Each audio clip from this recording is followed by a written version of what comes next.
Shadowy figures flickered in a blinding light. Those people, with faces full of panic, gradually appeared. Amidst the howling wind, a figure with abundant internal energy was in a cultivation stance. The people standing nearby were wary and dared not approach. One of them frowned tightly, thinking to himself, "What in the world is this? This aura even suppresses a demonic cult leader like me." Looking at the figure opposite, who looked like a giant torch burning furiously, the demonic cult leader observed and concluded, "It is definitely that person." Looking at that terrifying face, he thought to himself, has he surpassed the extreme demon realm and reached the demon-seizing realm? A sound rang out in an undefined place. "Number 44, number 2044. The voice shouted. "Didn't you hear me? Number 2044? Elsewhere, Mukthong held a long sword in his hand and said to the man who just arrived, "I apologize. I was so focused on training that I..." The man with a long scar on one side of his face asked, "You're training alone again?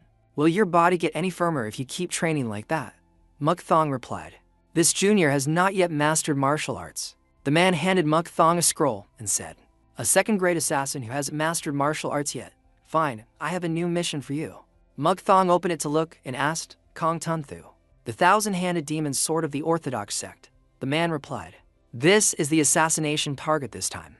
He is more obsessed with women and material wealth than martial arts. Assassinate him and leave no trace." Scene changed to a city that looked majestic. The sky was also turning dark. Two villagers knelt in the middle of the court pleading, "My lord, please forgive us. We will definitely pay off all the debt. We beg you." Kong Tunthu sat leaning back in his chair, one hand holding a wine cup, the other holding his forehead, breathing out heavily. He rubbed his temples and said, "You guys said the same thing last time. How many times have you said that?" The two villagers kowtowed and begged, "Even if we have to sell our bodies, we will pay you back." "Sir." Kong Tunthu smirked, "Bodies? Fine, then take his wife away from me." The man heard this and immediately panicked. "No, please no, anything but that, I beg you." Kong Tunthu shouted again. He darkened his face in anger, gritted his teeth, and ordered, "Beat that useless trash who doesn't know his place," his eyes wide and spitting fire. The man being tortured kept begging, "Oh heavens, my lord, please forgive me." But the sound of sticks hitting continuously rang out, followed only by the man's screams. In a room, a loud sound was heard, followed by red blood splashing onto the window. The bright round moon high above shone on a small house sitting alone in a desolate area. Kong Tunthu's concubine sat stroking her hair and asked him, "My lord, do you want to unite bodies with a lowly girl again?" Kong Tunthu was slightly surprised. His hand on her shoulder moved to her neck. Leaning close to her ear, he smiled and said, "You are already my concubine. Yet you are still jealous?" The concubine smiled and replied, "Why would I be jealous of such a lowly person? I am just afraid that your reputation as a pillar of the Orthodox sect will be damaged by such things." Kong Tunthu looked into the mirror opposite on the table, smiled, and said, "My little concubine is truly sensible. My career will be even more promising." Suddenly he shouted, "Now is not the era of martial arts, but the era of materialism. If business keeps going up, surpassing the 3 sovereigns and 5 emperors, I will be the one ruling this world." He got more excited as he spoke. Suddenly a voice cut him off. "You speak too much nonsense. I can't listen anymore." Kong Tunthu looked towards the source of the sound with both surprise and fear. He only saw a figure in black holding a long sword, eyes glowing, staring at him. Kong Tunthu panicked and stammered, Who are you?" There was no answer. The black-clad figure rushed towards him fast as lightning. Only a groan was heard on the floor stained with blood. Scene changed to a peaceful scene at the headquarters of the Black Assassin Unit. The man with the scar on his face rested his chin on his hand and asked, "Number 2044, anyway. You stabbed the opponent to death, right?" Mukthong closed his eyes and replied, "Using swordsmanship would cause wounds. So I thought this method wouldn't leave traces." The man said, "I didn't teach you that, did I? Go rest until I contact you again." Mukthong clasped his hands and replied, "Thank you, sir." The wind gently swayed the red lanterns high above. Down on the street was a crowded stream of people. Families happily held their children's hands walking on the street. Mukthong sat on a high floor, looking down, observing everything happening below. He recalled images from his past with a face that wasn't very happy. Family. Mukthong recalled the scene of having to stand on the battlefield and reminisced. "I was kidnapped into the demonic cult since I was small, spending all day practicing martial arts. I didn't even know my name. At first, I lived with many other children." He looked at the sword in his hand and whispered, "But now the only thing I have left is Makhun. Only you are left." Suddenly Mukthong asked, "Who is it?" He slowly sheathed his sword and said, "If you have business to settle, come out, stop hiding." A group of 3 appeared from nowhere with ferocious faces and growled, "You knew?" Mukthong didn't look up, just asked, "What is it?" The opponent replied, "You boring brat. Getting straight to the point is fine by me." The man with the long crisscross scar on his face spoke up, "I heard you dared to block the way of us, the first great assassins. Then you were selected into the Black Assassin unit as a direct guard for the leader. We will trample you and strip you of that vain title."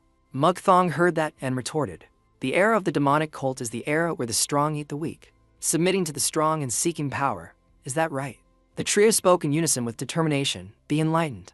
Elsewhere, a man asked, "Is the selection for the Black Assassin unit finished?" A subordinate replied, "Yes, but there is still something to consider." The man turned his head and asked, "What is it?"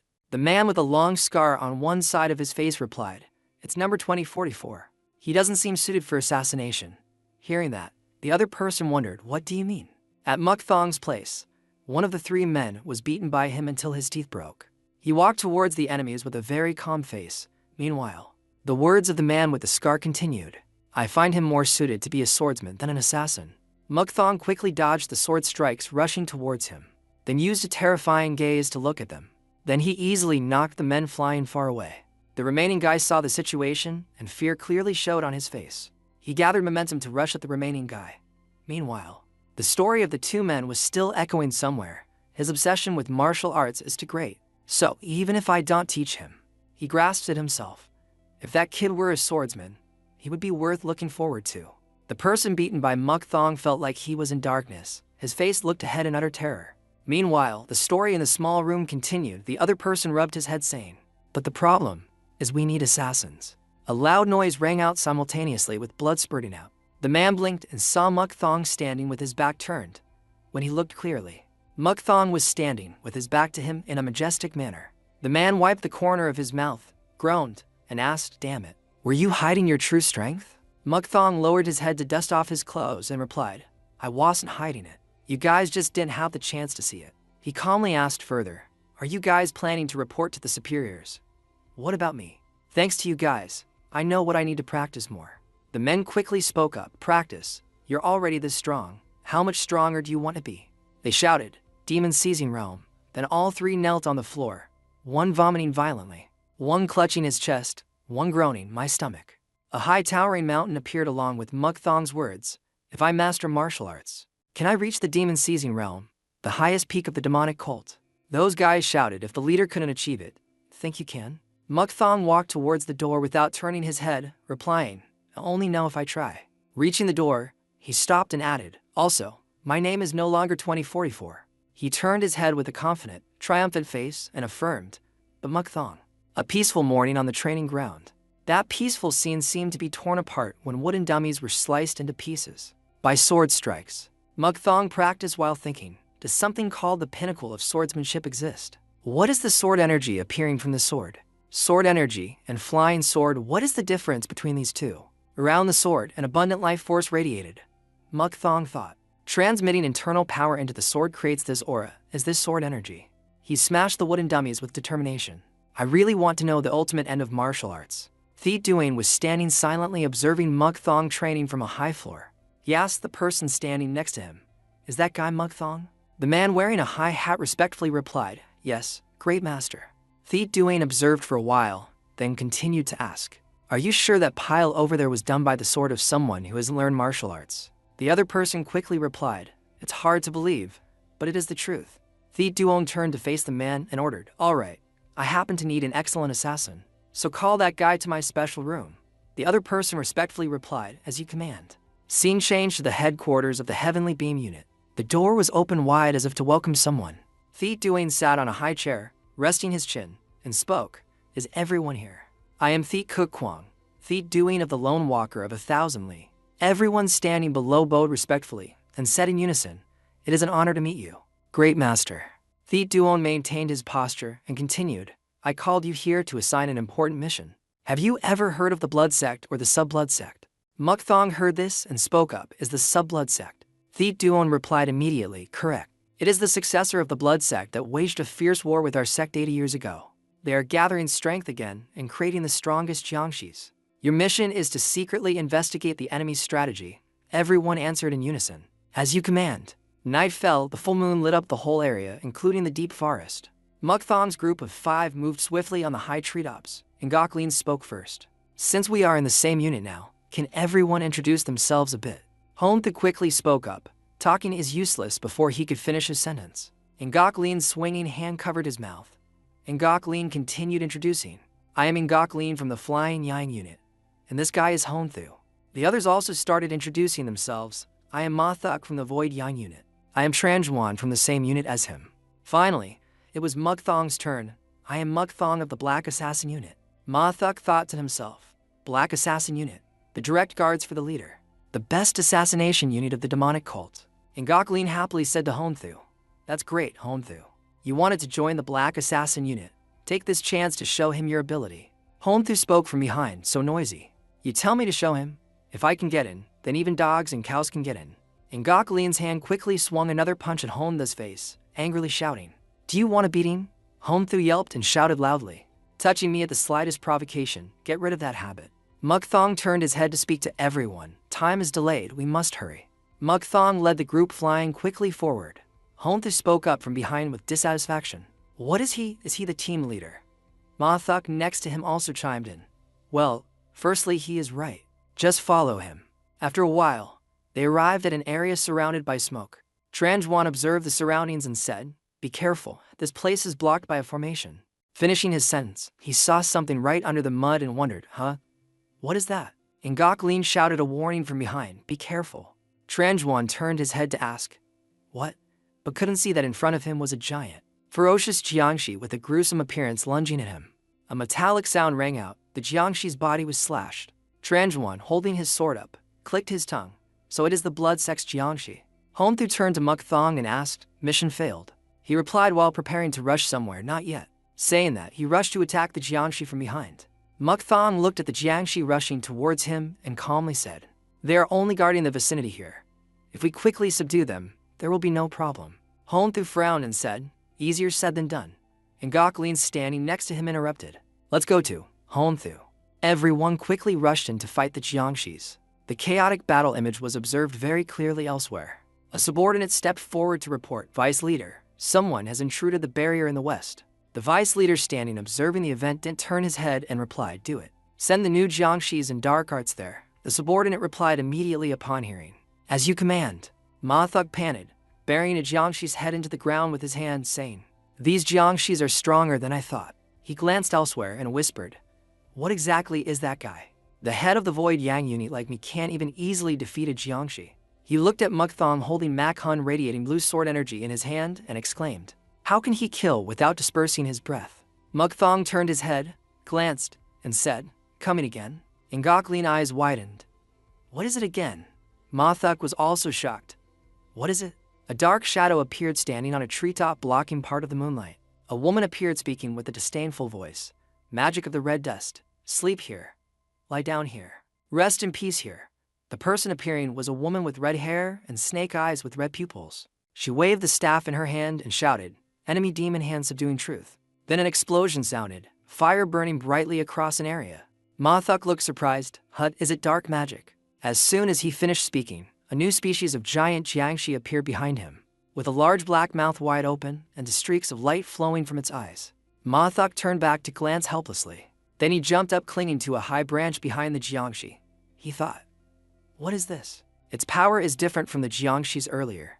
The snake-eyed woman smiled and said, Welcome, assassins. I hope this new type of Jiangshi will demonstrate its capabilities. Mukthong was busy exterminating Jiangshis, but heard it and turned to look, seeing something. His eyes widened. He looked at the group of Jiangshis in front of him and exclaimed, That Jiangshi. He looked closely at one of them and thought, Kong Tunthu. Seeing that, Mathuk turned to ask Mukthong, What's wrong? Mukthong immediately replied, Among the Jiangshis, there is one I was assigned to eliminate. So, using martial artist bodies to make Jiangshis is true. Mukthong said to Honthu, Please handle them for me. Honthu panicked and exclaimed, Please. Mukthong continued, Our intrusion will be detected soon. There is no time left. I will go find their main headquarters. Saying that, he leaped swiftly on the treetops and disappeared. Honthu called after him, Hey, you brat. Mukthong rushed away thinking, I can't let the mission fail like this. If this place has such strong Jiangshis and dark arts, there must be a stronghold here. With burning determination, he calculated, Can I enter inside the sub-blood sex base? I must destroy their base. Surely their base and hiding place are in the same spot. Here it is. Mukthong arrived in front of a cave entrance adjacent to a large cliff. Mukthong stepped inside and saw a long narrow passage. Suddenly he opened his eyes wide in astonishment. In front of him was a dense array of formations. He thought, are they creating jiangshis in this secret place? He stepped inside firmly with calculations. The problem here is not something I can solve alone. Mukthong stood on a rock ledge. Below his feet were countless jiangshi statues. Suddenly hearing a noise, Mukthong looked up. A jiangshi in midair threw a rock and was rushing towards him. Mukthong raised his hand to block, but was still pushed back by the force. He groaned slightly. A figure appeared along with the jiangshis and spoke, "You have the courage to come all the way here. Looking at your outfit, you must not be from the Orthodox sect. Are you an assassin from the demonic cult?" After asking, he said, "Welcome to the Subblood sect." The vice leader of the Subblood sect, Tamanim, clasped his hands behind his back, looked at Mukthong, smiled and said, "Your body is suitable to become a jiangshi." Tamanim smiled softly and said, "I am the vice leader of the Subblood sect. We walk the same demonic path. Why did you come here?" Mukthong wondered and replied, "What are these jiangshis? Are you planning to start a war? If not, do you intend to unify the evil faction?" Tamanim smirked provocatively and replied, "Unify the evil faction? I am not obsessed with such things. It is used for another purpose." Mukthong thought the Subblood sect is the successor of the Blood sect. This is the sect that was destroyed, losing for parts of the demonic cult's forces. My sect took 50 years to recover its power for revenge. They are preparing their strength again. He gritted his teeth anxiously, thinking, I must quickly report to the main sect. Suddenly his heart beat faster than usual. There seemed to be a difference in his body. Mukthong knelt down coughing. From afar, his voice still rang out, "Even if you try to escape, it's useless. I have released poison gas all around this place." The other person continued to speak disdainfully. In that state, "How many of my jiangshis do you think you can withstand? I created jiangshis from excellent swordsmen. That's strength. I will show you wholeheartedly."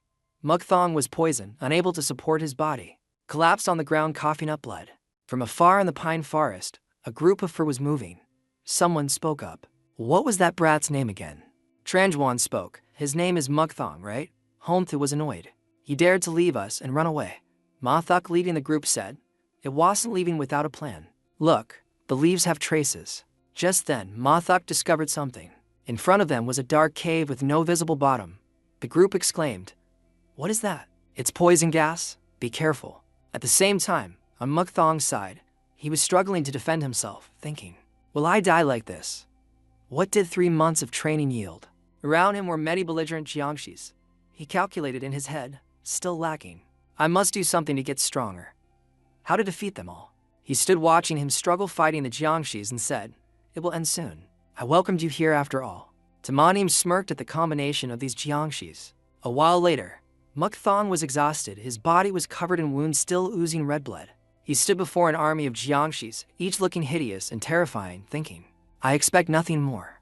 His face was extremely worried, thinking, I just want to know what the ultimate end of swordsmanship is. Recalling the time cultivating alone on the mountain, Mukthong sat on a rock holding his sword, mumbling, does something called the ultimate end of swordsmanship exist? He pondered, hugging the sword, continuing to mumble, sword wind, flying sword, how to create them now. Transmitting internal power into the sword creates sword energy, huh? Returning to reality, he still hadn't escaped his train of thought. I heard excellent masters can slash dozens of people at once. How to be like that? He whispered. All right, doing it from scratch isn't hard. He shouted, slashing is simple, just spinning this is enough. Saying that, Mukthong held the sword up to eye level, radiating a source of bright blue energy around. Tamanim laughed louder. You are hoping. Fine, I will turn your hope into despair. Well said. Mukthong's reply made Tamanim slightly defensive. He added, then I will show you what despair is. He walked while leisurely swinging his sword. Jiangshi heads gently fell like autumn leaves. While slaughtering and chatting with Tamanim, he asked, have you heard of the Black Assassin Unit? Mukthong danced with his sword, exterminating all the Jiangshis blocking the way ahead, and recounted, decades ago, the demonic cult kidnapped thousands of children for education. They selected the children to make high-level experts. He walked slowly while slaughtering Jiangshis just like that, forming the famous assassination unit directly under the demonic cult. Which is the Black Assassin Unit? His eyes gradually became terrifying. He growled, the alias I was called was 2044. Selection after selection. Finally I got a name. From a dark place, a light suddenly flashed. He continued, the dark center bit inside me. It's not a stench nor does it have a smell, just a dark and turbid scent. As soon as Mukthong finished speaking, the surrounding dark space flashed with lightning. Then the black fragments shattered into 100 pieces. One swing of Mukthong's sword caused hundreds of jiangshis to be split apart and fly everywhere. Successive black sword strokes swung up, finishing them off. His eyes were sharp, saying, "My name is Mukthong." Tamanim, witnessing the scene before his eyes, couldn't hide his shock and worry. Impossible killing the new jiangshis in just one breath. Mukthong stood gallantly holding his sword, challenging, "Have you enjoyed enough hope? Now your light will dim." In an instant, Mukthong leaped into the air, leaving behind the sentence, "Remember this." From behind Tamanim, he swung his sword, shouting, "Remember the name of the person who will reach the ultimate of sword martial arts one day." Hit by a blow from behind, he couldn't dodge in time and took the full force of the blade on his back. The mask covering the scar on his left eye shattered. His eyes flashed with anger, replying, "All right, I will remember. Mukthong, if fate permits, let's meet again." One sword strike from him finished his physical body. His voice still echoed, "I hope you will try to survive until then." Mukthong was surprised, still alive. He had no strength left to resist. Kneeling down, coughing a mouthful of blood, he gritted his teeth, thinking, "The poison gas has seeped into my body." A few remaining jiangshis rushed towards him. Mukthong shouted, "All right, fine. I will slash all of you." On a distant treetop, Ngok was trying to squint to look and search. The explosion over there was loud enough to alert the side. She observed and thought, "The base is destroyed. Even those people outside." Ngok put a hand on her forehead, squinting to see clearly, and said, "The situation seems more serious." At this moment, the group was still stopping in front of the cave entrance. Ngok jumped down to the ground, shouting loudly, "There's big trouble." She continued while they still didn't know what happened, "Quickly get Mukthong to escape." At this time, Duane Ngok also witnessed the whole event. He said, "Finally the base cracked. How could such a solid base be broken?" Lim Trung, riding a horse behind, spoke up, "Seems like Vo Duang Van's information was correct, HMM. So they are creating jiangshis to target the Imperial Palace?" Duane Ngok and the soldiers standing in front of the high mountain wall were surprised at Lim Trung's words. Jiangshis, corpses must return to being dead bodies. At this moment in the cave, their voices rang out again. Hey, Mukthong, are you okay?" Mukthong's weak voice replied, "Don't come here. There is poison gas." Ma Thuk ran to the front quickly, saying, "It's okay, we just need to get out of here quickly." He added, "The Emperor's infantry is leading an army here to punish the Subblood sect."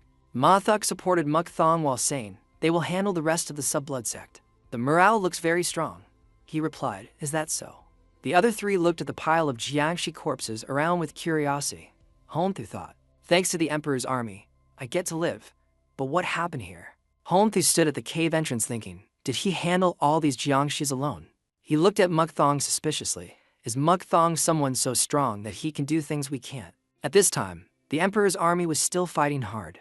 An enemy seemed to realize something was wrong and said, "What in the world? The base wall couldn't be broken. Did something happen to the vice leader?" As soon as he finished speaking, he was killed by Lim Trung rushing on a horse. Duane Ngok shouted, "Here are the Emperor's 70,000 infantrymen. They are threatening the Imperial Palace and the commoners. Do not spare these cruel enemies who insult the dead." General Bok Non Lim Trung rushed up, shouting, "Kill these enemies." An enemy leader directed, "Don't panic, just wait and see. They are just soldiers with poor martial arts." Tamanim and his female subordinate stood on the high mountain looking down. She said, "Are you okay, vice leader?"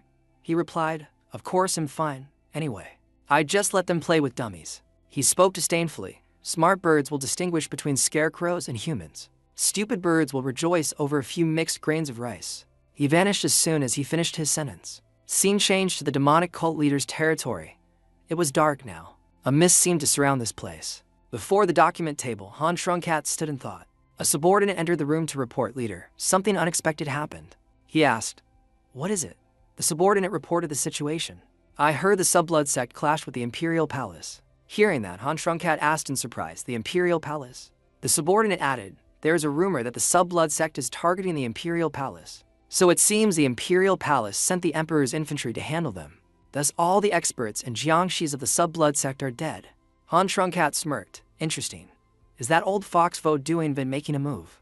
The other person asked confusedly, "What?" He broke a pine branch and threw it back, saying, "Nothing." In a room with 4 incense sticks burning and an incense burner emitting smoke, a voice rang out, "So how is our army?" A voice replied, "All survived and returned and are being treated." The person continued, "Especially this time, I heard Mukthong's contribution was significant. The other person asked, Mukthong. I remember hearing that name. Mukthong was bandaged around his body, lying unconscious on the bed beside him. The voice continued, that's why I say, what do you think if we teach him swordsmanship to forge a future expert? The voice replied, do as you wish. Outside, the sky was bright. Lu Bok scratched his head saying, are you the brat I will teach martial arts to? I am Sword Prince Lu Bok. Mukthong politely clasped his hands and bowed. Junior Mukthong greets senior. Lu Bok smirked, I'm counting on you. Mukthong immediately understood the intention in that sentence. He quickly launched an attack. Mukthong simultaneously guessed his intention and quickly jumped up to dodge. Mukthong dodged every strike he launched. Lu Bok immediately drew his sword and rushed like a hungry tiger. Mukthong secretly worried, strong momentum, huh? Two swords collided with extreme force. Mukthong could still withstand it, but was a bit shaken and worried, too strong. Truly not an ordinary swordsman. Lu Bok stopped, rested the blade on his shoulder, and smiled. I see you have potential. Later in the teaching process, I will frequently attack unexpectedly like this, so be prepared. He praised him. Your ability is quite good but lacks caution. I heard you are more suited to be a swordsman than an assassin. There is a reason after all. Also, I told you to come after fully recovering from treatment. Why did you come so fast? Mukthong hurriedly explained, I just wanted to practice quickly. Lu Bok immediately scolded, no, you are to lax. Is your life too abundant? He continued lecturing about the world. Someone like that is just a reckless brat. Furthermore, a stupid, foolish, stubborn person. This made Mukthong dizzy after hearing the scolding. Lu Bok stroked his beard, laughing loudly. I must correct you from the basics. He picked up his blade and said, listen a bit. Come to me. If you don't undergo rebirth as the best swordsman of the demonic cult, it would be concerning. A strange dark aura emanated from him, and he continued rambling. In the orthodox sect, reaching the peak is called the transformation realm. A realm higher than this is the manifestation realm. But in our demonic sect, we call each thing extreme demon, demon sizer. Lu Bok smirked and asked, you want to see the realm of the demon sizer? Mukthong opened his eyes wide to look. He seemed to realize something. He asked curiously, right? If I want to grasp swordsmanship, I must see the ultimate end, right? Lu Bok replied while asking another question. That matches my intention, if so. What is most important in martial arts? Mukthong replied uncertainly. Is it enlightenment? Lu Bok explained, right? No matter how strong the martial arts you master, if you don't achieve enlightenment, it's just a dividing wall. Enlightenment can only be achieved through desire. When we are not content with the present and constantly desire to become stronger, only then can we achieve enlightenment. Lu Bok raised his shining blade and said, and this is just a tiny thing achieved upon enlightenment. His eyes shone brightly as if waiting for something. Mukthong immediately saw it and thought, I must dodge this. Lu Bok swung the blade, lighting up a part of the sky. The earth shook, rocks fell everywhere. Mukthong had dodged behind his back. Lu Bok praised, good dodge. He looked grumpy and reproached, did you expect me to die suddenly before achieving enlightenment? He smiled slyly. I knew beforehand you would dodge from now on. This old man will teach you everything I have. He put the blade on his shoulder and whispered, although I cannot reach the demon-seizing realm, if it is you, it cannot be predicted. He looked at the result he just created and said, it's not just a small flowing stream like this. You have the look of a demon shattering Mount Tai. Lu Bok smirked. Let's see where your swordsmanship can reach. Mukthong thought, a dream, it's not in a dream anymore. His figure slowly bowed, clasping his hands in front of his chest saying, disciple accepts senior Lu Bok's will. Amidst overlapping mountains with no soul in sight, they chose that as their training place. Large chunks of rock kept falling from the mountain due to strong external impact. Big rocks kept falling continuously. Lu Bok stood calmly under the falling rocks teaching. The ancient fairy said that when there is a true union between the will of the sword and the will of oneself, then even using a tree branch can reach the realm of destroying a whole mountain. That is just a legend passed down. Sword Gang is a move in the subject Lu Bok will teach him. He explained a bit. You can reluctantly create Void Gang energy with Sword Gang by transmitting internal power into the sword, but it consumes a lot of internal power and the gap between heaven and earth is natural. Mukthong felt a slight sting in his left hand thinking, surprising. The power of Gang energy is so great. He looked worried thinking, what exactly is the true power of Sword Gang? The sky gradually turned dark. The mountain surroundings were full of misty fog. Time flew fast. The scenery remained familiar with no changes. Mukthong was meditating on the mountain. He thought, it's been 10 years already. I still haven't grasped the key to Sword Gang. He sat quietly amidst the quiet mountains and forest wondering, What is missing? The sky was blue. The air was fresh. Morning dewdrops still remained on the leaves. The weight of a small drop of water also made the grass blade bend. A drop of water fell gently into the lake. The sound was so quiet that a small noise could be heard. Lu Bok clasped his hands behind his back, walking over, asking, "Are you calming your mind?" Mukthong heard and asked back, "Senior Lu Bok, you came?" He startled slightly and hummed. Looking at him radiating an extremely intense aura, he thought, "That brat doesn't seem very quick-witted, but he has reached this realm already. Very good." Lu Bok smiled and asked, "How is the state?" Mukthong hesitated and replied with difficulty, "I am still lost at the last step." Lu Bok quickly advised, "No need to rush. It's just internal power moving uselessly. If you spend more time practicing calmly, the path will open soon." Lu Bok laughed, seemingly due to old age. "I am like that too. I think you are also my last disciple, so my feelings have changed a bit." He clasped his hands, standing next to Mukthong, complaining, "I am also over 70 years old." Mukthong was surprised and startled, asking, "What?" He looked at him, asking, "How old are you this year?" He immediately replied, 29 years old. Lu Bok laughed, wondering, "You look much younger. Did you master the art of eternal youth?" Mukthong was surprised. "No, do you think I look young because of the art of eternal youth?" He squeezed his shoulder and replied, "No, mastering internal power also affects appearance, just as no signs. Gradually muscles will be consumed." Lu Bok advised, "If you prevent aging with internal power or the art of eternal youth, be careful. By then, you will probably be more sensitive." Hearing the teaching, he hurriedly replied, "I will remember the words." Lu Bok continued, saying he had to study for a few more decades before going down the mountain. So he was hesitating when Mukthong surprisingly asked, "You said a few more decades?" Thoughts immediately popped up in his head.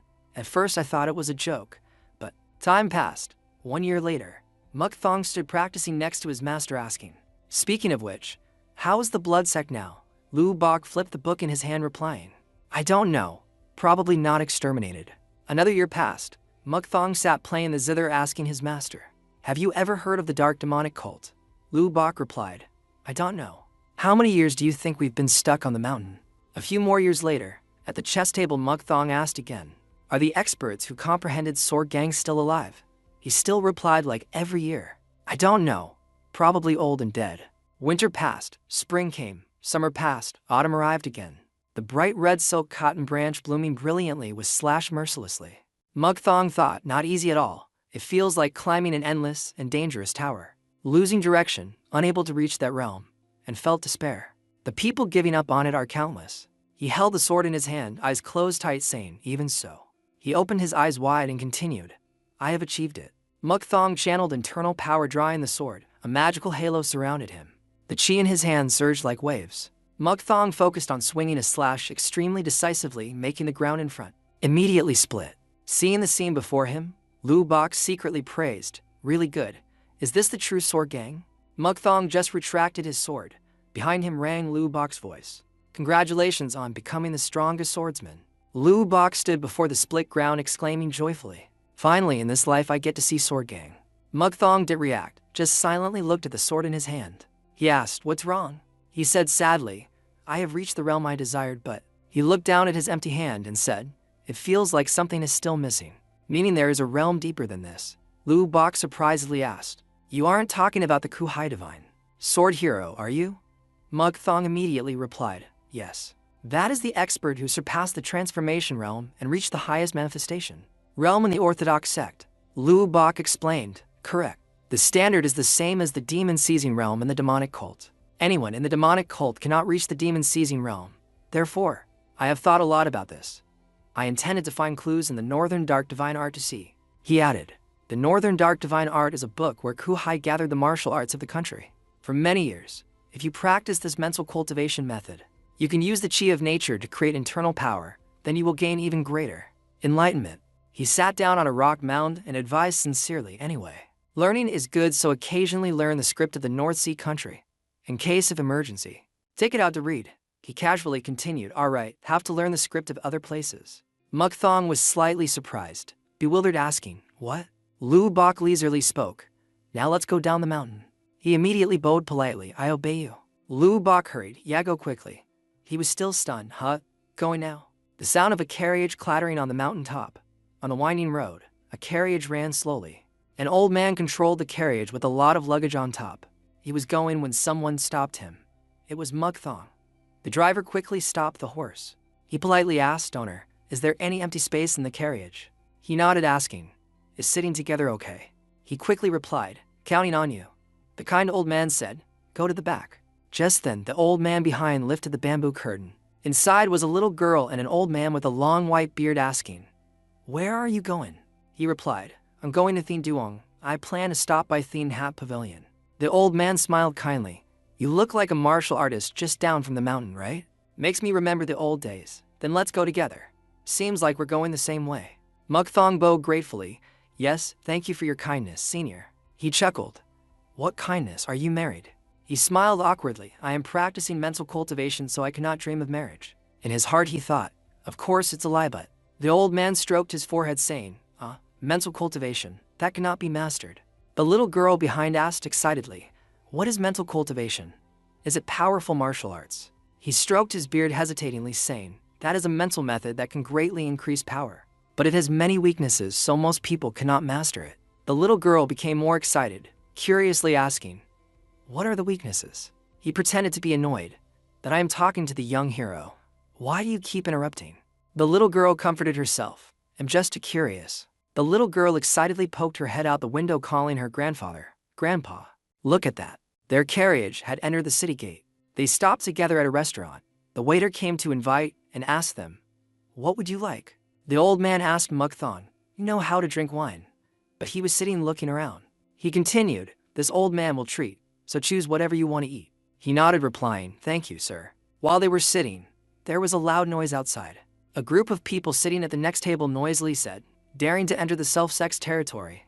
Another screamed, "What?" The other challenged, "If you're annoyed, let's fight." One person spoke up, "Food is only for those qualified to eat." The old man brought the teacup to his mouth slowly, saying, "Those brats arrogantly claiming to be people of the Orthodox sect.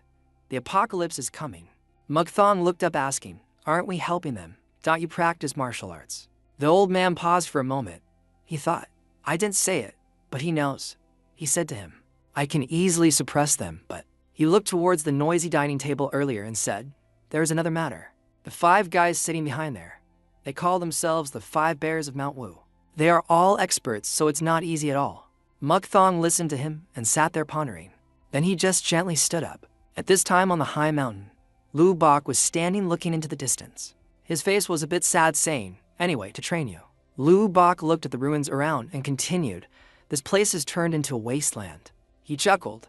"Now it's like releasing a tiger back to the forest. Hope you won't eat innocent people." Right now at the restaurant, Mukthong was truly no different from a tiger, making everyone around terrified. Outside the restaurant, it was unusually quiet. The old man and the little girl entered the room. Seeing the scene before his eyes, he exclaimed, "Oh heavens!" The whole room was devastated. Tables and chairs broken, lines scattered everywhere. He stroked his beard, secretly praising, "Truly formidable strength."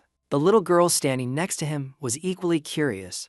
Why so formidable? He slowly leaned on his cane, moving forward to assess the situation. He held a heavy iron bar in his hand, surprised. "Look closely, cut very smoothly, right?"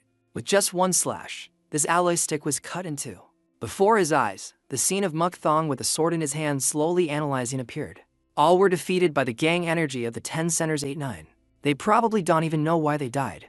He realized now, saying, "I underestimated that brat." This is the skill of someone reaching the highest transformation realm.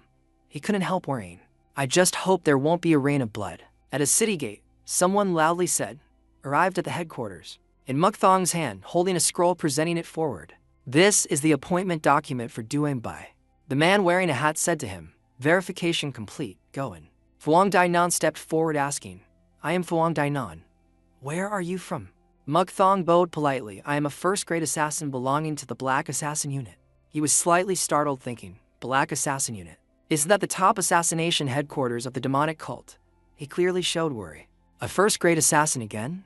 Mukthong slowly drank tea, saying, "I am a type without fame in the world, so please take care of me."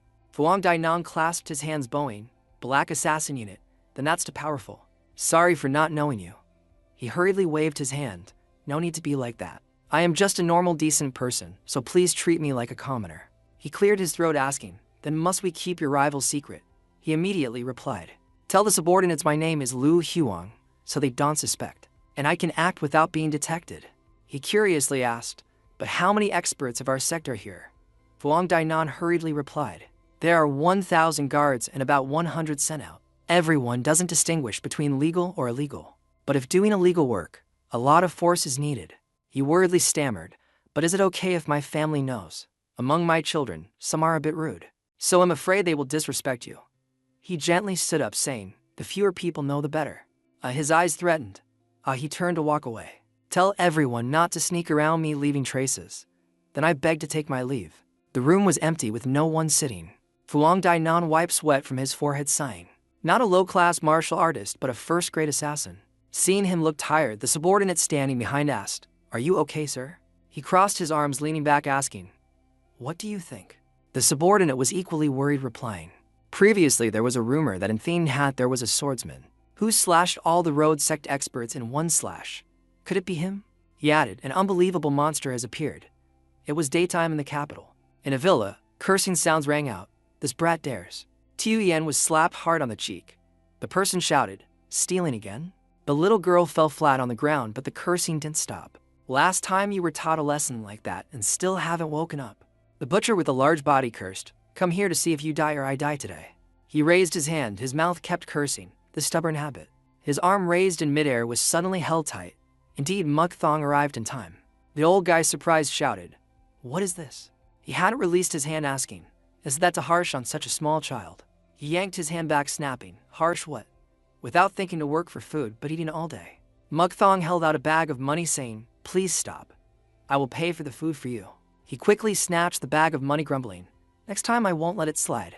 Tiu Yen was scared speechless. Muk Thong asked softly, are you okay? The little girl softly replied, yes. He asked again, why steal? Can't you work to earn money? Tiu Yen fearfully replied, Mom is sick lying at home. People say because I'm small they don't give me any work. Muk Thong patted the girl's head and said, is that so? All right, let's go to your house. The little girl wondered, why go home? He bowed answering, if you want to work, you must have your mother's consent first. Very quickly the little girl led him to the mother and daughter's house. Here. Tiu Yuan quickly said, come in. Oh, Mom. He surprisingly asked, what's wrong? She knelt by the bed crying, Mom is in pain.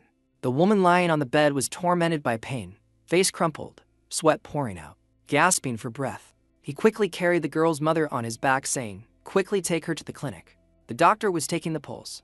A while later he spoke, it's fine now. Tiu Yuan's mother sat up saying, thank you, sir. I don't know how to repay this kindness. Muk Thong replied immediately, it's okay. Later come with your daughter to stay at my house and work there. Still better than the old place. Both mother and daughter exclaimed in surprise. What? Why, really? He sat down patting Tiu Yen's head saying, without you guys, living alone is a bit boring. Your mom needs to rest, so let's go out to play. At Muk Thong's place, Tiu Yuan's voice rang out, Uncle. He confusedly spoke. The girl asked, do you also do martial arts? The little girl waved her hand saying, earlier you ran very fast. Before I saw in the market.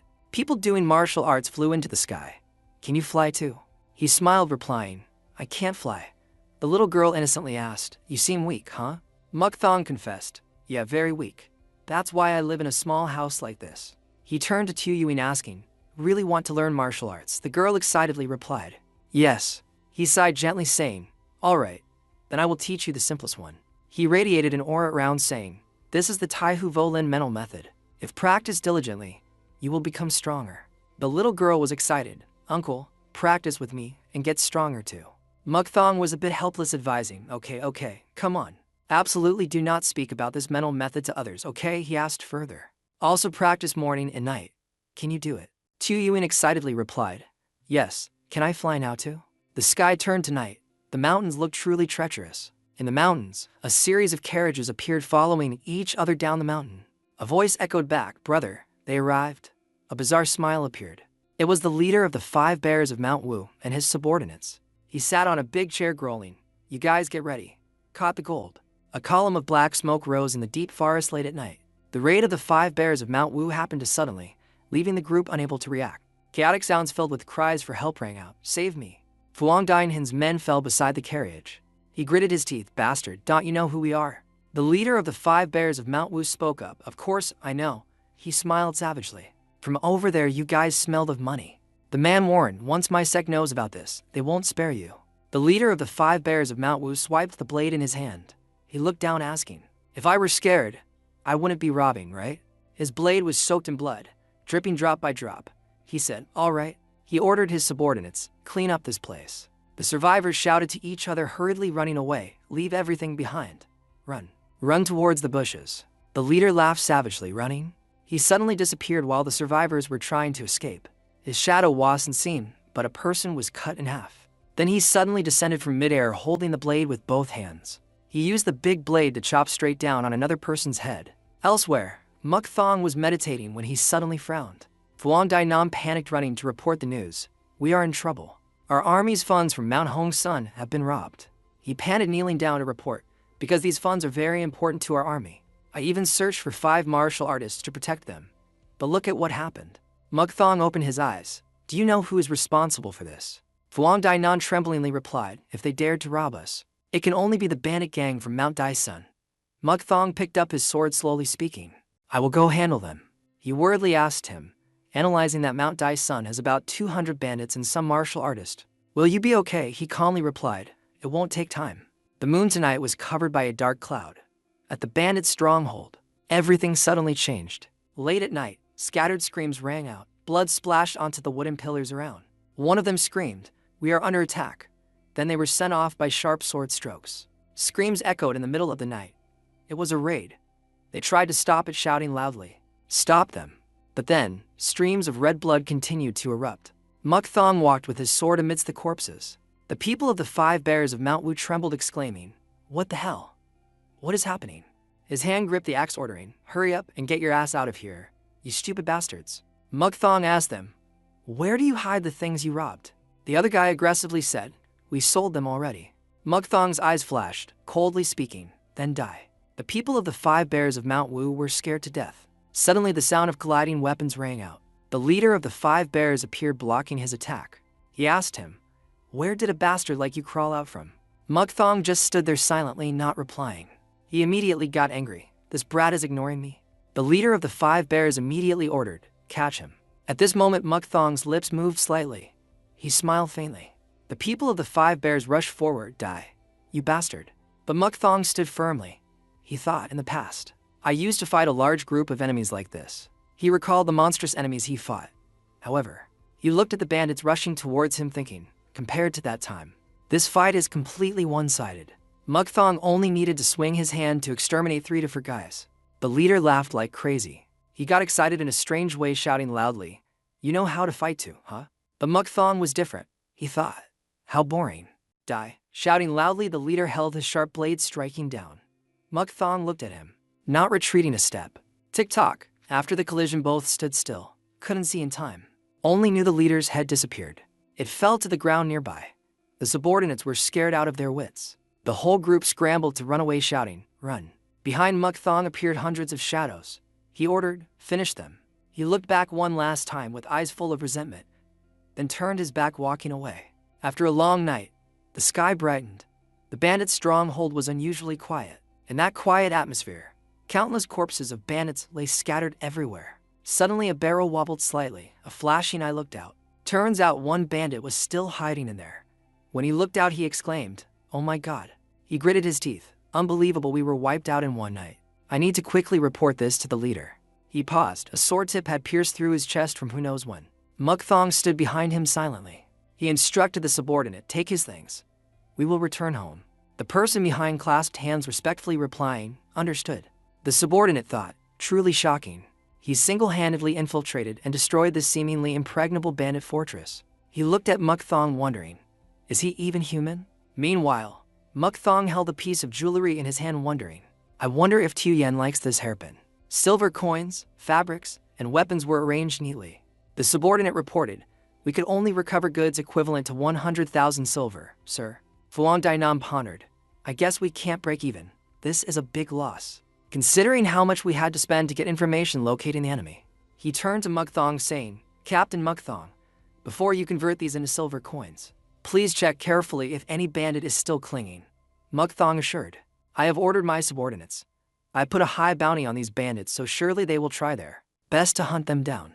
Fuang Dainan heard that and ordered, "Then convert all this into money and start transporting." The subordinate immediately obeyed. Understood. He leaned close to Mukthong asking, "You think you can take 10 of my men and protect the transport this time?" "I have permission from the royal escort team, so guarantee no problems will happen this time." Mukthong nodded. "I understand, sir." He sighed thinking, "Seems like I have to be away from home for a while this time." At Mukthong's house, the scene was extremely quiet. Tiu Yen was sitting dozing off in front of the house. The little girl suddenly looked up, pigtails. "Big, sir," when seeing Mukthong from afar. Tiu Yen's mother also came out to greet. "Welcome back." The girl threw herself into his arms. He said, "I hope everything is fine." Tiu Yui nodded. "Yes, it's been a long time. I missed you so much." Mukthong patted the girl's head. "It's late. You should go to sleep."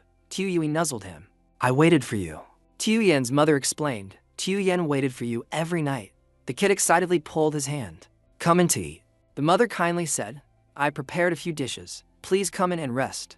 Mukthong smiled, saying, "A simple meal is enough." At another large building, the gate was majestic and beautiful. Inside, a general laughed loudly because that robbery brought the royal escort team quite a lot of power and reputation.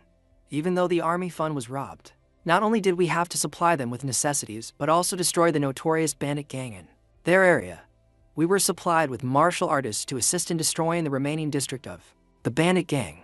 Because of this, it is very difficult to find any sign of bandits in this area. Then, 3 years passed. The urban streets became more prosperous. Two people were galloping onto war horses. The person behind called out, "Young miss." He shouted, "You cannot go that fast. You will get hurt." The girl was unfazed, responding, "It's okay. I can control the speed myself." Then, ignoring the subordinate's words, she spurred the horse faster. Mukthong was meditating quietly, thinking, "These days are quite peaceful." He felt relieved. "I can increase training in." His thoughts were cut off by a shout, "Sir." He opened his eyes in horror, looking in front of him. The young girl controlling the horse braked urgently right next to him. He glared, speaking, "Tiu Yuing, you ride pretty well, huh?" Tiu Yen confident, "Right? I just returned after sightseeing on the other side of the city." She climbed down, asking, "Since it's been a while, can you examine this?" Mukthong couldn't help wondering, examine what? Tiu Yuing took a deep breath, fully focused. Then whoosh, she launched a kick, then switched to a high knee strike. Mukthong helplessly said, "Seems you asked the royal escort guards to teach martial arts again." Tiu Yen put hands on hips, replying, "And they didn't hesitate either. Pretty good, right?"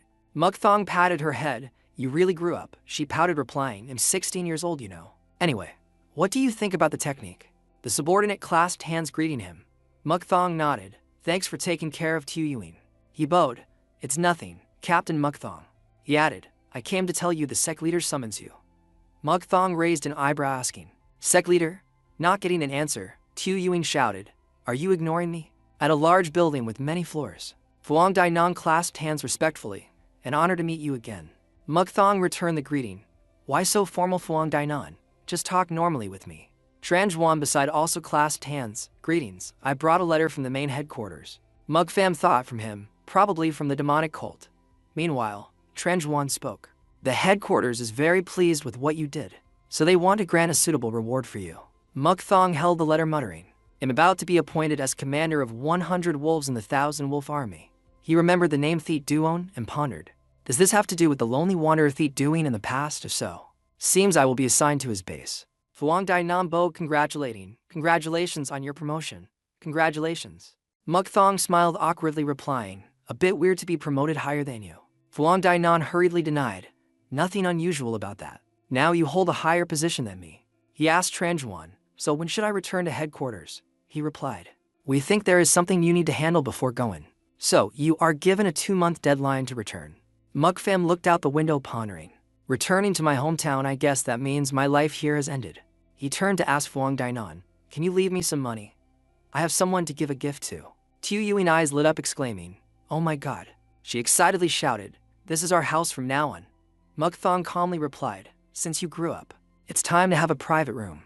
Tiu Yuing couldn't wait and rushed into the mansion. Tiu Yen's mother apologetically spoke, "Sir, what is this? We are extremely grateful for what you have done for us." He held out a bag of money, offering, "Please take it. This is some savings and the red book for the land." Mrs. Lin refused. "I cannot take this." But he said, "Please use it when Tiu Yuing gets married. I have to leave tomorrow." Mukthong smiled sadly, adding, "I might not see everyone again." She worriedly asked, "Why so? Why are you leaving so urgently?" She cried, sobbing, We haven't been able to repay the kindness you gave us until now. Seeing that, Tu Yuan confusedly walked back asking, Mom, what's wrong? Mukthong patted Tu Yuan's head again. Seems this time I have to go for a long time. Remember to listen to Mom and be a good girl. You promise me? She innocently asked. You plan to go far again? He nodded, right? Make sure not to neglect your practice. Tu Yuan smiled brightly. Yes, you told me practice will help me get stronger. She added, just like you. He heard that and was stunned in surprise. Mukthong blinked slightly with a reluctant look, then whispered, right? I'm sure you will be a strong girl. At a cliff in a tiger-mouth-shaped cave, Thi Duane was sitting on a palanquin, staring at Mukthong. Mukthong politely clasped hands greetings master. Thi Duane smiled saying, it's been a while. Mukthong, I can see you represent stronger than the last time we met. Then Thi Duane suddenly shouted, be grateful, Mukthong. You were given the chance to learn the skills of the Thousand Wolf Army, to become a commander in my sect. I expect from you because you tried to improve your swordsmanship and became an excellent martial artist. Mukthong firmly replied, as you command, then clasped his hands together. A moment later he put his hand to his mouth. Tion, he sighed, and bored to death. A soldier next to him exclaimed, what did you say? Mukthong boredly replied, nothing. Just talking to myself. The people practicing swordsmanship under the direction of the instructor shouted in unison. One swordsmanship extends to 10 people, 10 demon blades. One swordsmanship extends to 100 people. Wolf blade stance. One swordsmanship extends to 1,000 people, thus wolf blade stance. Mukthong rested his chin boredly saying, the fact that I have to repeat these exercises every day drives me crazy. If this is all I do, I'd rather practice alone. He said to the soldier behind, you should lead the main army. Hearing that, he asked back, what?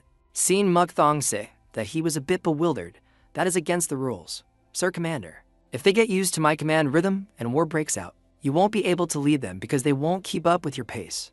Mukthong tiredly sighed. It's okay, if war breaks out, just lead them. The soldier hesitated. But Sir Mukthong complained, I'm crazy with the situation already, so don't lecture me. Suddenly he turned back smiling and implied, wait, I have an idea. The soldier confusedly spoke, yes. Scene change. Thi Duane walking somewhere asking, how is training? The old man walking beside reported, everyone is very focused and making efforts. Thi Duane added, then I guess everyone is still doing well. Suddenly he realized something, stopping and speaking, wait. He looked out, seeing everyone practicing swordsmanship. Suddenly Thi Duane stood behind a soldier looking like Mukthong. He grabbed his head. The hair on his head was pulled down. Turns out it was the soldier next to Mukthong earlier. He surprisingly exclaimed, what the hell, master? Thi Duane, extremely angry, crushed the wig in his hand, growling, wig. The soldiers at this time clasped hands, greeting in unison, greetings master. The soldier wearing the wig just now spoke, truly an honor to meet. Before he could finish, Thi Duane squeezed his mouth. Thi Duane's face was extremely terrifying, shouting, how the hell is this? Where is Mukthong? Elsewhere, Mukthong was holding two swords in his hands. He nodded continuously while thinking, just as I thought, practicing alone is best. Suddenly the wall behind him was smashed. Thi Duane stepped out from the rubble, angrily shouting, Mukthong, what the hell are you doing here? His eyes bulged, blood vessels popping like spider webs, asking, instead of joining the training, what are you doing? Mukthong stood before him unafraid, replying, I practice alone. Thi Duane shouted loudly, asking, practice alone? Suddenly he screamed, are you saying what you are doing is better than my sect's teaching? Answer me immediately. Mukthong clasped hands, calmly replying, yes. Thi Duane heard that and froze. Both stood silently for a long time. Thi Duane gritted his teeth, speaking, draw your sword. Then he drew the big blade attached to his hip. He shouted, hurry, saying that. He threw the scabbard on the ground. Seeing that, Mukthong thought, seems he is quite angry. Then he clasped hands, replying, then thank you master for giving me this chance. Thi Duane cracked his neck several times, growling, shut up, draw your sword immediately. No need to hold back. If you can defeat me, then I will forgive your arrogance just now. Hearing that, Mukthong thought, so he wants me to go all out. Then he drew his sword. He closed his eyes, thinking, how long has it been since I used my full strength? Suddenly he remembered Lu Bok's words, although I never could reach the manifestation realm, I am sure you will do it. He looked at the water flowing down from the mountain and continued, instead of a small stream like this, a fierce flood can destroy the biggest mountain. Mukthong shouted the move name, Sword Smashing Mountain. Seeing this move, Thi Duane thought, this is Sword Gang. Suddenly he was extremely surprised, thinking, no, wait, because his sword gang is clearly visible. He watched Mukthong start taking a stance, thinking, did he achieve such perfect sword enhancement? Then he stared at Thi Duane, speaking, then allow me to go first. At this time, Thiet Duing could only stand in one place grimacing. Mukthong said, then rushed forward. The rocks around him crumbled. He slashed at Thiet Duong, but he quickly used the blade to block in time.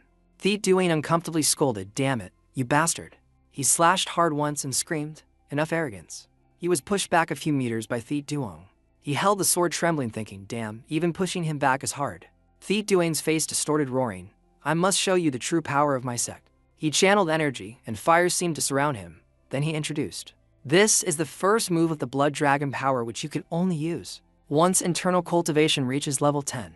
Sensing the huge power of this move, Mukthong instinctively stepped back. Thiet Duing shouted, rolling breath of the Iron Dragon, then slashed a sword into the air. A dragon made of fire appeared, rushing straight at Mukthong. Mukthong questioned, what good is high martial arts? Can it swallow everything? A scene appeared with a young man with a good-looking face. At this moment, a guy stood in the middle. Around him, rocks seemed to explode, flying everywhere with the question, can it collapse the whole country? Or make tens of thousands obey? The scene shifted to an image of a figure sitting on a throne. In front of him, countless soldiers. Half of Mukthong's face appeared, saying, I'm not sure if I can achieve those things. But one thing I can be sure of. The scene of Mukthong and Thiet Duong fighting appeared along with Mukthong's thought. To do the things above, one must practice hard, spend a lot of sweat and tears, even blood to achieve. The scene faded, only seeing the blurred figures of those two. Mukthong thought, right? Achieving those accomplishments requires not only practice but also defeating many experts. Thiet Duing gritted his teeth, struggling, damn, this attack. He watched Mukthong's face gradually becoming terrifying. The sword in his hand seemed to have a source of power, making it glow, inking his swordsmanship. At this time, Mukthong's sword slashed deep into Thiet Duong's blade, causing it to crack, making him worry. So strong. Now, in Thiet Duing's widened eyes full of surprise, only the image of Mukthong slashing straight at him remained. He thought, not good. Mukthong held the sword with both hands, slashing through Thiet Duong's body. His face also became extremely demonic. After a while, his face returned to normal. He didn't speak, just glanced. Next, he gently sheathed his sword. Thiet Duing dripped a few drops of sweat, shouting, what? At this time, Mukthong clasped his hands, respectfully speaking, this junior greatly admires your swordsmanship. Mukthong stood opposite Thiet Duong, adding, thank you, great master, for teaching. Hope you forgive this junior this time. His words made him freeze in the smoke remaining after the fight between the two. Thinking a bit, Thiet Duing finally spoke, I am very surprised your swordsmanship is that strong. He turned, walking straight ahead, calling back, all right. From now on, you don't need to go to training anymore. Mukthong, still with that respectful posture, replied, thank you, great master. Scene change. At this time, Thiet Duing walked alone on the empty corridor. The scenery was late afternoon. Suddenly a loud noise rang out. The pillar was broken in half by his hand. Uncomfortable swearing ascendance. At this moment, a crow perched on a branch far away saw everything. It cawed once, then quickly flew somewhere. The crow flew towards a direction. Inside, Han Truncat was waiting. The person heard the cry and glanced. It flew to perch on his hand, cawing a few times. He smiled slyly, asking the crow, maybe something fun just happened. The scene was now evening. Tonight was a full moon night. Scene changed to a library. Inside were countless books arranged neatly on shelves. Mukthong clasped hands respectfully. Greetings, leader. Han Truncat flipped the book in his hand, speaking, is it you? Seems you practice martial arts a lot, huh? Mukthong bowed respectfully, replying, leader flatters me. Han Truncat snapped his fingers, calling, Elder Hein Vothong. That Hein Vothong used a folding fan to cover his mouth. His bangs covered half his face. His eyes sharp, asking, are you Mukthong? He continued, I also know what you did in Luoyang. However, our sect is currently secretly expanding power. A blurred image appeared, many people around. Red flags flying like an uprising with Hein Vothong's words, and thanks to that, business developed and opened 3 more escort agencies. But suddenly our business was obstructed by the Ordnance Office. Mukthong sternly asked back, Ordnance Office? Hein Vothong calmly explained to Mukthong, correct. Actually, it's just a sect with barely 200 people, but its leader is very strong. He is one of the 3 emperors and 5 sovereigns of the Orthodox sect. The figure appearing was an old man with a long white beard. Surrounding him was a dragon looking extremely fierce, along with Hein Vothong's introduction. He is someone who reached the transformation realm. His name is Hu Cheng Kim Hong. Mukthong lowered his face, thinking, Hu Cheng Kim Hong? Hein Vothong tapped the fan on the table, saying to Mukthong, so possibly they rely on the Ordnance Office to hinder us. Therefore, I want you. His face darkened, revealing danger, saying, go kill Hu Cheng Kim Hong. He casually added, if that guy dies, surely all the Orthodox sect will know there is currently a force strong enough to kill Hu Cheng Kim Hong. Han Trunkat sat there reading and ordering, deploy for more assassins for this mission. Muk Thong clasped hands telling him, no need. His eyes became colder saying, I alone am enough. Scene changed to a desolate hill. Only the moon is the sole light source, and the sound of wind with a few howls. It was of wolves at night. They stood on the cliff howling in waves. Amidst the wolf howls, there were a few rustling sounds from a roadside bush. There was a group of men. The one looking oldest complained a bit annoyed. Have to hunt so far today too. The young man walking next to him spoke up. Why do we always get difficult missions? While speaking, he took something out from the bag on his hip. The old man heard and just sighed.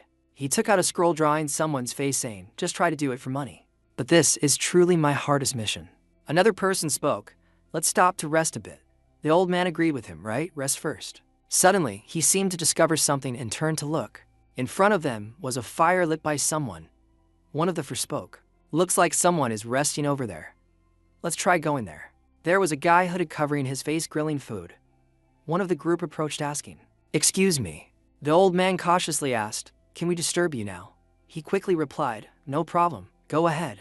He approached asking, thanks, not very difficult. We just intend to ask if you know the person in this picture.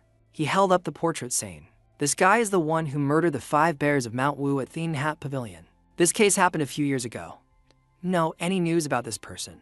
The guy seemed to be pondering something. Couldn't see his emotions or face clearly. Muk Thong opened his hood saying to the group, seems I don't know this person. The disciple fearfully asked the old man beside, big brother, is that guy that strong? The old man whispered sweating replying, if he wanted to kill us, he could have killed us 100 times already. He turned back whispering, that is an opponent we can do nothing against. He fearfully thought, why make such a stupid mistake? Normally I wouldn't be like this. Is his ability to hide killing intent that superior? Muk Thong beside, on his lips a light smile bloomed, I can't give my head to you guys, but I will give you a chance. How about it? As if hope flashed, the old man asked, what is it? Only saw him pour a cup of wine slowly saying, actually now I am going out to execute a mission. You guys probably know clearly about that person. Muk Thong still kept that smile on his lips confidently saying, that person is Hu Cheng Kim Hong. Opposing him, the old man panicked shouting, Hu Cheng Kim Hong. Do you know who Hu Cheng Kim Hong is to seek him? At this time Muk Thong just casually replied, I don't go out in the martial world much so I don't know clearly. So, can you guys show me the way? If I lose you can bring my head back for gold. The disciple beside fearfully asked the boss, big brother, what to do? He only replied with a groan, and then to compromise. He could only agree replying, fine, I will lead the way for you. Scene change, at a mountain slope. Muk Thong was riding a horse on the road right behind the group earlier. Suddenly he pulled the reins making his horse startle and neigh. Then he looked around thinking something. The group ahead surprised turned back asking, what's wrong? Only saw Muk Thong silently look around and said, show yourselves. At this time black shadows flashed over the group's heads. The boss shouted, exactly who is it? But when he turned back, those black shadows knelt before Muk Thong's horse. One of those shadows looked up and reported to him.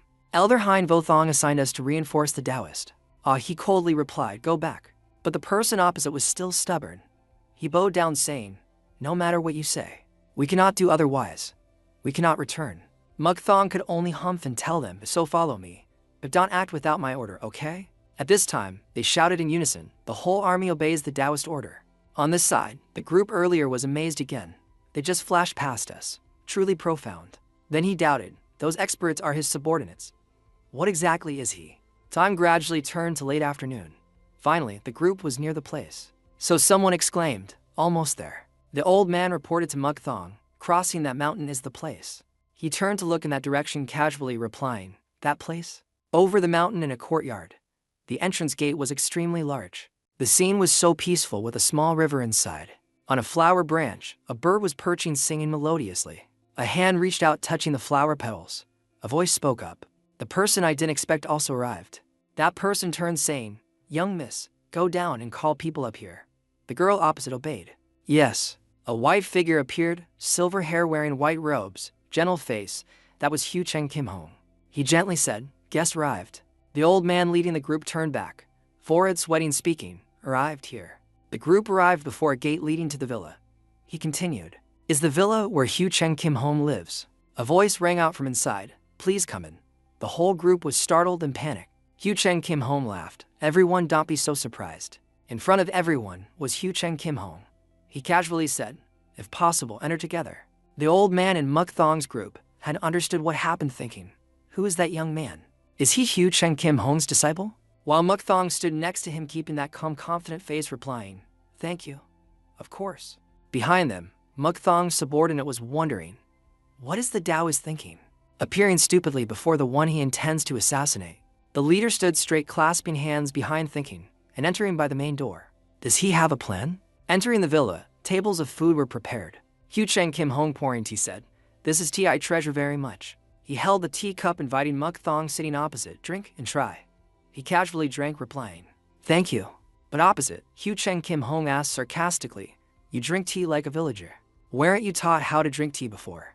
On his lips bloomed a mocking smile. At this time, responding to that look, Muk Thong just closed eyes, casually smiled and replied, I wasn't taught such things.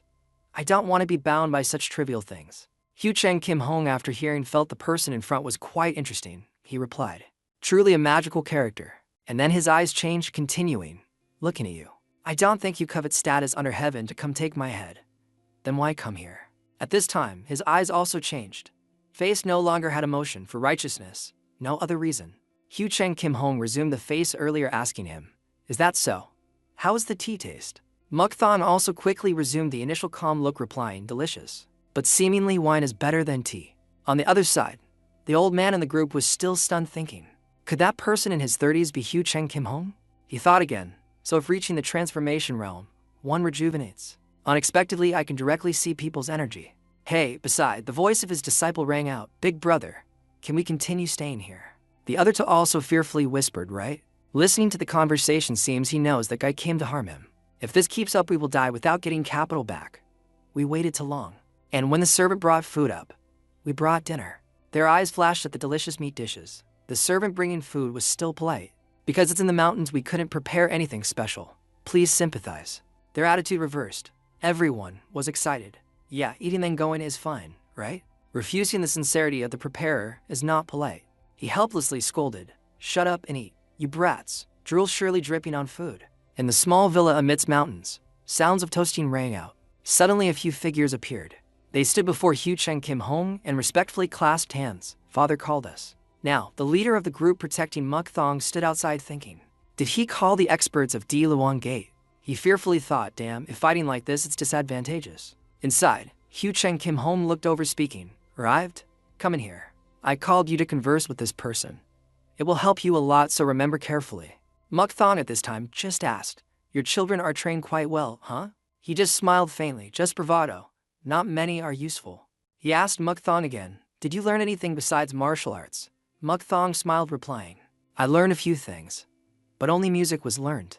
Hugh Chen Kim Hong laughed, asking, so can you play the zither? He slightly nodded a little. Hearing that, Hugh Chen Kim Hong snapped his fingers, asking, then can you perform a bit? I am very curious to see you perform. Muk Thong just replied, then I will try a bit. Everyone was silent, nervously watching Muk Thong playing a piece of zither music. The music rang out everywhere in this villa. It echoed, moving the water surface, grass blades. Muk Thong's hand rhythmically played each segment. At this time, the whole party seemed silent. Only his zither sound remained. Music stopped. Muk Thong smiled, saying, thank you for listening to my humble music. Soft clapping sounded. Hugh Chen Kim Hong praised, clearly technique is nothing special, but you transferred internal power into the sound range, creating a piece moving people's hearts. At this time, he also asked Muk Thong a question.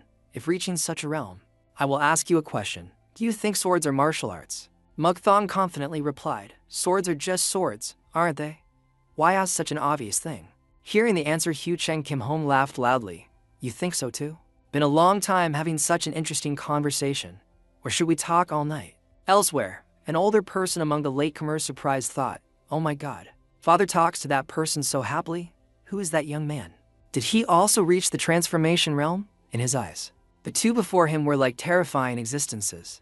He thought, a bit regretful, but this is a dialogue at a realm I cannot understand. Finally, night fell. Hugh Chen Kim Hong asked him, you think to practice sword well, one must put one's heart into it? Muk Thong, sitting opposite, replied, the inferior answer is if completely forgetting oneself, then one can practice sword well. I can only answer like that. Hugh Chen Kim Hong clasped hands, leaning forward, asking further, forget all. That is something humans cannot do. So what is the superior answer?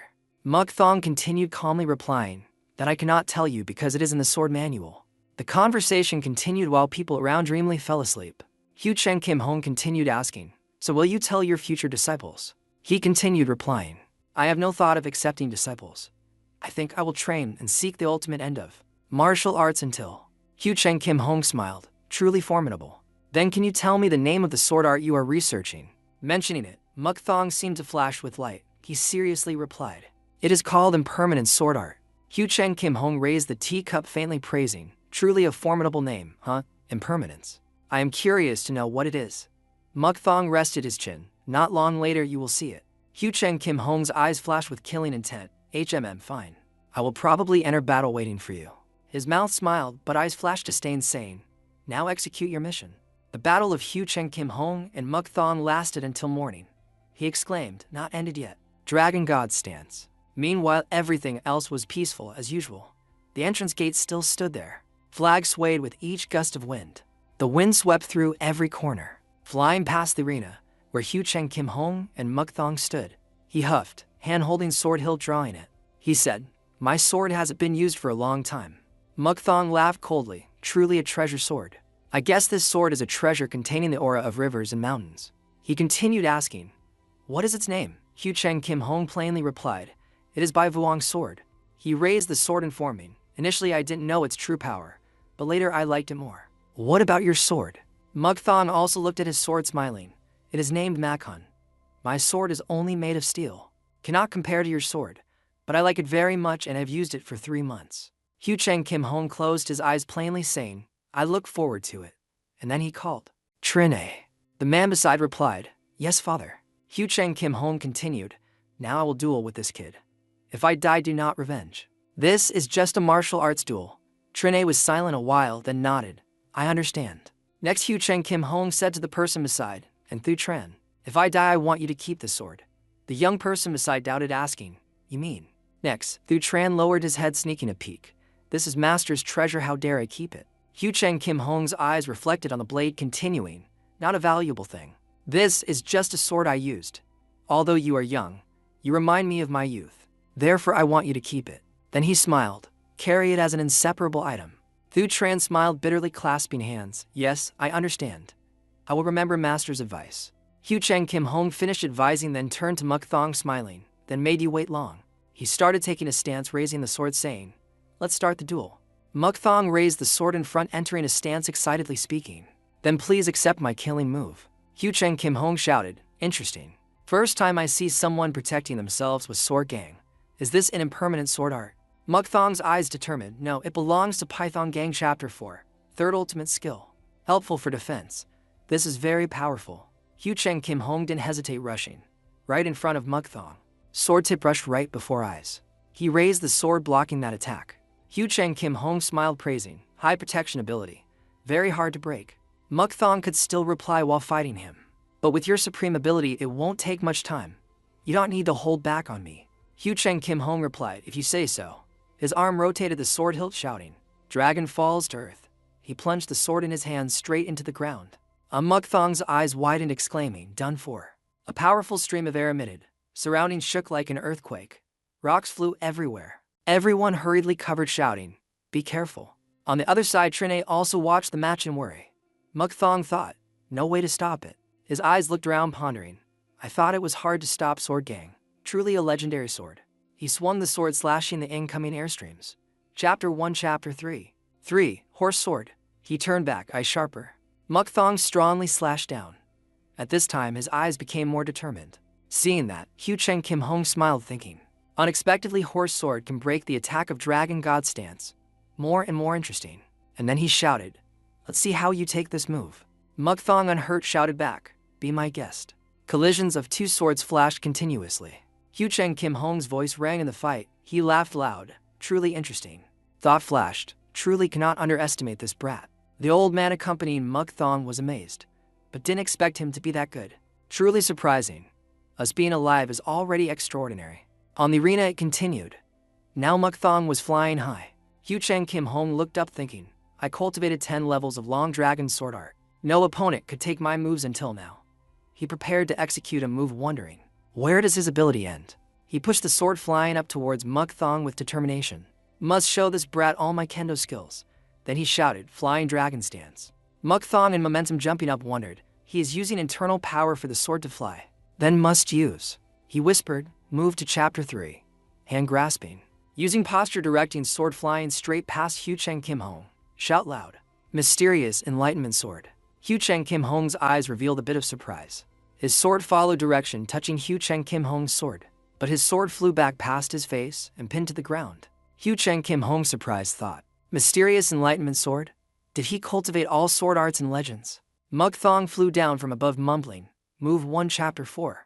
The words he uttered were gentler than previous times, penetrating gang. At this time Hu Cheng Kim Hong panicked, done for. I just relaxed a bit. Moreover, this guy creates sword gang with bare hands? Immediately after shockwaves exploded, dust covered blindly. Hu Cheng Kim Hong managed to dodge aside. He thought 9 deaths 1 life, just now heard unclear so couldn't defend in time. Luckily dodged.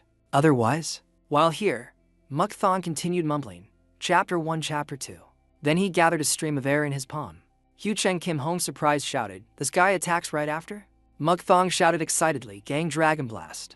The huge stream of air shot by him aimed straight at Hu Cheng Kim Hong, still surprised. Hu Cheng Kim Hong smirked, rushing forward. He frowned, thinking, truly strange. I thought I knew everything about the martial world. Looking at Muk Thong's dangerous face rushing in, Kim Hong laughed at himself. Who dared think I would compete with a stranger whose name I don't know? He smiled radiantly, thinking, truly the martial world is extremely vast. Muk Thong started stance channeling. Countless air currents started gathering towards his hand. He shouted once, then clenched his fist. On the calm sky, wind swept leaves flying in air. Wind started blowing harder, sweeping countless leaves up. Wind strong enough wanting to suck to people inside corridor up. A girl held tight to pillar. The other held the leg of the other. 2 people struggled, shouting, Mom, what is this? The girl held by the uncle spoke with difficulty, Uncle. Kim Hong suddenly realized countless air currents flashing past him, exclaiming. Atmosphere sucked in rapidly. Deep inside, Kim Hong exclaimed, right now. Thinking so, he jumped into the air, launching a move towards Muk Thong. In hand, countless lightning bolts shot out. Just landing, Kim Hong shot a giant lightning bolt at him. After ending the move, surroundings were full of dust. Suddenly behind him a voice rang out, chapter 1, chapter 4. From above, Muk Thong rushed down. He shouted, penetrating gang, then struck straight at Kim Hong. Muk Thong landed. Silent a while, he exclaimed, truly formidable. From the thick dust he reached hand forward, gently landing. Appearance a bit tattered, saying, I thought you only blocked my attack. Face a bit painful, Kim Hong forced a laugh. But thanks to you telling so, I avoided a fatal wound. Although realistically it's like being attacked. Muk Thong coldly asked a question, will you fight on? He gently replied, of course. Saying so, Kim Hong bent down, reaching to pick up a leaf on the ground. Sleeves, due to taking too much damage, became extremely tattered. With tattered body, Jiang stood unsteadily before wind. He spoke with difficulty, not ended yet. Kim Hong exclaimed, you truly make me surprised. The leaf on his hand covered by countless lightning bolts. Kim Hong spoke again, no matter what, I cannot show you any gap. Finishing speaking, he rushed. Muk Thong also quickly countered, making lightning touching brighten an area. Face tired, painful, because wounds kept bleeding. Kim Hong praised, good reaction. Blocking attack with arrogant face, Muk Thong replied, you flatter me. Two people launched moves at each other, brightening whole sky. Both quickly retreated. In the middle created a giant ball of light. Kim Hong smiled, raising hand high, creating lightning. Countless lightning sucked into Kim Hong's hand, making his hair stand up like sharp spikes. Hu Cheng Kim Hong gently shouted, white dragon stance. A lightning bolt shaped like a dragon shot straight up to sky. He surprisingly looked up, following. From the sky, countless lightning bolts shot down. Thousands of lightning bolts shaped like dragons, opening mouths, rushing fast down. To where Muk Thong stood. Face emotionless, he exclaimed, scene truly majestic. He saw that, frowning, confused, thinking, why does he stand still like that? Does he not counter but stand still, taking white dragon stance? Being in perilous situation, Muk Thong calmly, gently said, chapter 4, move 1, defense. Thousands of lightning bolts rushed straight to ground, creating a not small explosion, causing soil, rocks, trees unable to withstand, flying into midair. Seeing Kim Hong execute move, a long-haired person clenching fist excitedly shouted, here it is. A bearded person, difficulty covering face, blocking dust. He asked loudly, what kind of fighting is this? Muk Thong clenched fist, standing amidst dust, making long-haired person terrified, exclaiming, impossible, no. How can standing gallantly amidst blind dust storm was Muk Thong without a single scratch? Kim Hong, eyes blank, angrily gritted teeth, thinking, not hurt at all. Long-haired person frowned, saying, Thu Tran, look. These are martial arts like treasures father risked life to show us.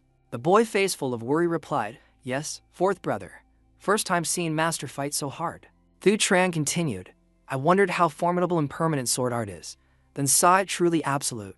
At the peak, Muk Thong and Kim Hong stood opposite inside thick smoke layer, looking at two swords, one bearing blue energy, one bearing yellow energy opposing each other. He continued, originally Long Dragon's sword art is main axis as sword energy or sword gang, so a bit hard to practice, but it is very strong sword art. Looking at the sword Muk Thong holding continuously emitting pale blue sword energy, Thu Tran continued, so the person responding to that martial art is truly a formidable expert. On the other side was Kim Hong and his Bai Vuong sword, the sword continuously emitting countless yellow lightning streams, sun shining down, wind still gently sweeping leaves away. At the arena below ground was punctured a big hole, soil rocks flew everywhere.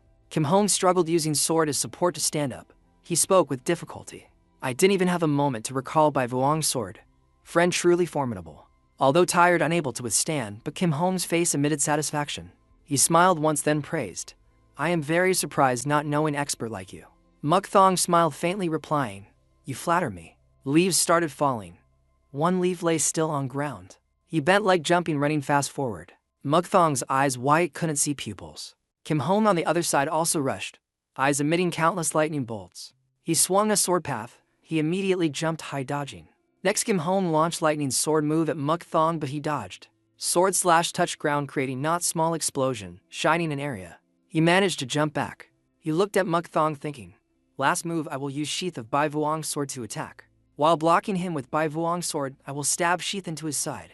Calculating, suddenly Muk Thong from above rushed, raising sword face, full of killing intent, swinging sword slash. Luckily Kim Hong blocked that fatal slash. He jumped up whispering, last move. Kim Hong shouted with dragon stance, then held sheath rushing. He frowned, taking stance thinking, here it comes. Quickly Muk Thong caught his sheath. The other hand he put behind, whole hand started turning red. Muk Thong shouted, move 3 chapter 2. Kim Hong almost didn't foresee, extremely surprised. Muk Thong face gloomy shouted, shattering wind strike, then gathered force striking hard at him. Light from move shown an area. Receiving directly such terrible power made him cough, blood eyes white. The group watching panicked. Long-haired man called, father. Girl with blue hair panicked calling, teacher. Kim Hong's body tattered, face full of blood. He thought, messed up. Due to sword wind earlier, my body protecting gang energy and body. Face sorrowful, regretful, biting teeth tight. Kim Hong thought, ready. His body started wobbling.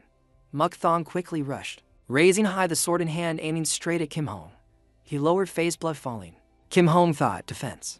Muk Thong's eyes white, without mercy slashing straight down. He spread arms welcoming death by sword path, shining whole sky rushing. Blood splattered everywhere, splashing onto Muk Thong's cold face.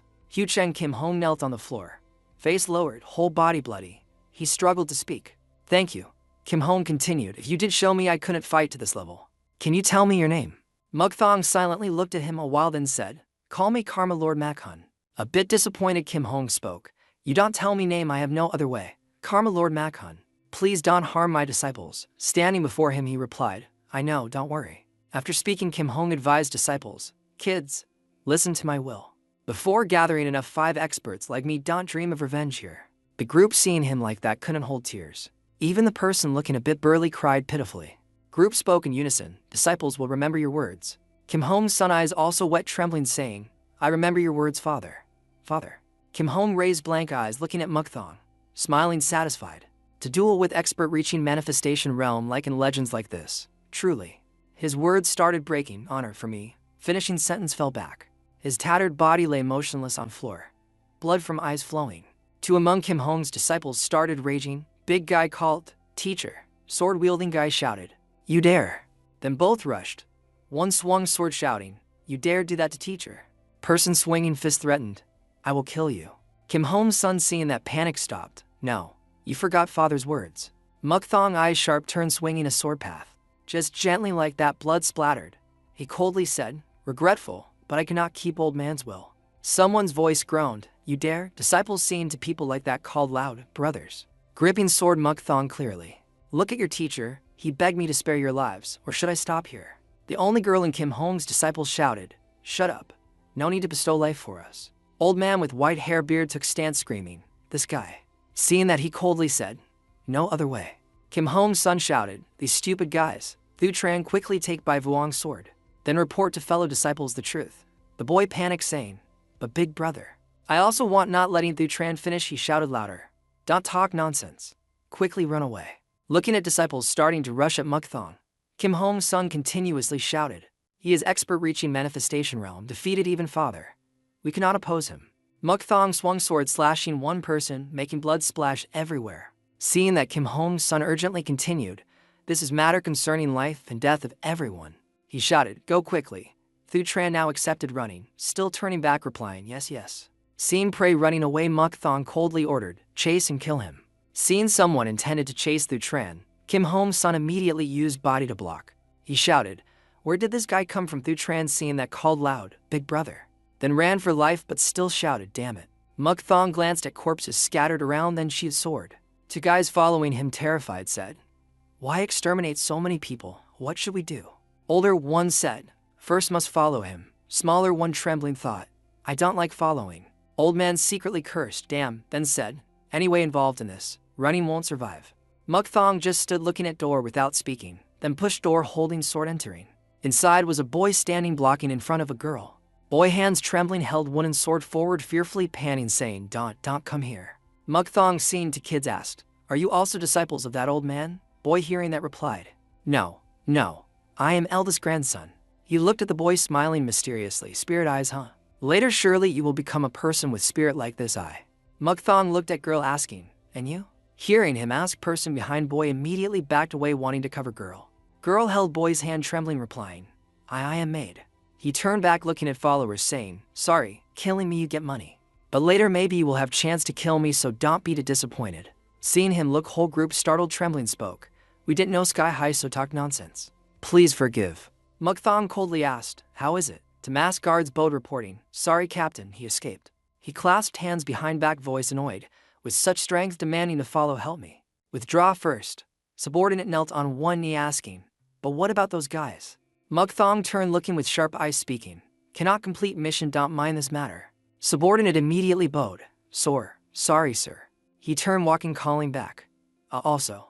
Muk Thong gave a few taels of silver to old stalker, then gently, "Sorry, but go to martial arts hall and Tai Chan house, then pass word I will stop by to ask for their crime of putting bounty on my life. Can you help me this?" Old man quickly took it, replying, "I will pass back." Then he added, "Then this is remuneration." Group chasing Muk Thong suspiciously looked at each other. Whole group thought, alive? He smiled looking at boy, though scared, still holding wooden sword tight, telling, "Later if becoming excellent expert, let's meet again, boy." Muk Thong gallantly walked away, ordering to subordinates, "Return." Two guards receiving order replied, Yes. Old man wiped sweat fearfully. Luckily young man earlier hit in time. Almost lost my neck here. He breathed, thinking, shorten life 10 years. Young man beside wondered, why did he spare us? Old man tremblingly replied, originally he must kill all to silence, but leaving one person escape, then killing all 7 is same. Boy behind seeing him leave collapsed exhausted. Young man seeing that whispered, "Oh God." Old man touched neck exclaiming, although witnessed many scenes like this, but I still. He continued, no matter what, this is fate. 3 people behind hearing stood frozen, sighing out. At his city, someone urgently reported, urgent order here. Thu Tran quickly entered shouting, issue urgent order, prepare to attack, hurry. A guard asked, young master, what happened? He urgently asked, where is 4th brother? Guard quickly replied, in private room. Thu Tran urgently pushed door shouting, 4th brother, big trouble. Men upper body naked, tiredly sat up asking, Thu Tran, what happened? Shouting. He urgently said, master passed away. Hearing that, he startled. Hurriedly stood up wearing clothes. He uncomfortably said, I didn't hear father was well. Thu Tran quickly replied, not that. He passed away due to losing duel. Hearing the sentence, he startled even more. Whole body stiffened. He asked again, you say father lost duel. Who is opponent? He, face full of anger, quickly replied, that person calls himself Karma Lord Makhun, is an extremely formidable expert. At deathbed, master said, to duel with expert reaching manifestation realm like this, I feel very honored.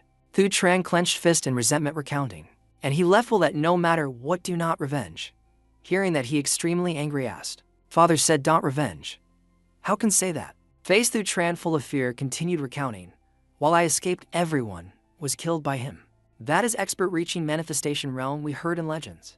Thu Tran quickly followed 4th brother, continuing, Currently that guy cannot chase here immediately, so we must prepare to attack. He asked back. What about Big Brother? He quickly replied. Big Brother also passed away, he startled third time asking. Even Big Brother? He angrily gritted teeth, bleeding, growling. Expert reaching realm high enough, wanting to take father's head. He ordered, record dialogue of father, and that person talking about outside matters. Thu Tran nodded, replying, I know. Moon clear, wind cool, fourth brother's voice rang. From now gather all fellow disciples here and prepare to resist enemy attack. Hearing, he replied, yes. At another place, surroundings without a soul, quiet night embraced the city. Voice rang, enter, Mukthong. That person spoke, I heard mission this time, you did very well, he respectfully bowed, saying, thank you, sir. Han Trungkat sat leaning on chair, hand holding chin, asking, but why fight head on, not assassinate? Mukthong closed eyes, plainly replying, meeting such a formidable expert, so even if die I wanted to sword fight once. Han Trungkat smiled bizarrely, you have desire to fight strong people, if so. He clenched fist. Countless purple evil energy emitted. He smiled sinisterly, asking, are you confident if dueling me you will win? Han Trungkat frowned, looking at Mukthong with strange eyes. He laughed loud. Truly arrogant person. Suddenly a wind flashed across Trungkat, making him stare surprised. He somehow flashed past him with terrifying speed, slashing across his neck, making head fly far. Trungkat couldn't believe. Mouth coughing fresh blood, he stared, gritting teeth. Trungkat extremely terrified. Bewildered, not understanding. What happened? Inside room, fire still flickered, burning. He doubted, asking himself, what was that earlier? Looking at killing intent surrounding Mukthong, Trungkat asked himself, was it just killing intent? He coughed once, then smiled a magical smile. Han Trungkat held face, laughing madly, truly cunning brat. If having enough ability to kill one of 3 emperors, surely must have such courage. He raised face, smiling, smirking, asking, what do you want? Want this leader position? Mukthong bowed, replying, no sir.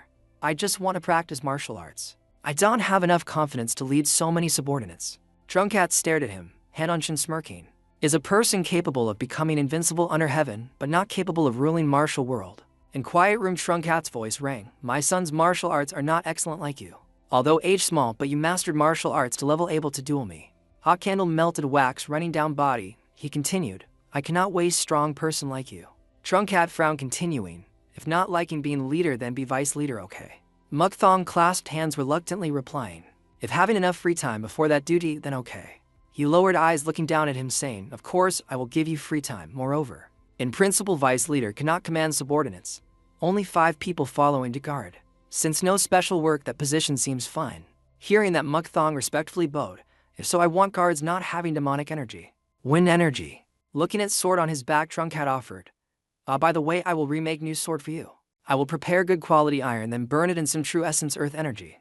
A sword covered by huge energy appeared, he recounted. Heard that true essence earth energy will highlight character of martial artist. If using it will create sword suitable for owner of that sword, just that is enough to create sword. Suitable for vice leader. Trungkat tilted head, asking, oh wait, you know how to play Go? Mukthong, preparing to leave. Hearing him ask, replied, I don't know Go, but know a bit of chess. He heard so, a bit disappointed, then a bit pity. He looked at him, smiling faintly, if you want to talk to me more. Then later, instead of becoming a Go piece, I must become a Go player. Understanding implication in Mukthong's sentence, Trungkat revealed bizarre smile, thinking, although having no ambition, but he was born a martial artist. Can see killing intent of leader too. Thinking so, he spoke up, well said, fine, then I will also try to learn chess to play with you. Trungkat lowered eyes, saying, my chess learning surely takes much time. So I will give you some Go pieces. During that time, don't touch chessboard, okay? After a period, Mukthong entered a campus in middle, having a small well full of water. He bent down, looking at jade piece in hand, whispering, I became vice leader. Looking at jade piece carved extremely exquisitely, he continued, truly a useless position. But, looking at simple house in front, he spoke, this house looks exactly like my house in Luoyang. Mukthong asked silently, left home? Seeing object, remembering person. He remembered patting Tu Yen's head. Remembered her obedient smile, wondering, wonder if Tu Yen is fine. Suddenly someone's voice rang behind Mukthong. You grew a lot. He suspiciously turned to look. Mukthong exclaimed, Senior Lu Bok wearing ragged old clothes, hand carrying wine barrel on shoulder. He smirked, only 3 months, but feel a bit awkward, huh? Now you are vice leader. Long time no see. Lu Bok laughed, inviting, how about it, go have a drink. Mukthong happily clasped hands, replying, long time no see, so I really want to hear teachings of senior all night. To people together raised wine cups toasting. Then to people laughed, talked happily, talking heaven and earth. Don know what said, making Lu Bok laugh so refreshingly. Mukthong rarely could smile happily like that. Two people chatted from noon till sunset. Next morning, a group came before Mukthong respectfully. Subordinates greet vice leader. He looked up asking, "You are?" Group of 4 people, 3 men, 1 woman respectfully greeting him. They said in unison, "Meeting you again is an honor for us." Mukthong, a bit happy, said, "Are you my direct guards?" Everyone doesn't look much different from before. Ngok Lean bowed, thanks to internal power, looking young. Honthe behind her heard so laughed. He said, "You are young?" Gently, affectionately, she elbowed his stomach, making him spit all water and body out. Seeing that, Mukthong helplessly said, "These people always like this." He smirked, saying, "Right for people. So I will take title of guard team as for gentlemen. How is it? And your names are Plum, Orchid, Chrysanthemum, Bamboo. You choose one." Ngok Lean happily said, "First, I choose Orchid." Ma Thuk, standing behind looking at her, also spoke. "Subordinate chooses Bamboo. Other names seem not suitable for me." Tranjuan plainly spoke, "I choose Plum." Mukthong looked at droopy figure of Honthe, asking, "So remaining person is Chrysanthemum? Are you satisfied with name Chrysanthemum?" Chrysanthemum drooped, sitting on ground complaining, "Oh God." After a while looked up at him holding index finger, saying, "It's fine." Clasping hands behind back, Mukthong clearly said, "All right, you became my direct guards. Later I will call you by those names. Moreover, from now I will direct martial arts for you. Later hope you will practice hard to complete mission well." Hearing finished, group said in unison, "Thank you for kindness of vice leader." Night gradually fell. Someone's voice rang. "You said nice words for vice leader." Someone put hand into bowl, taking a chess piece, speaking, "In principle cannot bring sword approaching before me, but for him is exception, anyway useless." Han shrunk out hand on chin, hand holding chess piece in midair. He said, "If wanting to kill he would have killed me. He is a good knight piece." Hein Vothong holding black piece said, "No matter how strong, if not listening to master, not a knight piece, but becomes rook piece. But even if he can step on your shadow, cannot touch even a finger of leader." Amidst quiet space, to people playing chess talking, Trunkat plainly spoke, "Compared to chess I still like Go better. You know reason. More playing Go, more pieces." Looking at Go board full of places, he continued, "Scale will be bigger and everything messy, exactly like this martial world. And moreover," Trunkat resting chin, face bizarre, continued, "chess pieces can still move." After that he slammed piece down hard. Looking at surrounded row, Trunkat said, "But Go pieces, if played at position, cannot move to other position anymore." He held black piece in hand, saying, "Until death." Then board missing a black piece. Hand raised in air, fingers wiggling. Mukthong raised hand moving, eyes aimlessly looking far away. He stood still, waiting to receive attacks of 4 guards. Bamboo and Plum attacked from air, both shouting, "Hia." Mukthong still didn't bother moving. Standing still, swinging sword fast enough naked eye couldn't see, blocking both attacks, making them surprised. Bamboo rushed forward, Plum was flung aside, making him groan slightly. Orchid from tree jumped down, hands holding daggers raised, intending to attack right on his head. She thought, caught him. Mukthong still calmly stood looking up, white smoke rising, making Orchid cough hard. From behind a figure appeared. Chrysanthemum raised hand, intending to catch him. Mukthong looked up, praising, "Quite good is this diversion tactic." Suddenly an explosion occurred. In blind smoke, Chrysanthemum and Orchid landed. He clicked tongue, saying, "Failed." She sighed, saying, "Couldn't catch him." Chrysanthemum gritted teeth, groaning slightly. Sheathing sword, face happy, Mukthong said, "I know your martial arts level." He started analyzing. Plum has good martial arts standard and high proficiency. Bamboo and Plum stood still listening. He saw Plum disappointed, asked, "Okay." Plum sadly said, I dropped sword." Mukthong voice rang again. "Bamboo is strongest martial arts and for gentlemen." Looking at Orchid, he continued, "Orchid has ability to apply suitably hidden weapon art and self-defense art." She remembered earlier thought. "To bad," Mukthong continued. "Chrysanthemum mastered hiding art and killing technique, and swordsmanship corresponds to assassin." But Chrysanthemum heard thought, assassin." Mukthong face serious, he thought, but lacking ability to execute duty of independent guard because didn't forge more martial arts. Ability, and little demonic energy. After calculating in heart, Mukthong spoke, "From tomorrow, 1 by 1 come meet me.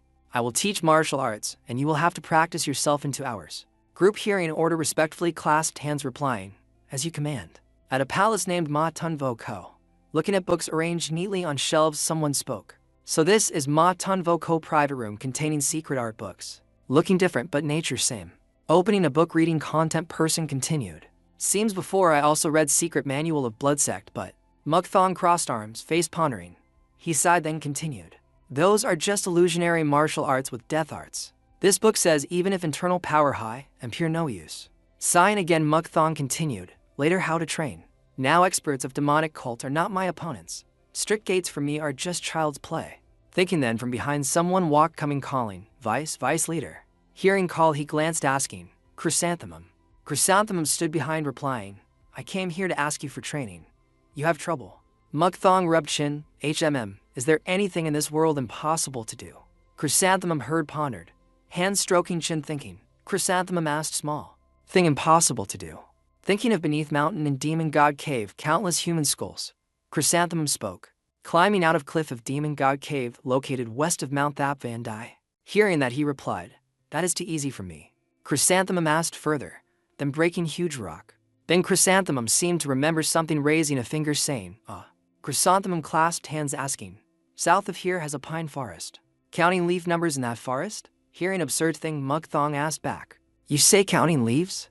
Chrysanthemum told him a story. Heard long ago Shaolin Temple used this way to ban an expert causing trouble. In that pine forest wind blows strong twice daily. That master alone in big forest continuously chanting, Namo Amitabha Buddha. Chrysanthemum continued, and condition is he must count all leaves of 1,000 trees to get out. But that forest nobody knows where so. Chrysanthemum pointed Mukthong.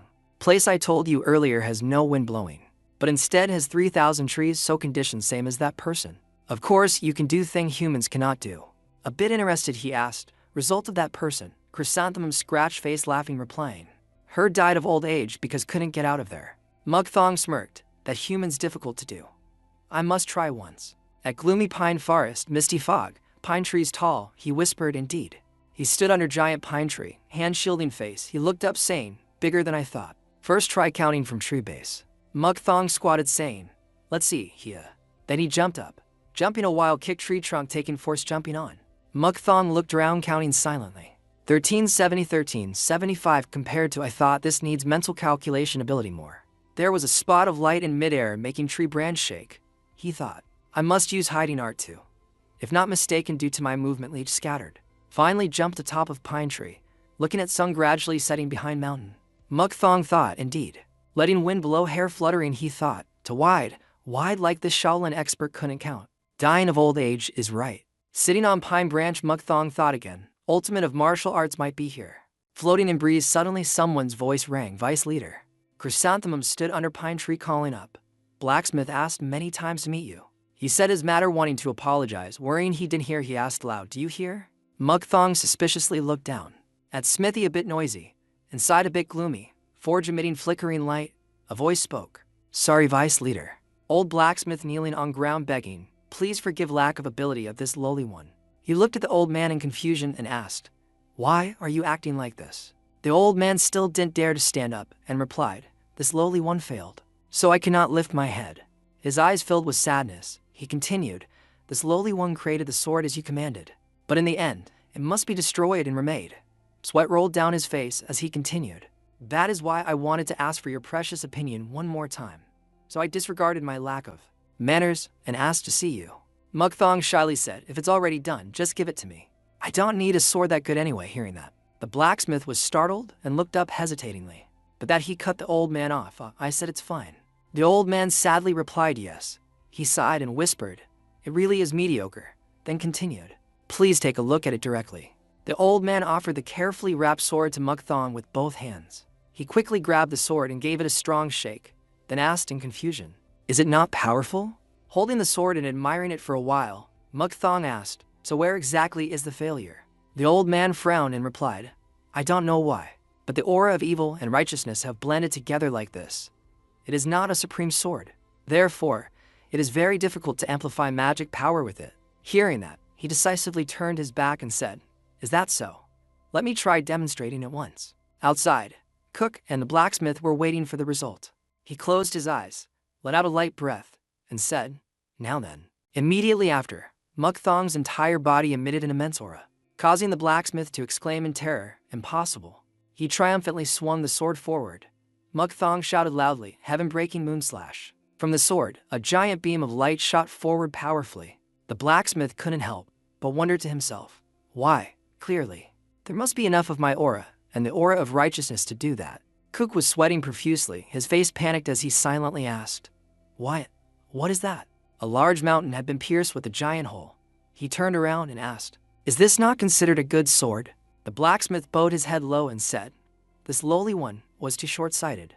Remembering the airflow in his body, the old man said, "It must be thanks to the unification of the vice leader's evil and righteous internal energy. So the sword unusually has a personality similar to yours. It is a precious sword that only the vice leader can use." Holding up the sword and looking at it, Mukthong was satisfied. "It suits me well." The old man frowned and added, "Then please accept this as well. This is a short sword made from the remnants of the Makhun sword." It was a small, shiny black dagger. The old man said, "It is called Makan Phi." He looked at it and smiled, saying, "Makan Phi. That's a beautiful name." Mukthong put the sword away and happily continued, "The new Makhun and Makan Phi. I will use them well." He walked alone again in the pine forest. Suddenly, Mukthong realized something. He looked at the house in front of him, his eyes staring straight ahead. Mukthong sensed 3 figures.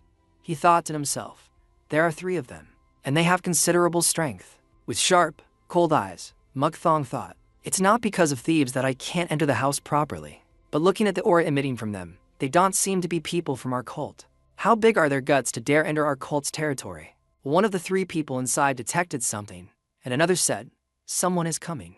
Beside the 2 men was a girl with her eyes closed, breathing heavily, her face covered in sweat. Mukthong stood analyzing. Are they ambushing the owner of the house? Since I don't know who they are, let's observe the situation first. Mukthong closed his eyes and thought carefully. Suddenly, a cold sword appeared next to his neck. A short-haired man with a face full of scars and blood-stained shoulders held the sword to Mukthong's neck and said, "Be quiet. If you stay obediently still, I won't hurt you." Another long-haired man standing nearby, also covered in wounds, said, "Give your sword to me." Mukthong silently assessed. There are 3 of them injured by magic power in that case. He observed closely and thought, "They are fleeing from our cult." The short-haired man impatiently spoke up, "Answer me. If one wants to escape the demon cult's territory, where must they go?" Mukthong was still busy making a decision. Should I kill them now, or later? Mukthong smirked. Or maybe try to guess their intentions first. Mukthong turned his back to look at them with a panicked face and stammered, If you want to escape the demon cult's territory, you have to go another 30 li." The long-haired man worriedly said, "Another 30 li? What should we do?" Fourth brother didn't answer, but asked Mukthong suspiciously, "Who are you to be living here?" Mukthong replied softly, "This lowly one is the son of a family expelled from the demon cult due to a power struggle in the past. Now I stay here practicing martial arts to return to the demon cult."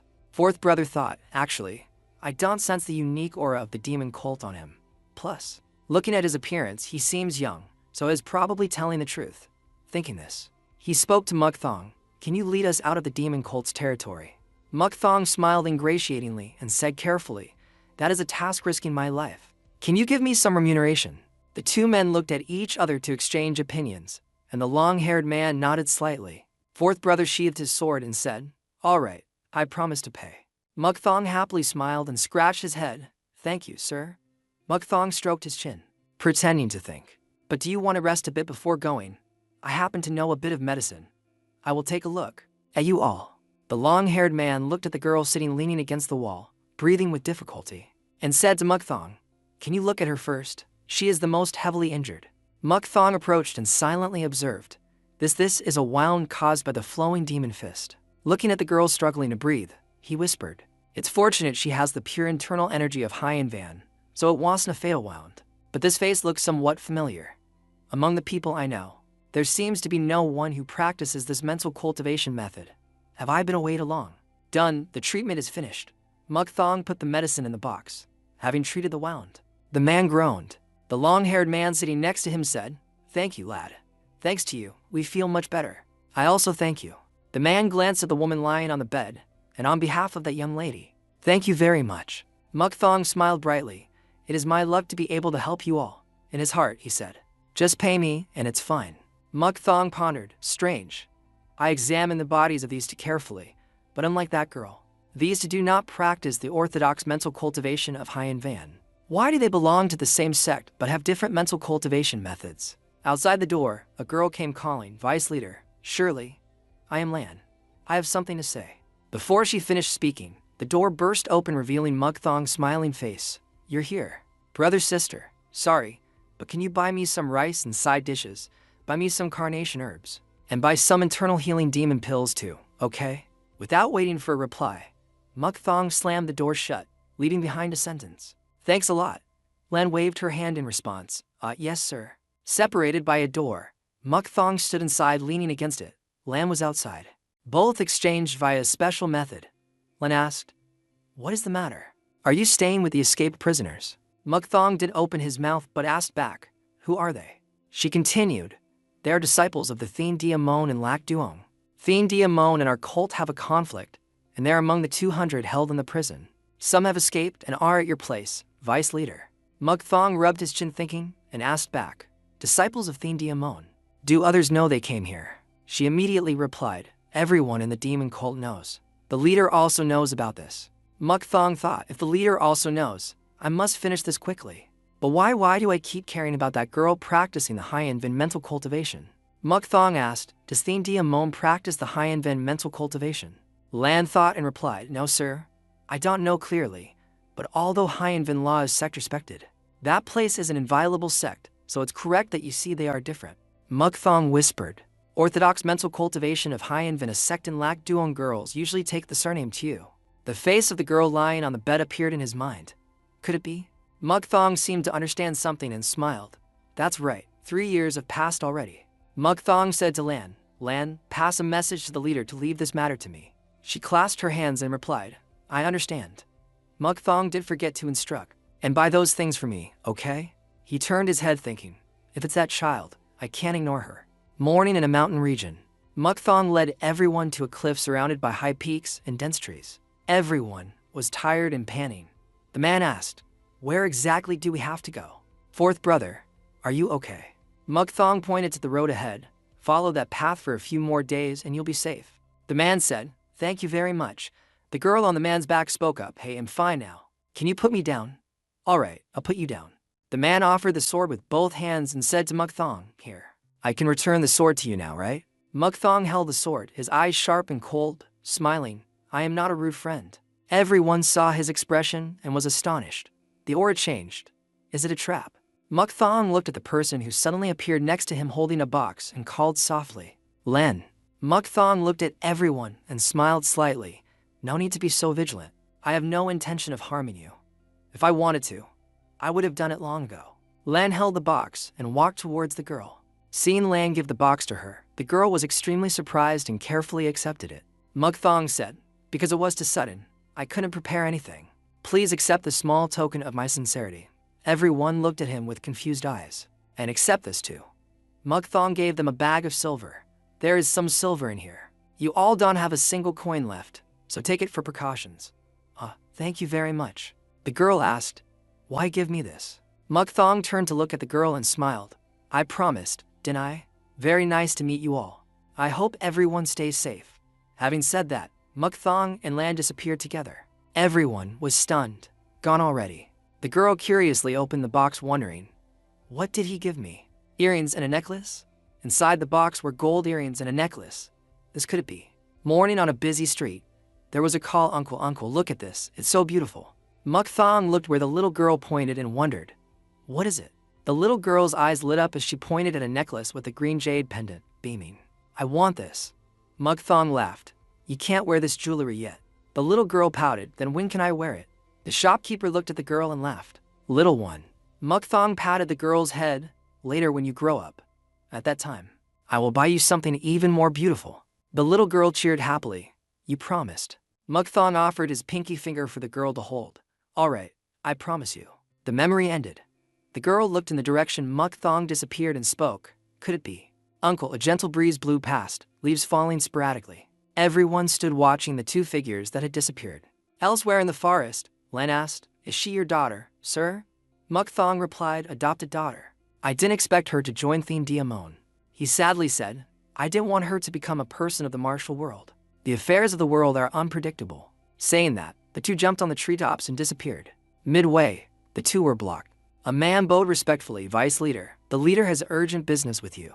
Mukthong was disgruntled. His personality is too hasty, isn't it? At the chessboard, Han Trunkat rambled, if it's a master player. Even a single chess piece is precious.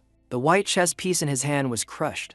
He continued, but no matter how excellent a master player is, The demon cult leader, Han Cat, radiating a gloomy and deadly aura, clenched the crushed chess piece in his palm and smiled savagely. If a chess piece doesn't manage its household affairs well, this demon cult doesn't need it.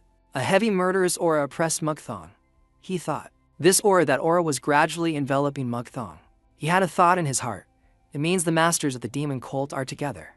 One by one, Poison Eye Lord Vice Leader Nang Phai Jai, Three-Faced Horse Elder Devodine, Beauty Killer Young Elder Hein Vothong, Nexus Thousandly Solo Walker Thi Kuk Kwang, Iron Yang Dai King Dik Tahan Trong Bin. Do you have any words of defense? The Dark Demon Great Emperor. Demon cult leader Han Cat spoke up. Facing Mukthong, he said, Vice Leader Mukthong. Mukthong calmly said, because I had private matters, I did that. Did you decide to dispose of them? Han Cat said sternly, not that. But this is not a matter you are allowed to resolve on your own. Mukthong made a request. Then I boldly petitioned the leader. What do you think about releasing the prisoners of Thien Dia Mon and establishing a friendly alliance with them? Hein Vothong angrily disagreed. Vice Leader Mukthong. Han Cat stopped his words. Please be cautious, Elder Hein Vothong. Han Cat, not yet calm, said. Even though Thien Dia Mon is a fairly large sect with about 2,000 disciples, we can send masters to exterminate them. Ultimately, why did you act like that? Mukthong clasped his hands behind his back and replied, my adopted daughter is in Thien Dia Mon. Han Cat asked back, adopted daughter in Thien Dia Mon? If so, you should have asked for my opinion before acting. He gritted his teeth. Is it the servant girl you met while in Lac Duong for 3 years? You didn't teach her martial arts, and you were separated for 10 years. In that case, she's not blood-related nor a disciple, she's just a beggar. So why must you be responsible for her? Mukthong just remained silent. Han Cat spoke up. I will ask one more time, Vice Leader. Han Cat's group emitted huge murderous anger when hearing the sentence. I apologize, sir. Mukthong firmly said, you definitely won't kill that child yourself.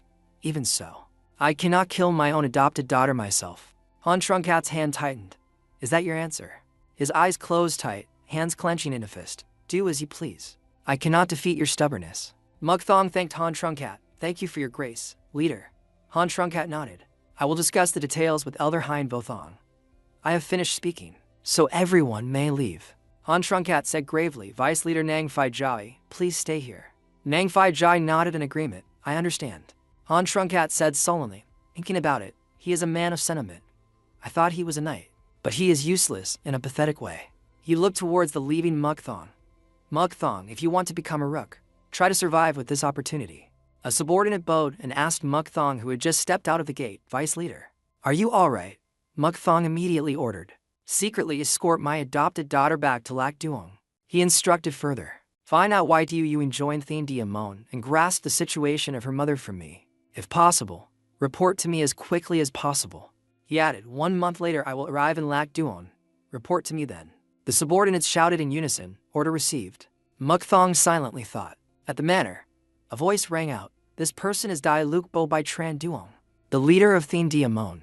Inside the room, Hein Vothong was introducing a few people to Mukthong for review.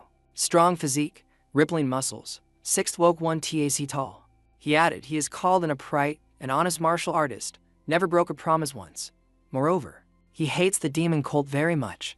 The reason is simple, he recounted, because his father fought with the demon cult master and died from a fatal wound.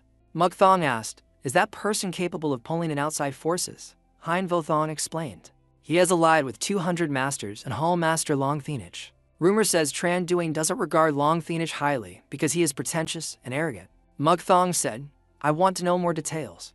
Hein Vothong helplessly replied, I am responsible for all information within the cult, so I am only faithful to the assigned task.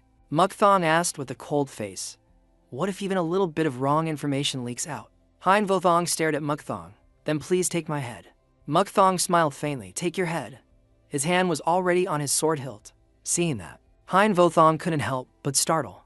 Mukthong thought of what Lu Bok once said, with those who only use their heads, you have to scare them once, so they won't calculate tricks.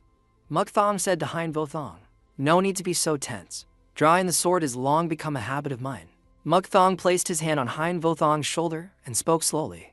Getting rid of you doesn't require a sword, so don't worry. Anyway, what do you think about signing a non-aggression pact with Tran Duong? Hein Vothong hesitated, that even if it's Thien Dia Mon, it's hard to keep the pact. Because if the martial world unites to oppose our cult, we cannot ignore them. He still hesitated a bit and added, "But I think if the pact only has one condition of non-aggression, it might work." Mukthong turned his back and replied, "Is that so? First, draft the agreement for me." 10 days later, Mukthong led 20 masters towards Lac Duong. On the journey, Am Hu Thiet and Hu Okbok also learned the zither. She made people fascinated to death and joy by sound attacks. So she was named Am Hu Sound Wisdom.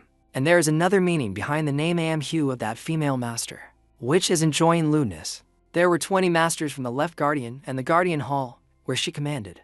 These masters visited a small sect, Thien Dia Mon, for no apparent reason. Finally, 20 days after departure, they arrived in Lac Duong. Mukthong's subordinate looked very haggard. He hugged a pile of documents, placed them on the table, and reported, "Here are the documents you asked for." Mukthong was reading each document just brought in. The subordinate beside him lamented. "They say Tran Duane has never broken a promise and doesn't mind doing good deeds, except for the fact that has a bit perverted, has normally a good person. I didn't know what you needed, so I prepared everything." Han Shriman held a teacup and laughed heartily. "People say once inside the bedroom, no one is a gentleman." Good, this orthodox guy." Am Hu turned to ask Mukthong, "Will the vice leader establish the pact with them according to the plan?" Mukthong replied, "If nothing special happens, then yes." Mukthong glanced at the subordinate beside him as if giving an order. On a cliff in the forest, Mukthong observed a manor from the cliff, worried. "How is Tuyuan's mother living now?" Mukthong observed the girl walking in the manor and thought, "She is now living in a small house near Thien Dia Mon." Tran Duan accepted Tuyuan as his disciple. She is strong-willed and quiet, creating a good impression on everyone around. Although she received a few marriage proposals, she refused them. Mukthong sighed, "Really foolish. I hope the child marries a good man." Suddenly someone behind asked Mukthong, "Hey over there, you. Why are you watching Thien Dia Mon from here?" A boy holding a wooden sword pointed towards Mukthong. "Don't move. Are you a spy?" Mukthong looked at the boy pointing at him and thought, looking at the way he talks and the beautiful clothes, even though it's a toy sword, it's a good wooden sword. Must be a precious disciple of Thien Dia Mon, right? Just looking tells me. The boy saw Mukthong didn't answer and asked again, Can't you answer?" Mukthong chuckled. "Just when I was bored," he said to the boy. "Luck has arrived." The boy startled and trembled, speaking, rude thing." Mukthong acted evil and dangerous. "That's right, I am rude and cruel. I was watching Thien Dia Mon to kidnap a test subject, and you came yourself." His eyes became even scarier as he threatened, "If this isn't luck, what is?" The boy panicked, retracted his sword. Mukthong struck at the boy. The boy used his wooden sword to block the blow. Mukthong chuckled. "The form of the technique is decent." Mukthong paused because the sword had poked him. The boy cheered happily. "All right, I won." Mukthong smiled sinisterly. "It didn't hit yet." The boy froze, face turning pale because his acupoints were sealed.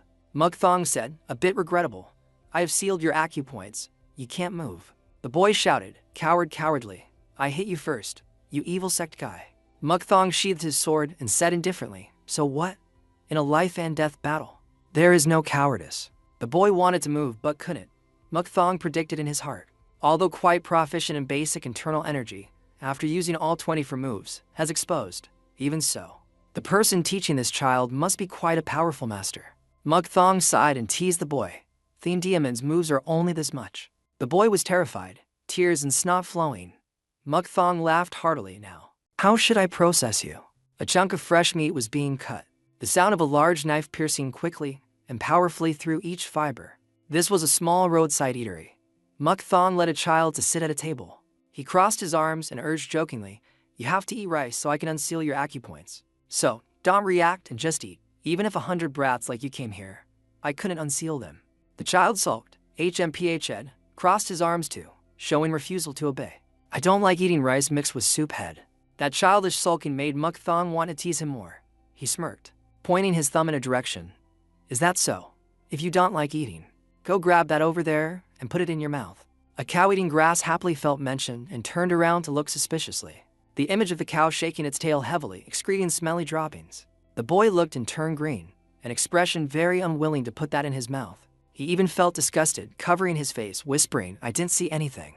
Feeling played, the boy turned around, bowing his head in annoyance, body trembling with anger. Cursing Mukthong, "Uncle is truly despicable." In response was a loud laugh from him. "In that case, raise your voice and call me despicable." The child was speechless, helpless. "Oh God. Now the only way is to eat." Angry to the point of tears, He could only accept fate. Alright, eating is enough, right? The boy tried to eat very fast, hands constantly shoveling rice into his mouth.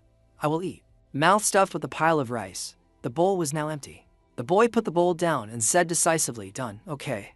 Now I will go." Letting the child go. Mukthong did forget to joke more. "Missing you makes me very happy. You are happy to write." The child walked away and turned back to curse more. "You despicable and evil guy. Just wait and see later." Seeing that anger, he felt even more satisfied and couldn't help laughing. Happily, "Alright, see you later." The child had walked for a while. Mukthong stopped joking and started doing something. He smiled a bit sinisterly as if calculating something. "Now, let's do what I have to do." So interesting. At a certain mansion, night fell, fires were lit. In that late night, voices were talking. The day's night watch has ended smoothly. There were the guards, one stretched and yawned, ready to end his workday. The other leaned his chin on his weapon and happily said, "Finally, it's time for the shift change." Preparing for the upcoming shift change, suddenly they froze when seeing something in front of them. Out of nowhere, an old man with his head covered spoke up asking, "Is this the Diamond?" The old man sat on a horse and continued, "I have business with the leader. Report inside." Behind him was a mighty army that terrified others. Stiffened by the pressure the opponent brought, the two were petrified. "What is that?" "Those guys, they rode horses here, but I didn't hear any signs." "Oh mother, what is that?" One of the two guards feared. Quickly report to the leader." From behind them, a large figure was approaching, mouth seeming to reassure the guard. "No need for that." Then that person introduced himself. "I'm Tran Duong, the leader of Thien Diamond." Tran Duong radiated murderous aura, eyes glowing threateningly, but also defensive. Asking with an annoyed voice, "I felt a roaring fierce aura approaching from outside, so I came out. Those messy auras, get lost. Don't spread here anymore." On the other side, the opponent did lose out and threatened back, if the heads of your 300 disciples imprisoned by my cult fall to the ground, you wouldn't mind, right? The old man's voice was also challenging. Think carefully before speaking, Leader Tran Duong. Tran Duong felt slightly disrespected. He gritted his teeth angrily asking, "Your evil sect came here to threaten me. Moreover, I don't need to waste words with your evil sect." Seeing the situation tense, Hugh spoke up to resolve the current situation. "Leader, can you listen to me for a moment?" Hugh solemnly explained the reason they came. "We, the heavenly demon god cult, came here to negotiate with Thien Diamond. Can you listen to us talk, and then decide?" Hearing something unbelievable happening, Tran Duong was quite surprised. Negotiate? A while after listening, Tran Duong helplessly thought, "It's annoying, but because of the hostages, I can't do anything else." Tran Duong was forced to agree, and reluctantly said, "Fine. The representative come inside. The rest wait outside." Accepted by Tran Duong, Hugh bowed in gratitude, showing compliance, of course. In the outer courtyard, a table was set up for 5 people to sit and negotiate together. Someone was silently evaluating. "What's going on? Clearly I heard they aren't this polite here. Even if words differ, it shouldn't be this different." That person was the Martial Arts Alliance Special Envoy, Hallmaster Long Phoenix. Long Phoenix slowly looked and judged each person in front of him. First is the old man, the one with thin, dark blue hands. That is definitely Cao Lu Hayat Manga Quan Bai, ranked 13th in the demon cult. Next is the beautiful woman. Conversely, that woman with transparent hands and skin white as jade. Isn't that Hugh Thetan Huok Bok? After deducing the two of them, fear rose in Long Phoenix's heart, but also some confusion. Thinking, just these two are more than enough to destroy this place. Why come here with an army? But first, Long Phoenix also greeted, "Are you Sir Cao Lu Hayat Manga Quan Bai?" Only seeing Cao Lu Hayat holding a water cup and answering gloomily, "You know already, why ask?" Fearing offending him, Long Phoenix clasped his hands to show respect. "A noble person like you visiting this place directly, I couldn't believe it." But secretly evaluating, this old man is too aggressive. On this side, Cao Lu Hayat just laughed and said, "Someone more noble than me is also here. So, why can't I come?" Surprised by those words, Long Phoenix looked unexpected, the fear in his heart increased. Wondering who Cao Lu Hayat mentioned. Someone with higher status than the 10th rank of the demon cult. Nga Quan Bai? Could it be Elder Hein Vothon? The one called the brain of the demon cult. He was sensing the opponent's aura. But I don't sense demonic energy from that person. I only see Mukthong eating and evaluating cakes now. What is this dish? This is truly something Long Phoenix cannot recognize. Can only think. Could it be the demon cult has a new master I don't know? Everything was stable. A voice rang out. Leader of Dai Luk Bo Bisect, Tran Duong. Hugh started the topic. She smiled and said, "This time our cult came here to establish a non-aggression pact. With your sect." There was a scroll on the table offered by Hugh. "This is the pact. Please try reading it." A bit afraid and surprised, Tran Duong sweated, asking back, "Non-aggression pact?" Beside Tran Duong, Long Phoenix constantly whispered warnings, "Don't be fooled. They are trying to grasp your sect in the palm of their hands through this strategy." Tran Duong opened the pact to read, stuttering in reply, Is that so?" Detecting the threat, Long Phoenix felt a chill down his spine and jumped, fearfully glancing over, mouth emitting sounds of fear. Hugh emitted magical power threatening the opponent. Her eyes turned red. She stared, smiling yet not smiling, warning, "This pact is between our cult and Thien Diamond. This is the leader's decision, not a matter for Hall Master Long Phoenix to interfere in." Hugh scared him, and then spoke to Tran Duong. "If you sign this pact, our cult promises to release all prisoners of your sect at this time." Tran Duong read the pact very seriously, opening the pact, dense words. Inside details all conditions clearly. The Heavenly Demon God cult and Thien Diamond will not infringe on each other's territory. In case of infringement, it will be handled reasonably according to principles discussed beforehand. And the Heavenly Demon God cult cannot intrude within 20 li of Thien Diamond. If due to unavoidable private matters one violates the pact, they must notify the other party 1 month in advance. Exceptions. Thien Diamond has no obligation to report when infiltrating the Heavenly Demon God cult and other orthodox sects, and the Heavenly Demon God cult can attack those who come to attack them, but cannot attack Thien Diamond. If the Heavenly Demon God cult has conflicts with other sects, Thien Diamond has no obligation to help.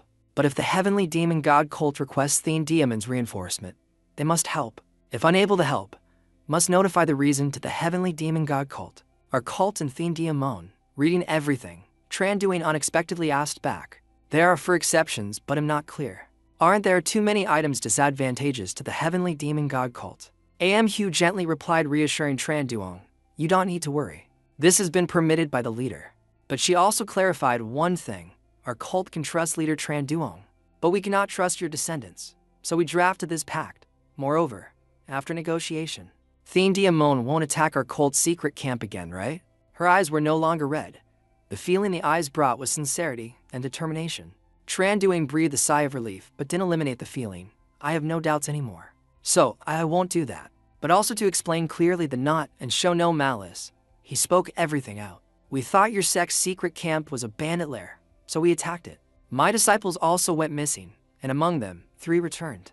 Recalling 3 battered subordinates returning was annoying, but Tran Duong continued explaining. "After that, I heard everything from beginning to end from those disciples. That's why the conflict with your sect happened. Everyone knows the truth, right?" Seeing Tran Duong's presentation, Hugh didn't pursue it, but gently bowed respectfully. "Our cult hopes no conflict will occur with your sect again, to make things go smoothly." Hugh threatened a bit. "If you refuse this offer, then our cult has no choice but to destroy your sect. Please keep this in mind." This could be considered an irrefutable transaction for Tran Duong, seemingly impossible to go against. Inside, everything was being discussed, contrasting with the outside. It was quiet, with no one around. After thinking carefully for a while, he seemed to have made his decision. But to be sure, he asked again, "Your sect will keep the clause releasing my sect's prisoners, right?" At this time, Muk Thong spoke up to guarantee. "I stake my position to guarantee it to you." Hearing Muk Thong answer for the first time, Tran Duong wondered to himself, who is that young man? A high-level master of the demon cult. I don't sense demonic energy from him. But Tran Duong only responded to Muk Thong regarding the pact without asking further. "Fine. I accept this proposal." Everything was done. Cao Lu Hayat turned to congratulate Muk Thong. "Congratulations on the successful pact, Vice Leader," he arrogantly replied. "Of course it's successful." He crossed his arms explaining, "I thought carefully. There shouldn't be unnecessary fighting between the 2 sides." Knowing Muk Thong's identity, Tran Duong was unexpected. Tran Duong just sat there observing, but recalling to himself, "Vice Leader? Could that young man be the Vice Leader of the Heavenly Demon God cult?" A Vice Leader leading 10,000 evil sect members and 20,000 elite masters came here directly. "I can't understand what is happening." Next, Long Phoenix pondered with a fearful face. News of a newly appointed Vice Leader has caused a stir recently. If that person is truly the Vice Leader, he surely surpassed the Supreme Extreme Demon Realm. Seeing the urgency, Long Phoenix calculated, "I must quickly report to the Alliance and prepare." Everything was settled. Muk Thong stood up and said, "Well then." Turning back, he happily called out loud, "Little kid, I know you are there. I will buy you something delicious, so come out. Hearing that, Tran Duane was skeptical, asking himself, little kid. A stone was thrown into the bush, hitting something inside, causing the thing inside to startle and yelp. The child hiding in the bush held a weapon, annoyed at being discovered. What to do? I won't be fooled again, you despicable guy. While Mukthong waited for him to come out, happily humming a tune. Then he happily invited the child. Now let's play happily together. Knowing who that was, Tran Duane turned pale and questioned, grandson, why are you there? When did you come out? The child confidently opened his mouth, but his voice wasn't loud, only hearing himself. Despicable guy, you're dead now. My grandfather will kill you for sure. Seeing his goddamn grandson foolishly provoking people, Tran Duane couldn't help worrying, oh god, why does that brat have such bad habits? Hey, you please be quiet. Mukthong suddenly disappeared. Then he appeared behind the child, hands slowly placed on the child's shoulder, whispering in his ear, when will your grandfather kill me? Scaring the child pale. Not knowing what happened, only hearing the child scream, Tran Duane could only groan, oh god. Mukthong continued his joke, say grandpa, I was wrong. Say that and I will release you. Grabbed by the collar, lifted into the air, the child struggled angrily in his hand. Let me go. I can't do that. Let go. This brat. Since he was joking, he went all the way. Mukthong smiled demonically.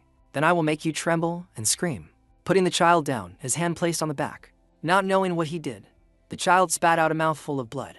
Seeing the critical situation, Tran Duane spoke up to stop. Wait, that child is my grandson. How can you do that? Speaking, Tran Duane intended to rush forward, mouth constantly begging, please stop, but was stopped by Am Hugh. Am Hugh lowered her eyelids mysteriously, saying, please stay still for a moment. Parallel to that, Cao Lu Hyatt appeared behind, placing a hand on Long Phoenix's shoulder threateningly. I also hope you sit still obediently. Both worried and afraid when threatened. He sweated, questioning himself. When did he get behind me? Back to Mukthong, he provoked the child, his words slightly threatening. Hurry and scream, kid. This time I will break all your bone joints. Just beaten to coughing blood, but the child was still tough-mouthed, cursing randomly. You despicable. You think I will do as you wish? So he got beaten again.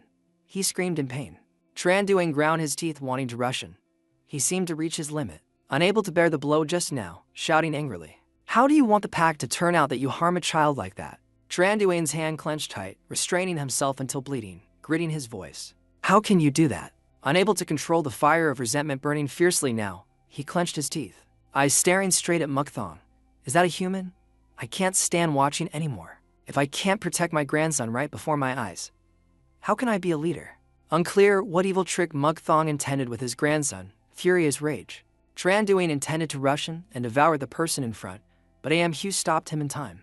Exactly how long do you intend to torture the boy? 2 quarters have passed. Am Hugh shook her head slightly, reassuring when understanding Mukthong's good intent. Please wait a little longer. Outside was quiet with no one. The boy's expression was better, although the treatment process was still ongoing. So the boy obediently listened to Mukthong's dedicated instructions. Control is very good. Now guide the true energy, circulate energy according to the flow. Tran Duane was shocked at the situation, struggling with chaotic thoughts. What? Isn't he torturing my grandson? Done resolving, Mukthong calmly explained to the boy. The mental cultivation you are practicing now is the Tai Hu Vo Luong mental cultivation.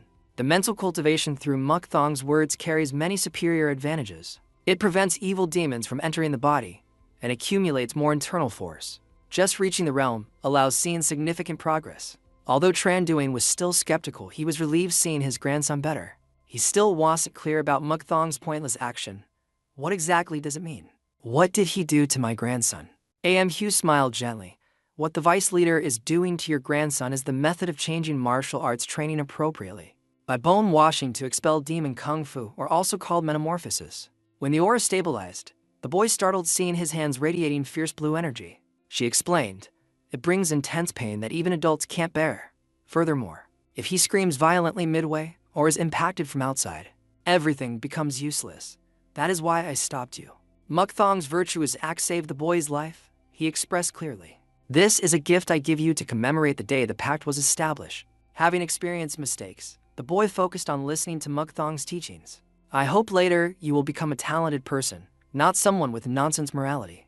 Then he turned away to continue his journey. Here, the work to be done is done. Everyone slowly head back.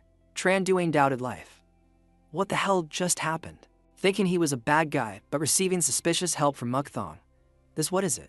Being with Mukthong for a long time, Hugh completely grasped Mukthong's intentions. Gently speaking his thoughts, the vice leader seems satisfied with your grandson. Among the young believers of our cult, almost no one has received this technique. Before leaving, Hugh didn't forget to reassure.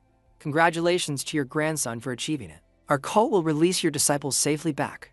We beg to leave first. Both Hugh and Mukthong left this place together.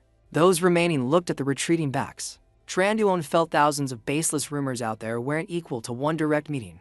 Hugh, the person who made them, have a different view of her. I heard Hugh was a lewd woman, with cruel and ferocious thoughts. Today I realize one cannot completely trust rumors. Witnessing Tranduon trying to stop, but then observing his actions just now, Mukthong wondered, what did you say to him? Hugh smiled gently. That is a secret. The night scene was quiet, darkness covering everything around. On the way back, the group led by Mukthong followed by Hugh. You guys returned to the cult first. Hugh felt a bit concerned. Where are you going? Are you planning to cause trouble? The leader ordered that after this ends, you must return to repent. Mukthong replied, I still have work to do. Mukthong did forget to instruct to close subordinates my cook, you to return first with the others, they shouted in unison, order received. Next, Mukthong turned to Kalu Hayat saying, and foreign manager Nguk Kwan Bai. Lend me general manager Thetan Huok Bok for a bit. The old man didn't understand the reason for borrowing her. What?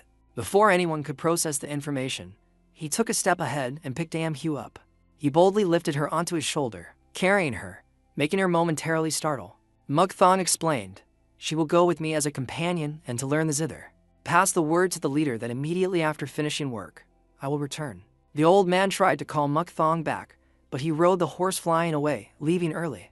Mukthong, vice leader, opening his mouth to say a few words, he was met with total silence from him. Kids these days, let's go back. Just now before green, Mukthong attacked decisively, carrying her on his shoulder neatly. Clear moon, cool wind. Being carried on the shoulder without a clear reason. Exactly what special matter makes you like this? Mukthong laughed loudly at this innocence. Not a special matter. In going to Voduing sect and Taichin sect to collect debts. Leading enough. It's time for Mukthong to switch to serious mode. Those guys had big guts to put a bounty on my head. Moreover, if the bounty was high, I wouldn't say anything. They only paid 40 taels. What do they take me for? Hugh was stunned. Just now you said nothing special. Now it turns out like this. What? In that case, do you intend to order me to destroy them and the nearby camps? And you said nothing special. Mukthong reassured, no need for that. Mukthong coldly, lips curling up, stated clearly, I alone am enough. Switch scene to the castle of the leader of Voduing sect. A servant entered the room bringing some important information. Leader, I brought the documents needing processing. He replied, hard work for you. Leave them there and go rest. Suddenly, a large explosion occurred at the door, shattering it. Black smoke filled the room, leaving both stunned. Soldiers outside sounded the alarm throughout the castle. Intruder, everyone take up arms. The stranger's footsteps gradually appeared. Mukthong, murderous or raging, hand holding Mak Hun's sword covered in mysterious blue light, face stained with darkness, eyes deep red, declared bluntly, I came here to collect debts from the leader of Voduing sect. Two soldiers with ferocious faces prepared to slice the hateful guy in front in half. You this guy. How dare you? Where do you think this is to dare barge in? Tigers don't roar. They think it's a kitten. He gifted a few basic fatal strikes. Even hair vanish. The servant hurriedly helped the leader up. She worriedly asked, Leader, are you okay? The leader was traumatized, body unable to support itself, trembling asking, You who are you to come here looking for me? Contrary to the fear, Mukthong looked down laughing at the leader's pretense. You don't remember? Because you miss me so much you put a bounty on my head. Mak Hun's sword pointed at his face. The leader could only stammer. Bounty? Looking closely, the leader discovered this was the ghost sword that slaughtered the Vo Sunning Guhung a few years ago. Seeing Mukthong's aura wanting to kill the leader directly, not knowing who was in front boldly threatening, the leader stupidly thought, I won the duel with Hu Chen's sword emperor. Where did you come from to rudely point a sword at the leader? Out of nowhere, a long-haired man appeared attacking unexpectedly. Impossible. The vice leader of Hong Long sect gritted his teeth, swearing to chop Mukthong into pieces today. You. Mukthong dodged and appeared magically from the white smoke. Not bad. Who are you? The leader of Voduing sect silently thanked the rescue. The vice leader warily guarded against this ghostly person. Leader, are you okay? Ghostly brat. I am the vice leader of Hong Long sect. Thank you. Mukthong acted dangerous, Warning once, seems I have no relation to your house. I don't like creating grudges with Hong Long sect, so step aside. The vice leader of Hong Long sect, delirious, unable to stop himself, rushed to pierce him to death. Arrogant guy. He used all his spirit energy, deciding to use vertical moon cutting slash to kill Muk Thong. The blow was like slicing a mountain in half, when the sky was dark and chaotic. Aiming at Muk Thong, he just gently dodged the attack and launched a dangerous move. The vice leader of Hong Long sect coughed blood. Muk Thong retracted the move, turned sideways looking down on him, judging him with half an eye. Attacking is only that much. With your strength, it's hard to protect yourself, let alone protect others. The leader was speechless, face turning pale, revealing absent-mindedness until he could only deliriously discover. That is sword kinesis, isn't it? Surely he surpassed the fire realm. Resistance is useless. The disciples still strove to protect the leader's life, shouting, "Leader, we must run." The leader immediately ordered, "Everyone retreat." Muk Thong challenged the opponent, "Now it's your turn. Why not draw your sword?" The leader of Voduing sect could only smile wryly. Hu Chen's sword emperor was defeated by you. So, how can I match up? The leader shouted to the disciples, "Everyone listen here." The situation was hanging by a thread. He bluntly issued an order, "Treat me like dust and forget me. Absolutely do not take revenge for me, do you hear?" You know how the disciples of Hu Chen's sword emperor ended up, right? Recalling the painful image of that person imprinted in his mind more clearly than ever. The leader humbled himself, begging Muk Thong in the bad situation. "I fear my life won't calm your anger. I only ask you one thing. You can take my head, but please don't harm my disciples." The weapon in Muk Thong's hand emitted huge energy, ready for the moment to eliminate his target. But those sincere words moved him. His eyes lowered slightly, pondering and making a final decision. Muk Thong retracted his weapon. Slightly frowning, he said to the leader, "Killing someone like you is a bit difficult." He felt a bit relieved momentarily. He changed his mind when just now he wanted to burn this place down, making the leader fear. "You just leave like that, yeah." Muk Thong coldly turned his back and walked away immediately without explaining further. "I'm done with you. Now I go to Taichen's sect." The leader waved, calling back, "Wait. On behalf of Taichen's sect, I apologize to you and I will cancel the bounty. So can you stop?"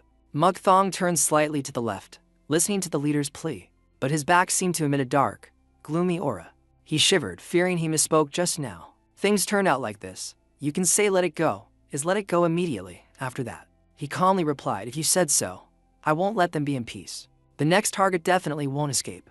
Just finished speaking, he left, disappearing from the shabby place. Trembling with fear, the leader regained his spirits, sitting on the ground thinking that he spared this wretched life. I lived. The vice leader of Hong Long sect recovered strength after the vicious attack, one hand covering the wound on his abdomen, asking, "Exactly what grudge do you have with that monster?" The leader of Voduing sect sighed in relief, feeling tired. "Today I don't know if my luck is good or not." Muk Thong made someone living until today truly open their eyes. In my whole life, finally, I could see the legendary sword kinesis. Tonight's moon is full. Luckily I kept my life under the hands of that uninvited almighty guest. The leader truly etched this in his heart. Remember, that person, the majestic image of Muk Thong, always present here. He is the second master to reach the manifestation realm in the martial world. At night in a forest, a thought flashed by. Without the leader's permission, releasing Thien Diamon's prisoners, then I will be punished for unauthorized attack and causing turmoil at Voduing sect. After that, I will go into the pine forest and fully focus on counting leaves. That person moved very fast, and finally, counting all leaves of 3,000 pine trees in Daisun. Muk Thong was satisfied. He stood with hands clasped behind his back in the middle of the forest in the dark night. Fine. That day is also approaching. Next morning, at the workplace of the Dark Demon Great Emperor, Muk Thong's voice rang out. "Please let me see the demon subduing divine art." What? He was surprised, only seeing Han Trunkat rubbing his head and sighing. Below, Muk Thong was kneeling, greeting the Dark Demon Great Emperor. As he explained that day, demon subduing divine art is a martial art only the leader can see. You also know you don't have the authority to see it. Muk Thong respectfully replied, "But I want to ask for the leader's grace." The Dark Demon Great Emperor spoke while resting his chin on his hand. "Up to now, you are strong with no rival. Why cling to that power?" Muk Thong spoke calmly and seriously. For a martial artist, nothing is taken for granted. Reaching the demonic realm, he was determined. "I only want to exist and reach the very end of martial arts." The Dark Demon Great Emperor replied, "I understand your intent, but aren't you in a period of repentance? Moreover, this is a rule set by past leaders. If you don't become the leader or take my head, I absolutely won't let you see it." Mukthong bowed his head. Then I have no other choice. Wind blew gently past the candle. The dark demon great emperor was gloomy. He reached out his hand, saying to the calm opponent, sighing, "This your temper is also hasty. You really have the spirit ready to attack if I shake my head. This friend really is." He realized, right? If it relates to martial arts, you will rush in recklessly. He sighed, "Fine, I will grant you a special favor. But you can only view it in my training room. And absolutely do not leak the content outside." Mukthong said, "Thank you for the leader's grace." Han Trungkat instructed further also. "Tomorrow come to the pavilion. I have something to say." At night outside the dark demon great emperor's library, quiet. Inside the library, there was a book in front of Mukthong. Mukthong was surprised. "This is the demon subduing divine art. According to Senior Liu Bok's words, I learned the script of Bat Hai from now on. I must find the light." Mukthong pondered. 9 plays sword hero. The person reaching the highest manifestation realm of the orthodox sect. Researched Bat Hai martial arts and compiled this secret manual. I have less determination for martial arts than for moves, so it's a bit confusing. But there are clues about the life and death realm, helping me reach the manifestation realm. Like that person. If I combine demon subduing divine art with my enlightenment up to now, I will definitely achieve the goal. Next morning, at the workplace of the dark demon great emperor, Han Trungkat said, "You came?" Vice leader Mukthong, "I have a task for you." In Tathene, a conflict occurred between the Tang sect and our cult's Triluang society. At first, it was just a small argument, but because neither side yielded, a bloody battle occurred. Finally, although requesting help from the cult's masters and dissecting the 5 royal families, there was still no result. Behind the 5 royal families are also the Great Nhat Phuong sect and the Martial Arts Alliance. So if there is any mistake, it will lead to an unnecessary all-out war. You also completed the pact with Thane Diamond perfectly. So, can you end this situation without conflict? Vice leader Mukthong replied, "I am in a period of repentance." The dark demon great emperor had a headache, rubbing his forehead, only knowing how to cry inside. "Forget that. I granted all your requests. You must accept my request too." Mukthong replied with a cheeky face for something like this. "Isn't there someone more suitable than me? Like Elder Hein Vothong?" Hein Vothong startled when hearing his name mentioned. "Oh no. Why drag me into this?" The dark demon great emperor replied, "You're the most suitable person. Because if the agreement fails, we have to behead those leaders before an all-out war happens." He sighed. "Then besides me, no one can go into battle." The dark demon great emperor spoke up. "Thank you. I will lend you the Lam Mothem squad, so go with them." At this time, at Mukthong's camp, he instructed the subordinates about matters here. They shouted loudly, "Order received." Mukthong looked around, "Let's see." Then he looked at the subordinate in front instructing, "Dong Phuong Huvo, before I call you, wait for the opportunity with the Lam Mothem squad at the secret camp." Dong Phuong Huvo replied, "I understand." Mukthong turned his back, then depart first. The subordinates disappeared shouting, "Order received." He spoke to himself comfortably, "I sent all the annoying subordinates away. Now then, just slowly walk and enjoy, right?" He stretched comfortably. At a mountain, Mukthong was riding a horse through the forest in the mountain. He stopped the horse looking around wondering, there is an eatery here too. Before his eyes appeared an eatery not too big. Should I eat something then go? Inside people were eating and talking noisily, quite bustling. Mukthong pushed the curtain and walked in. He lifted his head and noticed something. The eatery suddenly fell silent for a moment. Everyone stared at him. In the shop, 2 women were dining, seeming not to care much. The owner came out to meet Mukthong awkwardly saying, Great sir, we are out of dishes. So please go to another eatery." He glared at the owner. "There are still many empty seats. Why rudely chase a guest away? I will eat something then go." The owner waved his hands. No, that won't do." A bald guy stepped forward shouting loudly, "Didn't you hear him say get out?" The bald guy with the tall muscular body threatened Mukthong, "This brat, seeing you carry a sword intending to come here acting like a martial artist? If you don't want broken bones and have to crawl away, get lost." Mukthong wasn't afraid, but looked straight at the bald guy. "What if I don't like to leave?" The bald guy swung his fist towards him. "I will grant your wish." Mukthong smiled lightly. From inside the shop, a force flew out knocking the person out, hitting the wall. The woman next to it stopped and looked in the direction of the noise. Other guests were startled. Mukthong's murderous aura didn't disappear saying, "My wish is to sit and eat rice quietly." This woman emitted murderous aura ordering, "Drag that brat out." The men in the shop stood up. "Yes, mum." Mukthong spoke up, "Really, a girl that young is already a boss in that case?" Before finishing the sentence, he smiled sinisterly. Hands clasped behind his back, confidently rushing forward saying, "Play with you guys a bit." The men didn't react in time. What is it?" hesitated. His knife held to her neck threatening. If you guys spoke nicely, maybe I would have listened. Everyone sit down. He smiled saying. The girl next to her also startled, not moving. Her face darkened. Impressive precious sword. Mukthong told her. It is called Mak Hunbai. I intended to make it for cutting meat, but using it for this is also worthy. She said challengingly, if you lay a hand on this lady, think you will be safe. Mukthong asked back, will you send assassins to kill me? She replied smugly, you know well. Now regretting is too late. Things in this world are not easy to turn back. If you apologize to me. Now then? Before finishing the sentence, Mukthong covered her mouth. She sensed something. She darkened her face yelling, what is it? What did you just feed me? Mukthong replied calmly, it is a charm pill called Wan Huthin Lac pill. He continued, there is an antidote, but it's very difficult. Close your eyes tight and choose a handsome guy, then think about happy pleasure with him. And it's done. Of course, while you do that, I can fly far away, but the men suddenly blushed. What? Charm pill? She covered her mouth with one hand angrily. This brat dares. Mukthong spoke while walking quickly past the girl with her, then put a hand on her shoulder. Then surely I have to take a hostage as a companion. The girl startled. What? After that, there was loud screaming. Mukthong suddenly disappeared, leaving a sentence. If you pursue me, I will abolish this child's martial arts and throw her into a ditch. So watch out. The red-haired girl looked around panic-stricken. He disappeared. People around also searched. Where did he run? Mukthong left a final sentence. Thanks for treating me to a meal. See you again. She quickly ordered. Quick, find that guy. You useless things, they replied. Yes, yes, mum. Night came. In the forest, Mukthong asked the girl he captured, speaking of which, what is your name? The girl replied, why do you need to know? Mukthong held up the food in his hand to show the girl, you want to eat this too? The girl had to reply, my name is Ngok Lin. He smiled, replying, name Lin.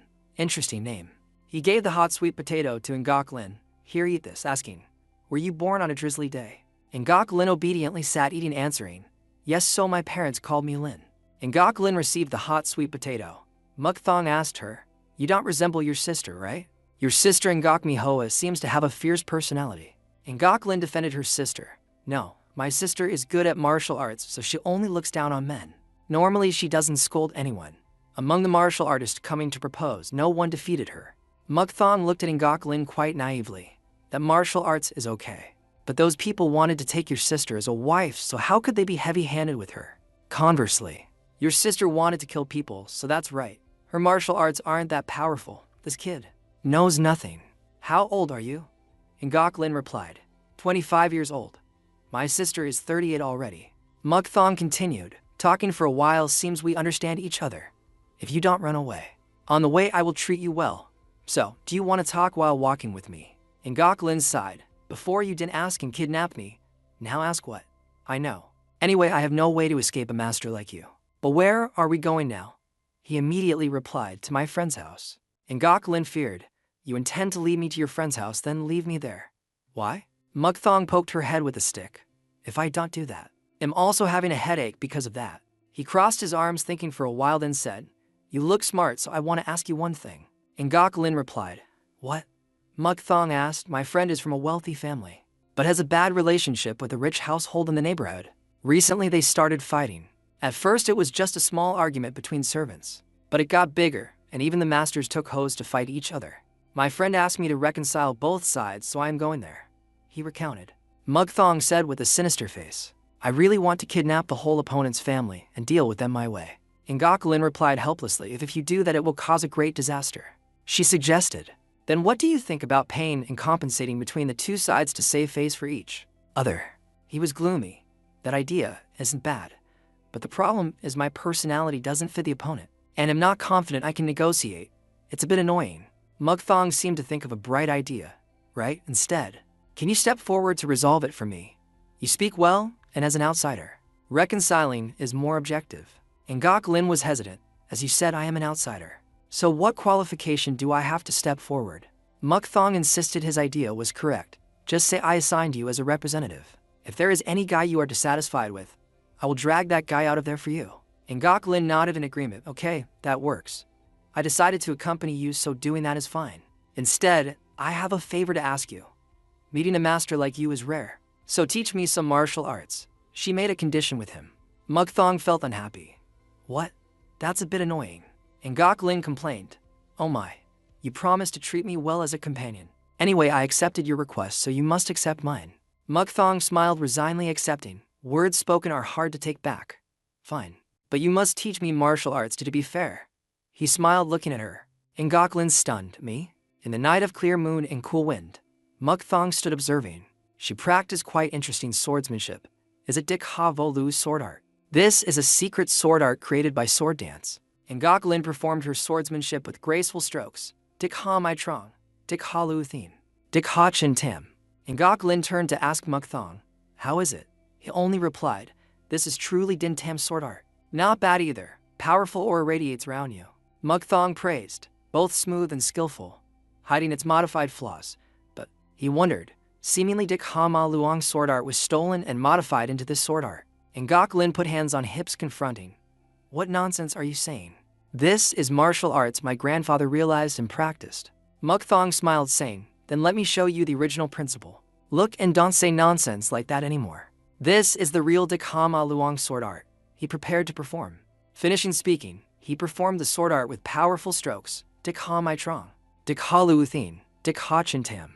Ngok Lin seen Mukthong perform sword art similar to hers, but with many differences, was surprised. No, impossible. Sword aura is nearly the same, but even creating vitality, I cannot unleash moves like that.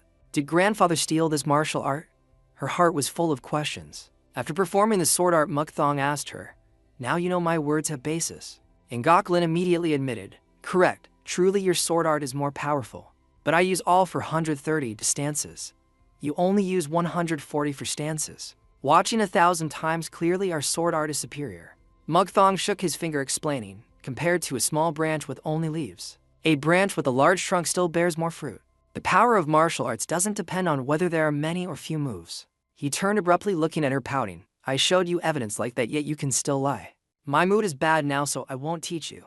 Ngok Lin waved her hands. Okay, I know. I will admit that, so don't be like that. Teach me a little, please. Mukthong replied, then you must promise me one thing. You must swear not to reveal this truth to anyone. Ngok Lin confidently replied, all right, I swear to heaven, earth, and ghost. He accepted. Good. Then let's depart. She wondered where to. He replied to Tuthin. She startled. What? Wait, could your destination be Tuthin? Mukthong wondered at her attitude, right? What is it? Why so surprised? Tell me. To people riding on a horse, Ngok Lin said hesitantly. You are going to Tang sect at the request of the Martial Arts Alliance. If so, it's a bit difficult for me. Mukthong asked her, why do you think the Martial Arts Alliance asked me to go there? Ngok Lin asked, isn't it? All martial arts you use are orthodox martial arts. He said mysteriously, first just know that. You will be very surprised. Ngok Lin behind didn't understand anything. After a while, the two arrived in front of a martial arts hall. Mukthong spoke up. We arrived. Is anyone here? Ngok Lin wondered. This is. She was confused inside. Tri Luong Society? This is the place of the bloody fight with Tang sect into Thien. Ngok Lin was a bit chaotic. Wait. Seemingly I misunderstood something. A voice from afar rang out. You arrived, sir. Dong Fuang Huvo with subordinates stood at the gate greeting Mukthong. Respectful greetings, Vice Leader. He replied, all right, I had a very interesting trip. Dong Fuang Huvo asked Mukthong, but who is the young lady traveling with you? Ngok Lin panicked inside. Evil sect. Even Vice Leader. Mukthong introduced. She is the granddaughter of Thien Lai Dak Han. Just call her Thi Tiunu. Dong Fuang Huvo respectfully replied, I understand. Please enter. At this time inside the room, Ngok Lin raised a suspicion with Mukthong. You are the Vice Leader of the demon cult opposing us. You knew I was the granddaughter of the Martial Arts Alliance leader, so you kidnapped me, right? Mukthong waved, denying. How can that be? Oh my. Of course, looking at your dress, I guessed you are an orthodox martial artist. But I didn't know that clearly about you. Ngok Lin asked. So through me you will proceed to compromise with our side. He replied, if both sides resolve nicely, then it will be so. We also don't want the situation to last forever. Ngok Lin asked back, if the compromise fails, then what? Outside it was raining. Mixing with it was his voice. In that case, then I, along with the supreme troops of the demon cult, the Lam Motham squad, will sweep everything away. Mukthong spoke seriously. At Tri Luong Society, where the conversation between Mukthong and Ngok Lin continued, only a single candle lit the whole room.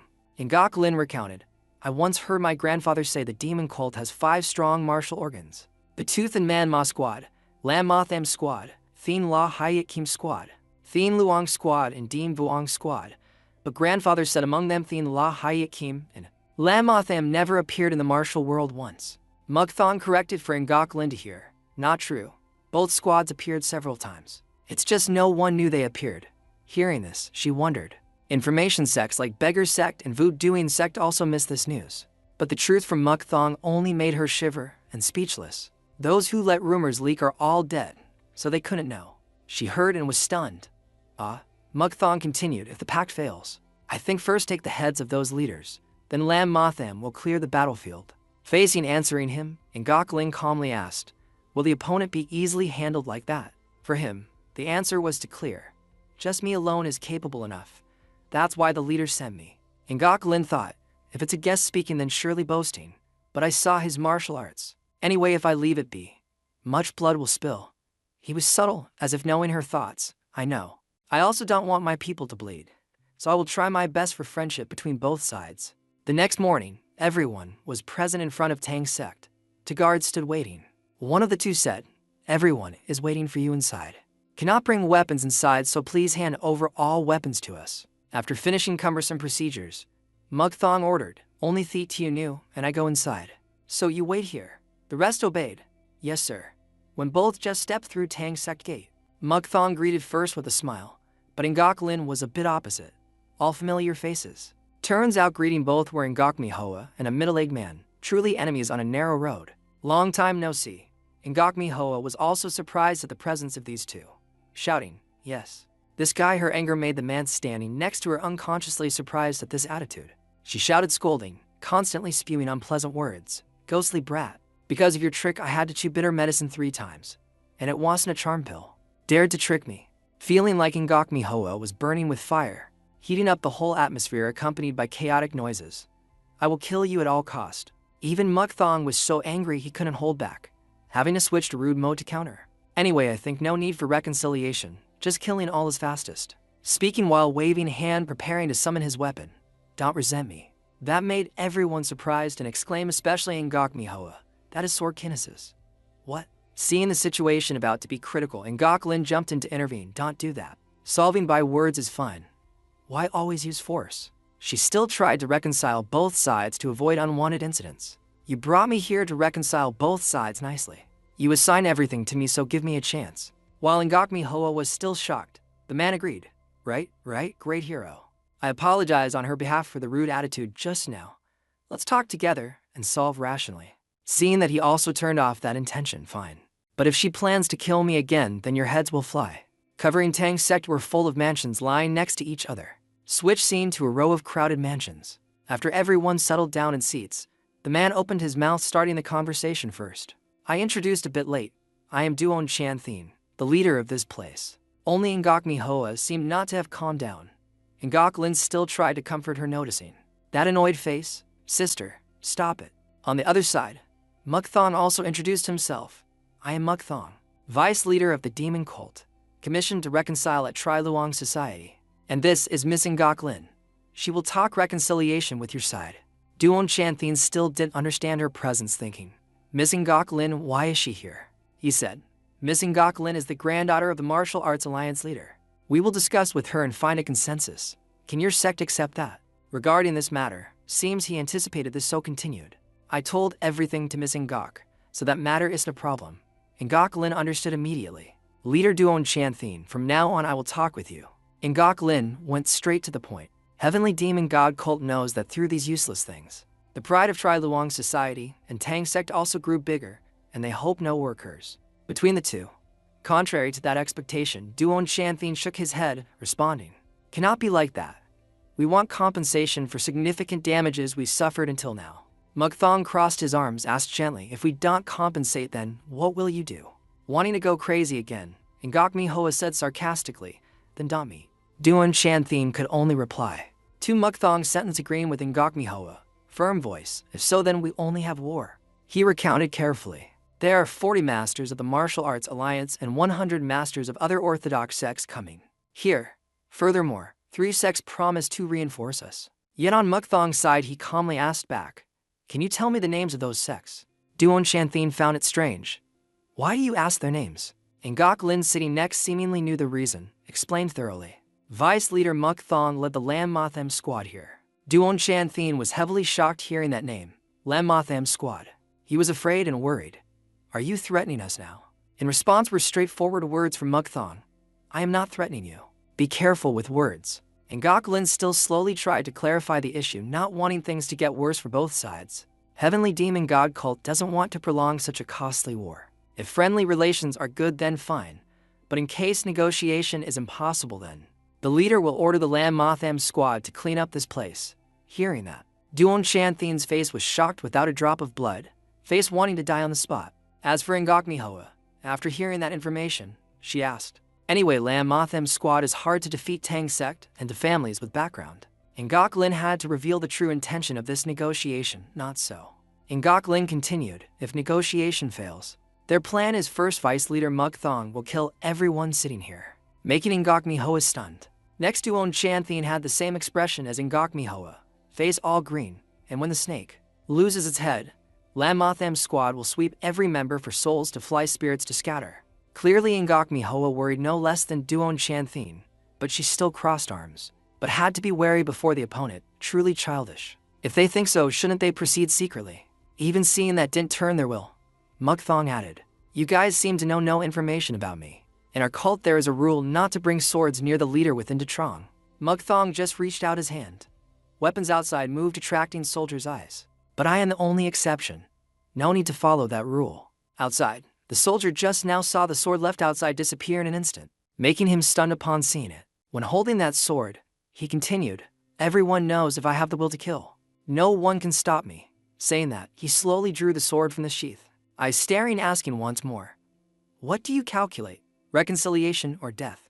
That face made Duon Chan Thien confused to the point his face dark and driven to a dead end. He still tried to speak. Just now you said no threat. What is the meaning now? Muk Thong only knew to respond to the query with a word. This negotiation is disadvantageous to you. It is extremely beneficial. Ngok Lin followed to support.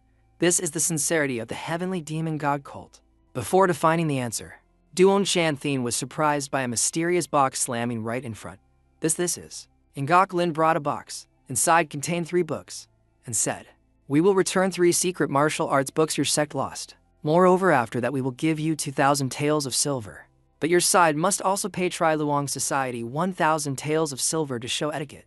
This is the condition we can concede to you. So try discussing. Muk Thong decided to wait for the answer. He told her, now go out and wait with the 4 gentlemen outside. Ngok Lin quickly nodded, quickly stood up and left. Now only 2 people remained. Both of them were discussing something excitedly. But before leaving, Ngok Lin managed to ask one last time, if Tang sect refuses, will you start slaughtering them? And seeing him nod slightly. At that moment she also made her decision. Then I alone cannot avoid it. I will stay here helping my sister fight you. Hearing that answer, Muk Thong looked at her asking, you learned Kama Luong sword art from me? If so. Saying nothing, he immediately summoned the remaining sword from outside, making the soldier continue staring in fear at that strange disappearance. He said, simultaneously handing that sword to her. Must have a sword to fight. If fighting starts, you should attack first, to make both sides feel comfortable. I can only do this for you. She received the sword from him, and expressed gratitude to him. Thank you for treating me well. From this moment, both would no longer share a path. Muk Thong turned away, not forgetting to show respect to her one last time. If the situation was different, we could become good friends, she thanked, responding to the words, okay, but you joke too much, so probably can't be close friends. Taking a while after, seemingly Duon Chan Thien and Ngok Mihoa finally gave the answer. Vice Leader Muk Thong, we have a conclusion.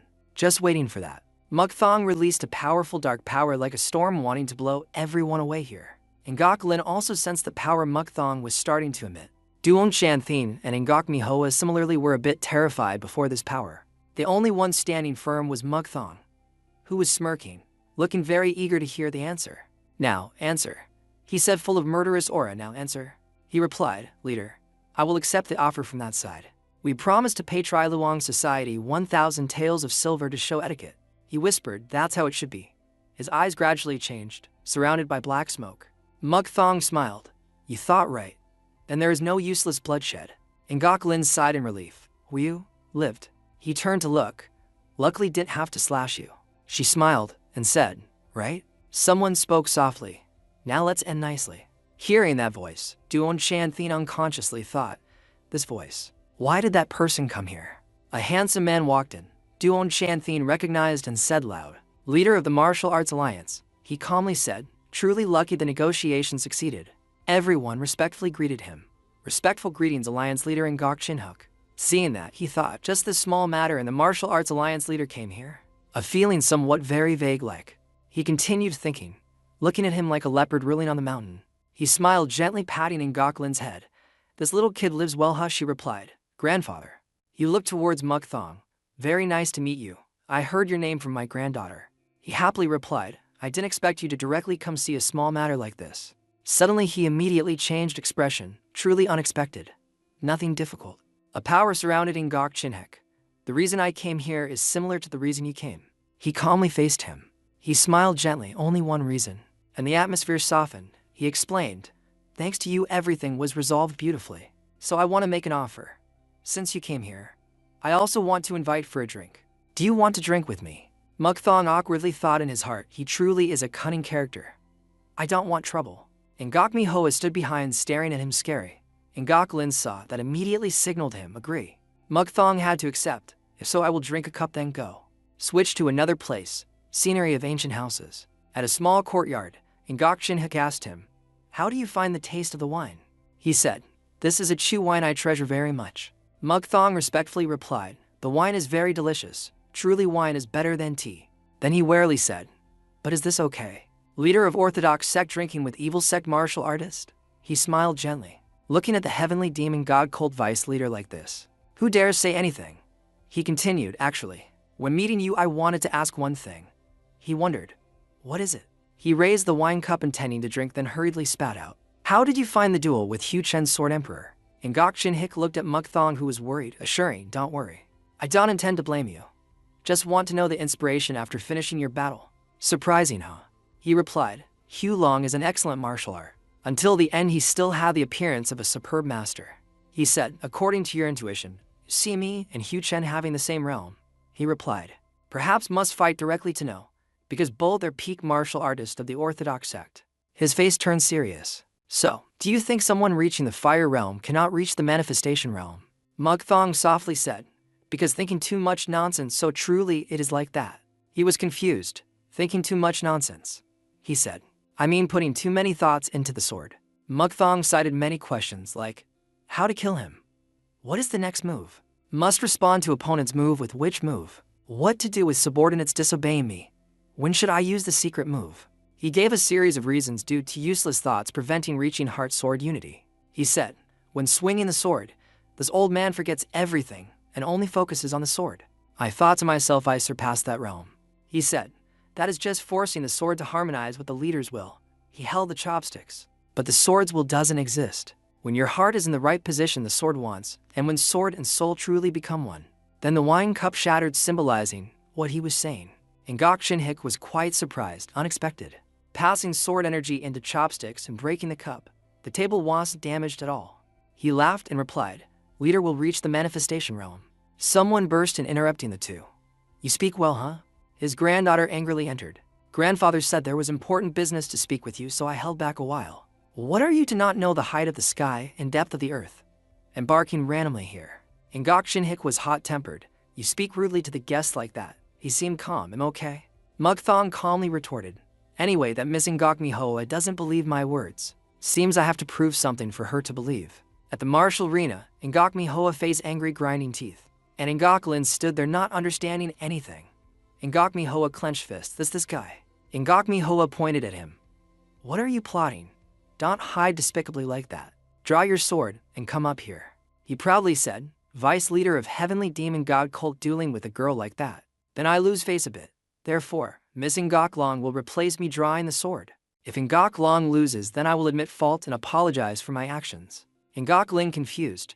But how can that do? Sister is a master much more powerful than me. He reassured, don't worry. He said, I will transmit sound instructing you how to fight, so recall the Dik Hama Luong sword art one taught you. He continued, because through this duel you will be stronger than her. She helplessly said, easier said than done. Ngok Mihoa was even more angry. I will face that weak sister. You look down on me too much. She rushed swinging sword at Ngok Lin. I will quickly control you and chop you up. She startled, unable to react. Too fast? Mukthong started instructing. Block, then use move number 4. After that, move number 5. She blocked the blow. Move number 4? Don't be tense. Ngok Ling comforted herself. 2 swords clashed. She dodged Ngok Mihoa, then immediately after. Ngok Mihoa, full of suspicion. What is that? Ngok Lin thought next is move number 5. She immediately returned the attack towards her sister, Dik Ha Mitro. She was tense, impossible, just redirecting the blow to me. Ngok Lin, concerned, asked, Sister, are you okay? Mukthong silently stood aside observing. Just that, and shocked already. Now it really starts. Mihoa panicked, thinking, why? Why can't I attack her? Ngok Lin holding the sword, surprised. Could it be with such short time I can be stronger than myself? Mukthong silently observed. After using move number 6 attack with move number 12, she angrily swung the sword. Damn it. The girl chanted, dragon flying in bloody sunset. A dragon from behind her sword appeared. Dik Ha Fai Long. Mihoa seemed exhausted. I'm nearly out of energy. But at this time she suddenly saw something wrong. Ngok Lin continued launching move apricot blossom blooming in bloody sunlight. Dik Ha Mai Kai. Making Mihoa unable to believe her eyes. Impossible. She can attack continuously. She used the sword to block. This is truly absurd. How can Ngok Lin have such high power? Surely that guy transferred power to Lin. Mukthong immediately replied, this is Ngok Lin's own power.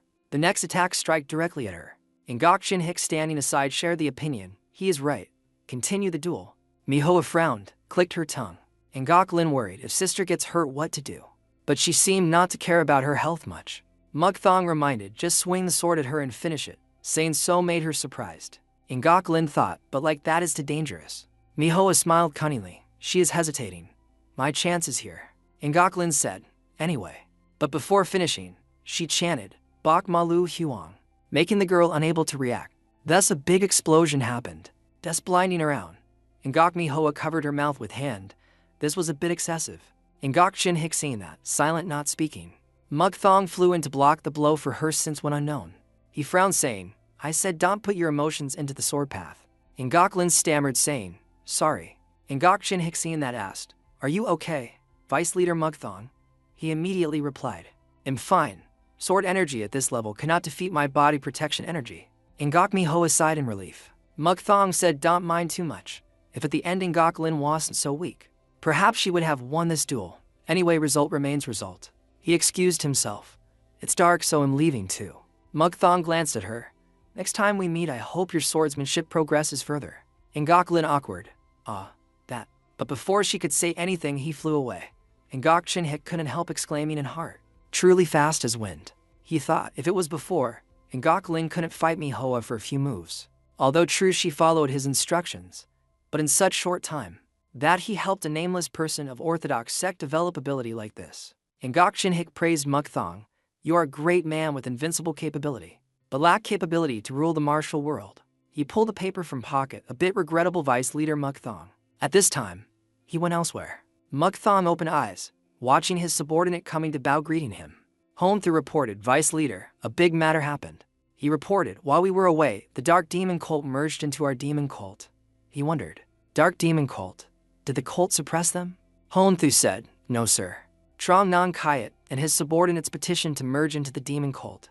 Moreover, after merging they brought many results. So Trong Nong Kayat was appointed Vice Leader. Ngok Lin, typo for Mukthong or subordinate, wondered, Vice Leader, where did Dark Demon Cult come from? Mukthong quickly explained, it is the successor of Blood Cult, making dead people live as zombies, then using them as soldiers or in secret means. He recounted, after absorbing Blood Cult, then utilizing martial arts of those dead. That is Trong Nong Kayat, one of her masters reaching the demonic realm in the Demon Cult. He continued, however, he always plotted murder. Mukthong crossed arms, saying, those who disagreed with him in the Demon Cult hope nothing serious happened. Switch scene to another place. A voice rang out, Vice Leader arrived. Trong Nong Kayat said, come in. He still politely replied, I came to greet you. Mukthong also bowed, greetings sir. He looked at him curiously. You are the Vice Leader everyone talks about. You worked hard, right? Vice Leader Mukthong. His face darkened. Meeting the top master of Demon Cult like this is truly my honor. Han Trungkat invited, if you didn't come, I would have called you to have a drink with Vice Leader Trong Nong Kayat, drink with us. But Mukthong skillfully refused. Today I am a bit tired, so next time I will happily join everyone. Then he seemed unhappy. Nong Kayat clicked tongue, and Han Trungkat pretended to cough, showing displeasure. He uttered sarcasm. He truly is a free person like rumors. Han Trungkat said, I said already. He is the only one not removing sword in front of me. He drank tea slowly, continuing, so seen directly like this. What do you think of him? Trong Nong Kayat's eyes brightened, mixing with murderous aura. Han Trungkat asked, does he have capability? Trong Nong Kayat reassured, you don't need to worry.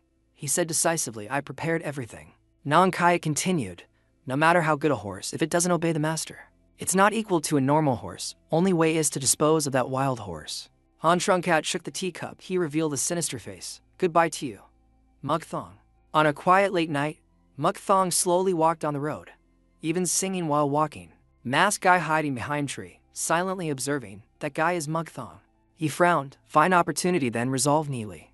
But they didn't expect Muk Thong was behind since when unknown. Hey, what are you doing like mice? Masked guy panicked, since when before finishing sentence, he was slashed once by him. Muk Thong kicked masked guy far away. The remaining one rushed shouting, this guy. But quickly overwhelmed by him, he fell into the bush. Muk Thong revealed anger. Where from to dare? He jumped down to the ground. Muk Thong thought, because being followed, so I wondered who they were. Look at this. He silently observed. The guy I hit on head died immediately. Muk Thong pondered, but the guy slashed in stomach is regenerating, like a zombie. Muk Thong wondered, if they aren't real zombies, then this is definitely Trong Nong Kayat's trick. But why did that guy monitor me? Muk Thong exclaimed. Trong Nong Kayat's subordinates are all characters with powerful magic. He kicked him once. If head isn't hurt, then no matter how injured, body will recover. Truly scary. Making masked guy scream miserably. Muk Thong's face darkened. But now maybe conversely it is poison to you. No matter how painful, you cannot die. I will make you confess everything you know. On a quiet late night, but inside this house amid miserable screaming sounds, a voice rang out. Stop, stop, stop that guy. Don't bring him to the leader's place. Screaming mixed with pleading continued emitting. Save me. They were in chaos, damn it. The brats in front were all beaten down. They came here already. Everyone quick get out. Ngakmi Hoa looked out from prison cell. Looking noisy like that, surely something happened. She looked towards Ngak Lin. Now will you listen to me? Making Ngak Lin startle. A big explosion happened. Mihoa said, sister. A guy was punched in. She was stunned. This gatekeeper. Voice from somewhere rang out. Lucky not late. Making both surprised. Seeing Muk Thong in front, she shouted. Muk Thong? He asked. Everyone not hurt, right? Muk Thong untied both. Mihoa asked, now what do you intend to do? He immediately replied. Must find the guys causing this, and deal with them. She sweated. Then we will help you. Can I go find my weapon? Muk Thong thought, no one holding weapons? Then said, all empty-handed guarding. Now finding weapons takes too much time, so cannot go anywhere. He searched his pocket. I will lend you mine. Each take one. Just finished speaking. He gave Ngakmi Hoa a knife. Muk Thong instructed. This is object I treasure very much, so hope you use carefully. Ngak Lin thought. This is what Muk Thong treasures most. He turned away intending to say something more. He instructed, you be careful too. Making Ngak Lin dazed for a moment. Then Ngak Lin bowed head saying, yes. Switch scene to another place. The voice is accompanied by laughter emitted. I truly admire your agility, leader. The other replied, I only gave order. Did you plan for me? Voice continued emitting. You brought the granddaughters of Martial Arts Alliance leader here like that. I was truly surprised. The other laughed off. Anyway, had to do it urgently. Turned out Han Trungkat was talking with Trong Nong Kayat from outside. Door voice emitted. Don't come near here. Noise emitted outside caught his attention. Finally, that guy arrived. Door opened gradually. He asked Trong Nong Kayat, outside noisy like that caused by you? Muk Thong walked and said, sorry for interrupting your happy drinking party. But because I wanted to see you quickly, so it was like that. He replied, quick comin', Vice Leader Muk Thong. What is the matter? He pulled out a paper. Devious guy. If you have a scheme, then hide it well. The guy monitoring me was tight-lipped indeed. This is confession letter I got from that monitor. Trong Nong Kayat still very calmly replied, I knew you guys planned to cooperate against me. And you kidnapped the granddaughters of Martial Arts Alliance. Then intend to take over Martial Arts Alliance to right? Muk Thong burned the paper, so my mood right now is good. He said farewell, goodbye to you. Flame on candle burning gradually extinguish. Dark Demon Great Emperor Han Trungkat revealed true nature. Let's see Vice Leader Muk Thong. You think you can know everything. Muk Thong sensed something wrong. He turned back slashing once, murderous aura. Unexpectedly Ngak Lin betrayed him. She teared up. and Mukthong couldn't help being surprised. But he didn't let emotion control and decisively slashed Ngoklin once. In that room, a large pool of blood not yet dry. Mukthong caught Ngoklin calling, "Ngoklin, why? Why did you?" He was horrified. She smiled, reaching hand towards Mukthong. "Sorry, Mukthong," she cried. "This is grandfather's order. Truly I couldn't disobey. Could you forgive?" Her hand slowly reached up to his face. Before finishing sentence, her hand fell. A little final thought appeared in her head but couldn't say. "You treated me well. Yet I repaid you like this. Truly sorry." Her tears flowed. "Please forgive me, Mukthong." Ngoklin died before his eyes. Mukthong looked at her corpse with remorse. Suddenly he widened eyes in pain. Ngokmi Hoa appeared from where, die. She used hand to attack strongly into Mukthong's back. Knife on his body not taken out, blood dripping more and more. Mukthong silent, ignoring bleeding wound. Ngokmi Hoa went crazy laughing loud. "Serves you right, Mukthong." She kept laughing nonstop. Han Trunkat covered mouth laughing smugly. "I didn't expect it to be this successful." He contentedly said, "I must thank Martial Arts Alliance for supporting me, right? Indeed, just using a good chess piece is enough." Ngokmi Hoa glanced at him. He walked to him. "You look, Mukthong." Han Trunkat asked him, "Do you know why I had to go this far to eliminate you?" "That is because of you." His face extremely devious. He spoke reason. "Because you always swing sword by your will without following master's will. Even if it's a famous sword, but if it harms its master, then it's just a murder weapon. Just finding it pleasing. You share your power with others even though they are hostile forces to us. And if not pleasing, even if same side, you won't submit." Han Trunkat arrogantly continued, "This is result of arrogance. Now everyone also doesn't recognize you as vice leader of Demon Cult anymore." Just finished speaking traitors and Han Trunkat's subordinate surrounded Mukthong. He still knelt silently. Nangfai Jai stood before Mukthong saying, "Time past you worked hard." Ngokmi Hoa mocked, "Pity I can't kill him with my own hands." Nangfai Jai swung hand pushing murderous aura down Mukthong. "Go peacefully, Mukthong." He gritted teeth looking up, grabbed Ngokmi Hoa's collar pulling down to replace his position. Nangfai Jai couldn't react. This. A slash into Ngokmi Hoa.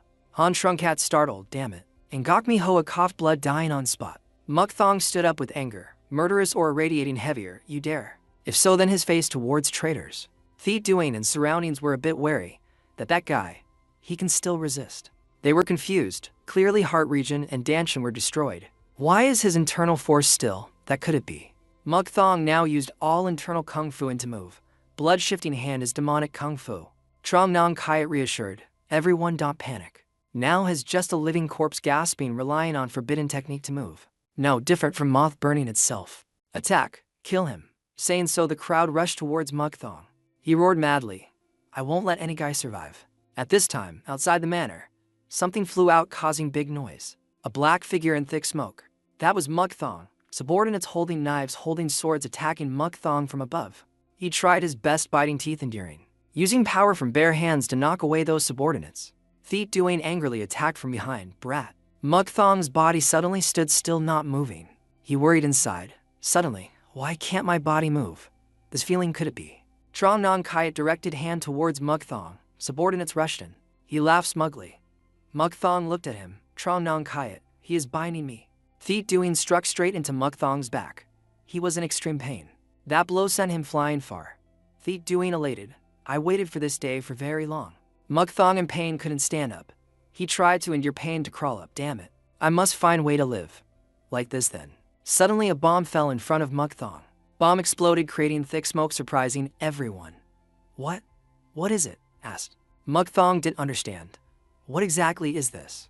A voice rang out, "Vice leader, quick escape here." This man was Honthu. He came to save Mukthong. He surprised called, "Cook." A thick smoke spread out. They shouted, "What are you doing? Quick, find Mukthong." Subordinate covered nose, smoke heavy so can't see ahead. Nangfai Jai shouted, "Exactly who did this?" Han Trunkat's voice quite loud shouting, "Don't panic." But surrounding still noisy screams. Dark Demon Great Emperor stood amidst smoke. Facial muscles didn't relax. Surrounding many voices. Smoke cleared. "Thank you, sir." He looked at ruins in front. "I didn't expect someone turned back on Demon Cult to choose Mukthong." Dark Demon Great Emperor face red angry. "He can't go far. Set up an escapable net. Find him as fast as possible." Something moved fast on tree branches. Honthu was carrying Mukthong on shoulder, moving on tree. Mukthong spoke with difficulty. "Cook." "How?" He replied urgently, situation now very urgent. Later I will explain to you. So now please try to hold on first. Mukthong now very painful, I know. And Gok Shin-hik spoke up. You guys said just hand over granddaughters then can kill him. Ending wasn't very good, leader Han Trungkat. He swung sword rushing towards Mukthong. Mukthong urged, Cook, quick dodge. Hon-thu dodged with difficulty. Explosion sound emitted, Hon-thu dodged the blow. And Gok Shin-hik said, stealth technique impressive. I didn't expect you to dodge this situation. He realized, martial arts alliance leader in Gok Shin-hik. He only attacked gently. Hon-thu now also bewildered worried. But damn it, why at this time? Must hide elsewhere. He searched for path. Quiet forest for a moment, suddenly shook violently. Hon-thu brought Mukthong hiding behind tree, and he was also injured heavily. Why is it this place? Clearly I escaped the inescapable net. And Gok Shin-hik admitted or replying, nothing to be surprised, because I led you to this place. At this time Hon-thu had no retreat. Right from start I ran into his formation. Big trouble. Mukthong tried to endure while asking him, and Gok Shin-hik, why did you do that? Why cooperate with Demon Cult? And Gok Shin-hik replied, I have same goal as leader Han Trungkat. As representative of a sect in martial world I cannot stand watching. Person harming balance of evil sect. Mukthong gritted teeth. Because of such reason you brought in Gok Lin here. Why was it that child? He only laughed replying, reason simple. Because person trusting in Gok Lin most. Mukthong's face stiffened. And Gok Shin-hik walked saying, thanks to that planning was very easy. Just use your trust point then stab your back, just need to chop you dead. He walked majestically. And Gok Shin-hik raised sword to sky pointing towards Mukthong. I will kill you. Thank you, Mukthong. Thanks to you child of ordinary concubine like in Gok Lin. Could be useful a bit for family. He despised. Mukthong gritted teeth angry, remembering time within Gok Lin. At that time she was training. Mukthong called, Lin. Thinking back I feel a bit furious. And Gok Lin stopped training. Yes, what? Mukthong disgruntled replied. Although I threatened them I would harm you if they chased, but at first I only pretended a bit. But no one looked for you, right? And Gok Lin sighed. It's fine. Anyway, I am just child of concubine. Moreover, if my sister was kidnapped, I would be tortured at home, so better like this. Mukthong asked, you don't feel heartbroken? And Gok Lin turned back. Heartbroken? I am heartbroken, right? But Ngok Lin happily replied, if I become stronger and accumulate more knowledge and help family, then family will trust me. He smiled looking down. Is that so? If you have such ability, then probably become grandmother before being recognized. She shouted, what did you say? Returning to reality. Mukthong angry couldn't control himself. In Gok Shin-hik, I definitely will kill you. Cook stopped him. Please be cautious. If you use more power it will be very dangerous. Cook gave Mukthong a piece of paper, then said, sorry, vice leader. Then pushed Mukthong away, alone rushing forward. Mukthong surprised, what? Cook rushed forward leaving final instruction for Mukthong. You must live. He drew his sword fighting in Gok Shin-hik. He was trying to resist. And Gok Shin-hik said with scornful voice, Mukthong like that can survive and escape here. Hon-thu laughed replying, that you don't need to know. And Gok Shin-hik swung sword hard, truly foolish. Hon-thu stunned. And Gok Shin-hik's sword slashed down a black aura onto his body. Only managed to call a few painful words. Mukthong vice leader. He gradually sank into unconsciousness, not forgetting to whisper to Mukthong. Do you know why I turned my back on Demon Cult to save you? That is because if you are an assassin everyone admires. You resemble a myth. You always follow path you want and achieve your goal.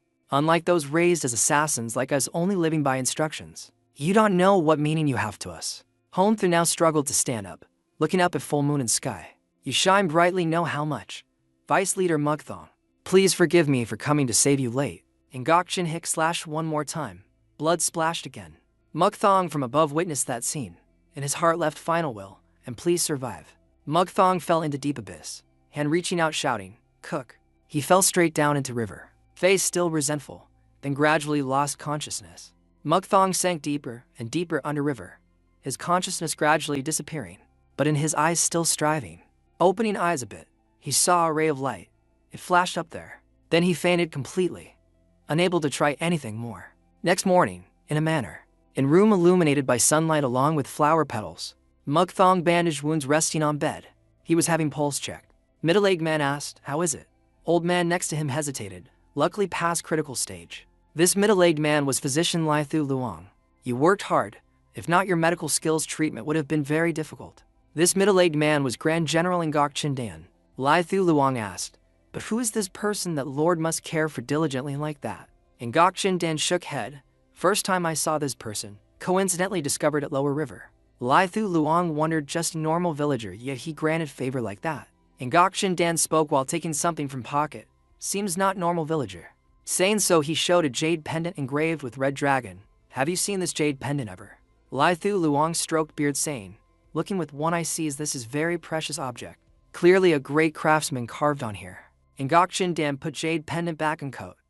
How can normal villager carry this on person? Looking at wounds on his body, and this jade pendant, I think he is a martial artist. With noble identity. Lai Thu Luong sighed. Martial artist? If so, truly regrettable.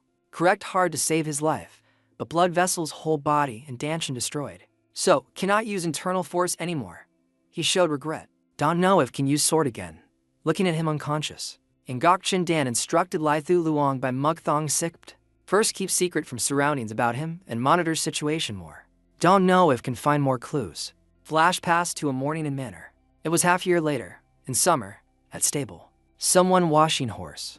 That was Mugthong with hair cut short, still injured an eye. Boy's voice called, Cook Kwang. Today eat snack with me. Boy laughed happily, bringing bag of cakes. His name was given a new one by them.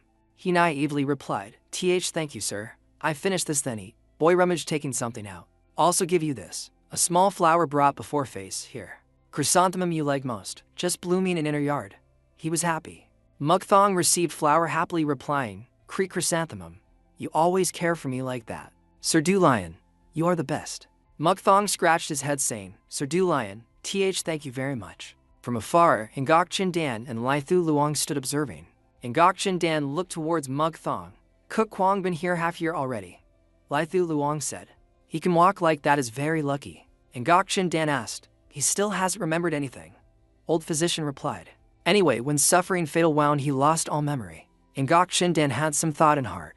Ultimately, in half year, things known about Cook Kwang is he likes chrysanthemum and strong wine, and hates apricot blossom. He pondered, but why apricot blossom? Does it relate to making him like that?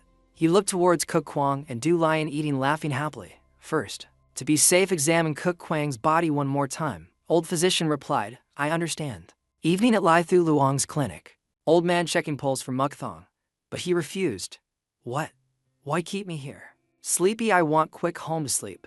Ngokchin Dan advised, done soon, just endure a bit more. Lai Thu Luong widened eyes, surprised. Impossible. Those destroyed acupoints. He was astonished by something. Then he said to Ngokchin Dan, unbelievable. Acupoints nearly recovered, and relative internal force in body increasing.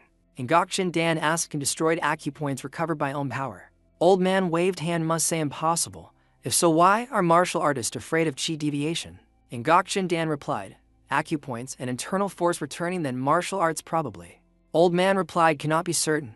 I also learned a bit of martial arts, so I will test if his martial arts truly can return. They spoke, making him doubt. Just finished speaking, old man attacked towards Mugthong, when punch came before his face, but he was quite calm. Dodged decisively. Mugthong disappeared before old man's eyes. Old man suddenly surprised. When Cook Kwang reappeared in front, quite angry, fighting back. Ngokchin Dan sweated fearfully. Mugthong eyes full of murderous aura. Lai Thu Luong dizzy face. Fell hard into wall. Oh God. Ngokchin Dan worried.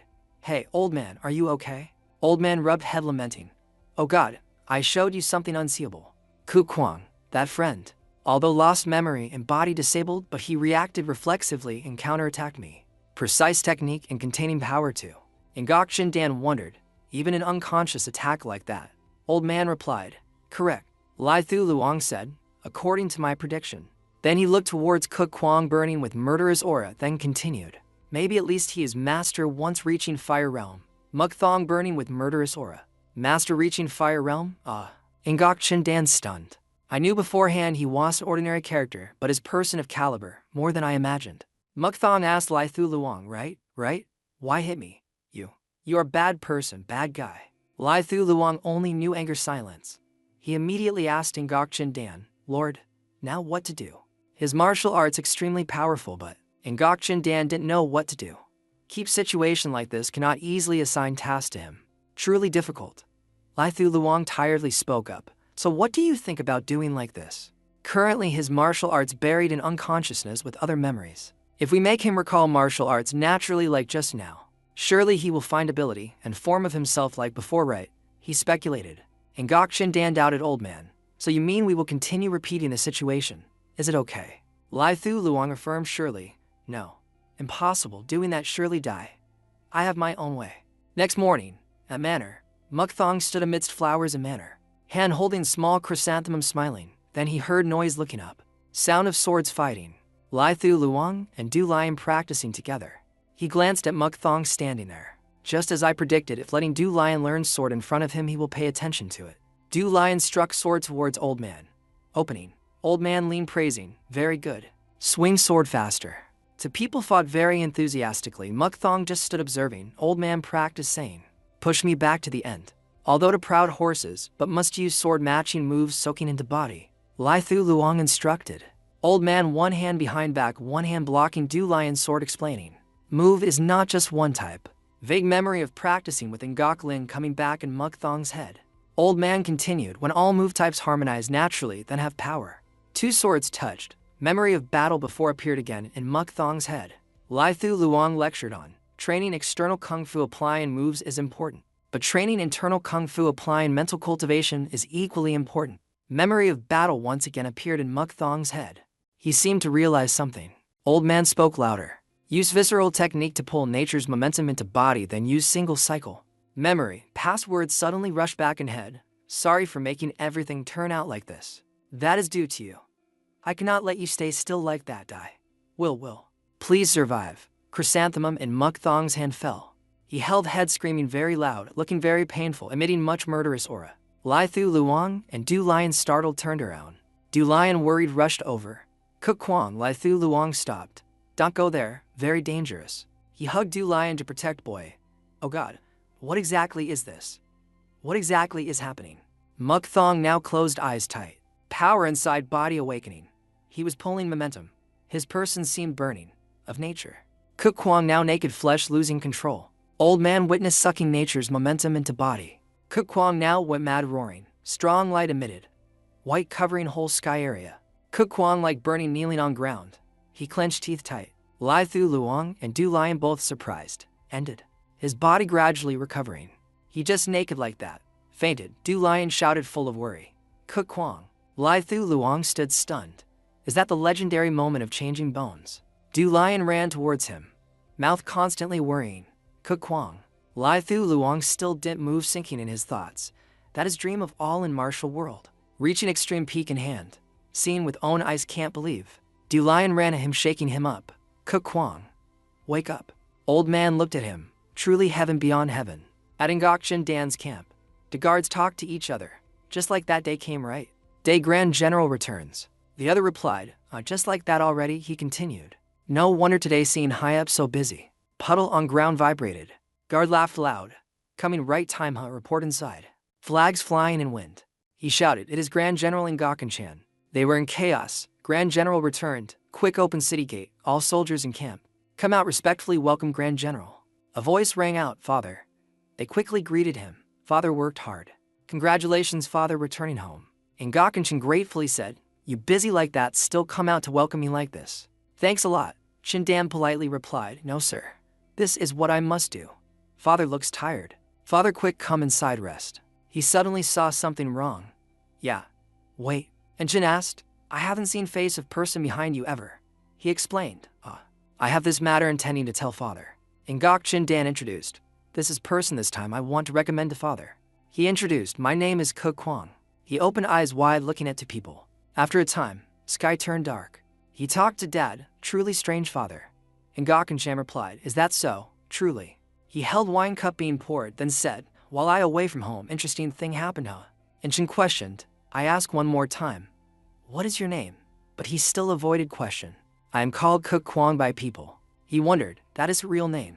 But your nickname right? Shindan explained. Because of changing bone he recovered strength and spirit, but has regained memory. So we still call him by nickname. Ngok-chan thought, master injured fatally by own sword, and lost memory. Likes chrysanthemum and hates apricot blossom. Why apricot blossom? He suddenly thought of something. Martial artist and apricot blossom. Could it be? And Chin asked, Shindan, did you bring sword stabbing him? Ngok Shindan quickly gave him sword. Yes, Father here. Ngok-chan drew sword observing. HMPH just holding and looking see is this is normal sword. glancing looks rough, but has noble temperament. He frowned, asking, "Hey Cook Kwang, looking at the sword, you still remember nothing?" He said, "I heard generals say roughly about my situation. Even I am not sure that sword is mine. I only felt a moment of nostalgia, an indescribable shivering feeling." And Chin finally understood, "So that's it. Probably takes time to remember. If so, can I ask you a favor?" He seriously said, "Join Tan Hong Hikfong squad and support me." But Cook Kwang refused. "I don't like that." Making both surprised, he explained, "Benefactor of my life is only general. Besides, I won't help anyone." Cook Kwang said, "I like house I live in and satisfied with taking care of horse and his youngest son." He heard that, laugh loud, answer immediately, refreshing. "Good," Shindan advised. "Hey Cook Kwang, think carefully again." His face pale, "Father needs people more than me. Can't you obey father's words? That is also good chance for you." He silent a while, then said, "General asked so. I have no choice, I will do so." He made condition, "But I only accept that request while General lives. If General dies, then after that I will do as I please." He asked again to be sure, "Not problem, right?" Ngakenshin stroked beard, "I know, clearly like that is good. So your stuff will be sent there." "Not problem, right?" He turned back replying, "Whatever convenient for you." So I asked to leave first. Cook Kwang slammed door. Chindan asked, "Do you know anything about him?" He sighed. "Like this then, if martial artist with apricot blossom. Why can't you think of anything?" He thought, so could it be? Ngak Chindan thought, ultimate skill of martial arts alliance leader Ngak Chinhook. White willow apricot blossom sword art. He raised teacup. "I don't know what happened between martial arts alliance leader and Cook Kwang. But if martial arts alliance knows truth that Cook Kwang is here, then not good." Chindan wondered, exactly what is that person's identity?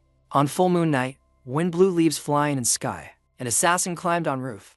He signaled his accomplices. His accomplices jumped down one by one, but they suddenly stopped. Turns out Cook Kwang stood in yard drinking wine. He noticed them. Turns out some dogs not fitting night scene at all.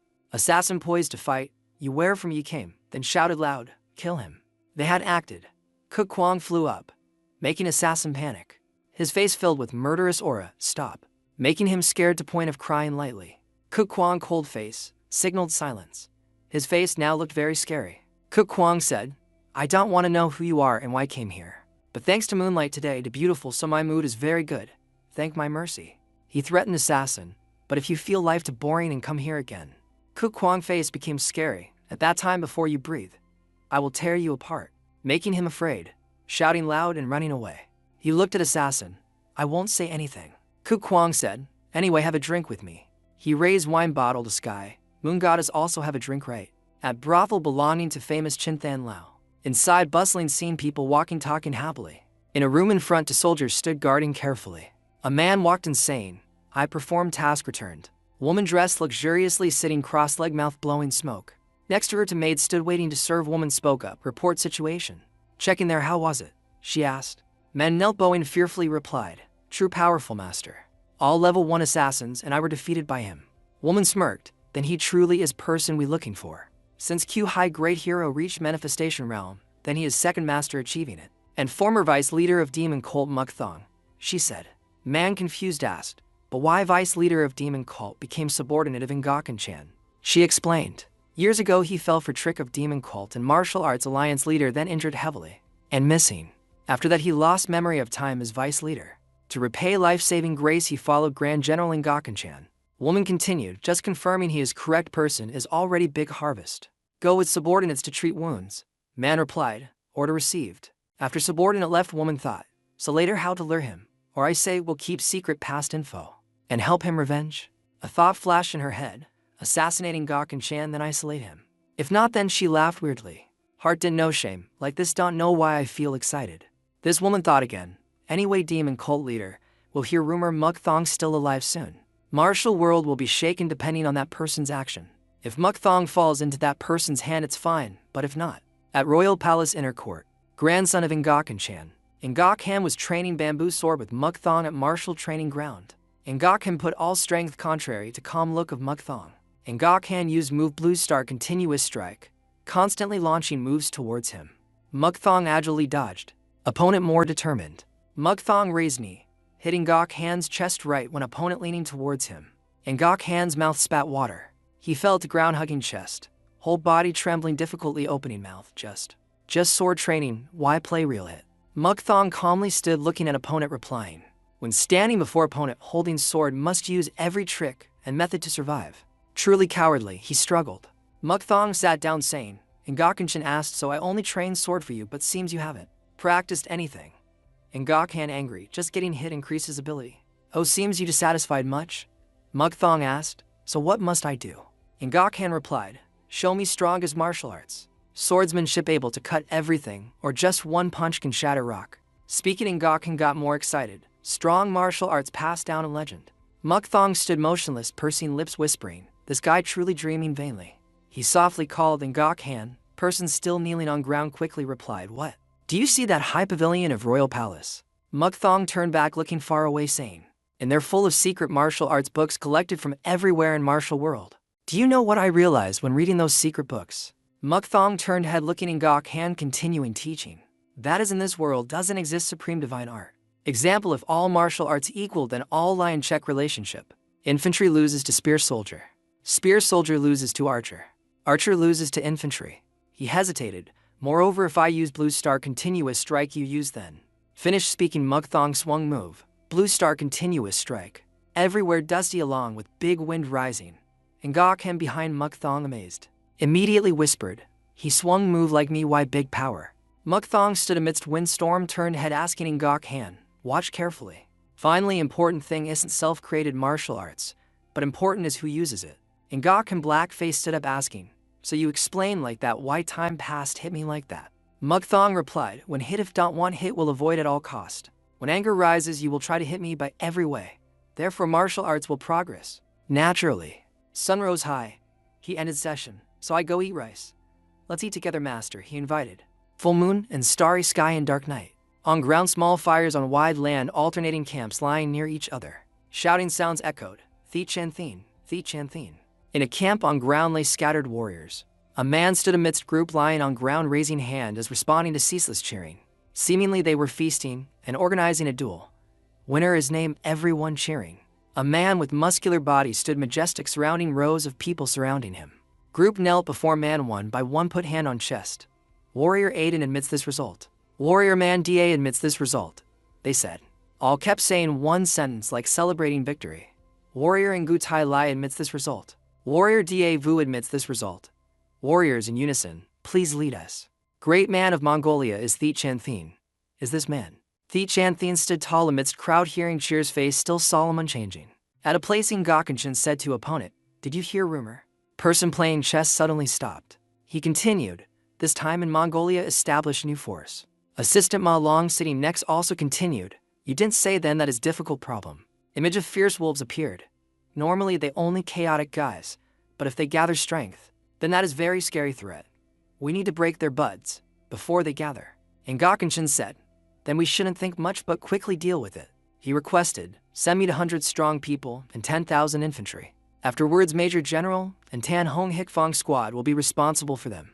Ma Long slightly wary, force disparity quite serious. Kev plan. Ngakenshin said loud, General Ma Long, you seem overly worried. He clenched hand, for wolves need what plan? He used hand to squeeze chest piece hard. Ngakenshin's serious face, just crush the alpha is enough. In wild mountain forest, far away different colored flags flying. Strong wind blew like preparing for battle. Ngakenshin rode horse majestic temperament. Following were soldiers, people worried. But he very calm. Ngakhan said, why master tense like that? He replied, you excited what? Ngakhan replied, finally joined Tan Hong Hikfong squad, so excited like that. Boy continued, from now on I will establish merit, then receive grandfather's recognition. He sighed, did you ever kill people? Boy turned confused looking. What? He explained, want to establish merit must kill people. He's serious, I mean are you ready to do that? Mukthong added, in war much blood will spill, to survive. When discovering opponent's weakness need determination to stab him dead. If don't do that everything will end in a moment. When having to sacrifice someone's life, don't hesitate but swing sword. He analyzed for Ngakhan to understand. He surprised, master remember past memories. He said, although not so, but seems I am very familiar with killing in past. Evidence is aiming at opponent's weakness unconsciously. He confided in him. Series of sadness appeared. Exactly what kind of person am I? Why is my martial art so strong? How many people killed by me? Did I kill innocent people? Do I have wife and children? Recently I think like that often. Ingaken worried, master. Girls standing side looking at him scarily. Arrived at place for soldiers to rest, everything here prepared ready. Mukthong sat alone, hand holding flower branch. Behind voice echoed, hey new guy. Just now I heard you lost memory. He turned head listening. The speaker is Lan Phi Hoa Nu Mahua. How did a guy like you get assigned a mission by Captain Bach then? Someone standing in the corner complained, oh my god. He is the 10-man Captain Lamtrung. She is determined to cause trouble until she's satisfied. He calmly replied, you seem to have some dissatisfaction. That's enough nonsense. Go back. She frowned. You seem arrogantly confident in the aura of Ingaken-chan. I don't want to bother with those things anymore. Mukthong helplessly said, whatever it is, you can't do anything to me. Mahua prepared to attack him from behind, emitting very strong killing intent. He turned around and punched her straight in the stomach. Her face went pale. Mukthong calmly said, I told you it wouldn't work. She lay on the ground motionless, thinking, impossible, lost already me. Mahua immediately jumped up in disbelief, impossible. She gritted her teeth. You guy. I will. She stood on one leg, releasing power and shouting loudly, kill you? He squinted in annoyance.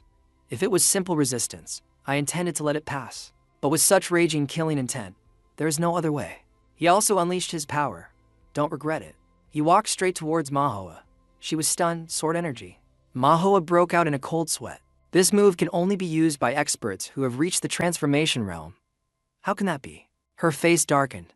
This is. She immediately stopped releasing her killing intent. Seeing that, he also powered down. You catch on quickly. If you don't want to fight, then leave. Mahua asked loudly in confusion. After all, who exactly are you? He lowered his voice. Are you that curious about who I am? She suddenly heard in her ear. Sound transmission. Mukthong said, unfortunately, I don't know who I am either. I only know that I was attacked by someone I trusted very much and lost my memory. The scene of him being stabbed through the chest reappeared. Sometimes I am also curious about what kind of person I was. The truth is, whether I know the past or not, it doesn't matter. He smiled. Right now I am just repaying the debt to Lord Ingok, who saved my life. Mukthong turned away and said coldly, I have answered your questions, so don't bother me anymore. Because I am very bad. Lamtrung ran over in panic. Hey Mahua, are you okay? He comforted her. Don't be distracted. You are honored to spar with such a formidable expert. She looked gloomy. Lamtrung, she said. How come my captain didn't know he was such a formidable character? Lamtrung stopped singing. Huh? What are you saying? He was worried. Why are you suddenly saying that? She stood up. I don't know the details. But one thing is certain. Mahua affirmed. This battle will end quickly. Please subscribe to the La La La School channel so you don't miss out on exciting videos. Under the full moon, in a quiet and deserted place where people sat discussing, Han Trunkat spoke up. There's unfortunate news. That his vice cult leader Mukthong is still alive. The other three were suddenly surprised.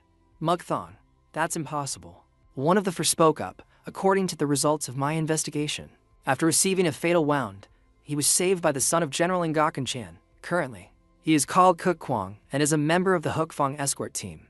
Nang Fai Joy asked, Cook Kwang? He replied, anyway, he has lost his memory about our cult. Nang Fai Joy said defensively, if that's the case, we must act before he regains his memory. If he regains his memory, Trong Nong Kiat laughed sinisterly beside him. Memory loss is easy to handle. Perhaps he has forgotten the peak martial arts he practiced. If we set a trap for him at this time, wouldn't it be too easy? Han Trunkat looked at him and said, it's not that easy. He belongs to the Royal Palace's team. If we touch him and he combines with the Royal Palace to fight us, the situation will become even more serious. Nang Fai Joy suggested, I have a plan. In the Royal Palace, I know an enemy of Ingaken-chan. If we can defeat Ingaken-chan, we can also defeat his subordinates, so we will easily catch Mukthong. Han Trunkat praised. That is indeed a good strategy. He said with resentment, Mukthong, this time I will have someone end you for real. Scene change. At this moment Mukthong was swinging his sword to slash an enemy, then swung to slash the next one. Mahua was startled, just like a demon. How could anyone fight like that? At this moment, the enemy troops arrived and our troops rushed up to attack wildly. Enemy horses fell due to arrows. Ngu Die on horseback held an axe and swung it down. Get out of the way, we must break the siege. Mukthong turned around in the middle of the battle. Ngu Die and another guy rode horses together holding weapons, shouting towards Mukthong. They laughed triumphantly. Caught you? Suddenly, a sword was placed against Ngu Die's neck. Mukthong slashed straight down his neck to his chest. The other guy screamed, Ngu Die. Mukthong took the opportunity to rush forward.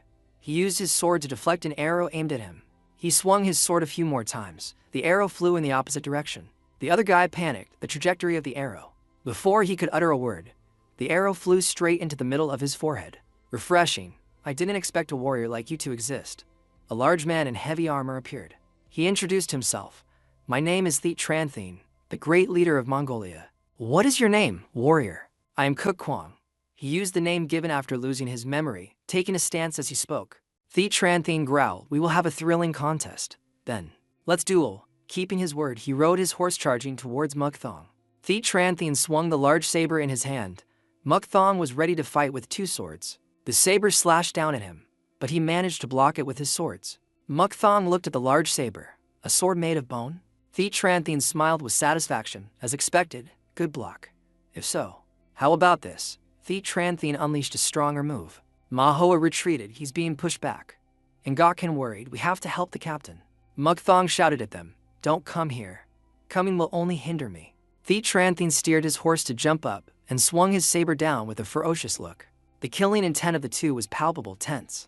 Mukthong counterattacked, slashing straight at his horse. The horse was thrown away. He was blown far away but still managed to stand. Impressive. He was wary. Unexpectedly cut off my fang. The saber in his hand had broken in two. He was not flustered. But don't think I only have this fang, warrior. He reached out his hand, taking another saber. He stood up heroically, souls of the soldiers, fight with me. Thit Tranthin shouted with all his might, charge. His front hand defended with the broken saber. His back hand swung the saber towards Mukthong. Eyes full of anger. He gritted his teeth and swung the saber straight down. Mukthong dodged again. He thrust the sword tip through the armor into his body. Mukthong seemed relieved, saying, now it's over. Veins popped out on Thit Tranthin's face. He laughed. Ended so easily. Then he grabbed Mukthong's left hand tightly. He raised the broken sword high and stabbed down with force. Mukthong gripped the hilt of his sword tightly, pulled it out and slashed straight into his chest. Thit Tranthin was in pain. Mukthong said, this is a battle worthy of a leader's bravery, Thit Tranthin. Mukthong looked cold. Rest in peace, great warrior of Mongolia.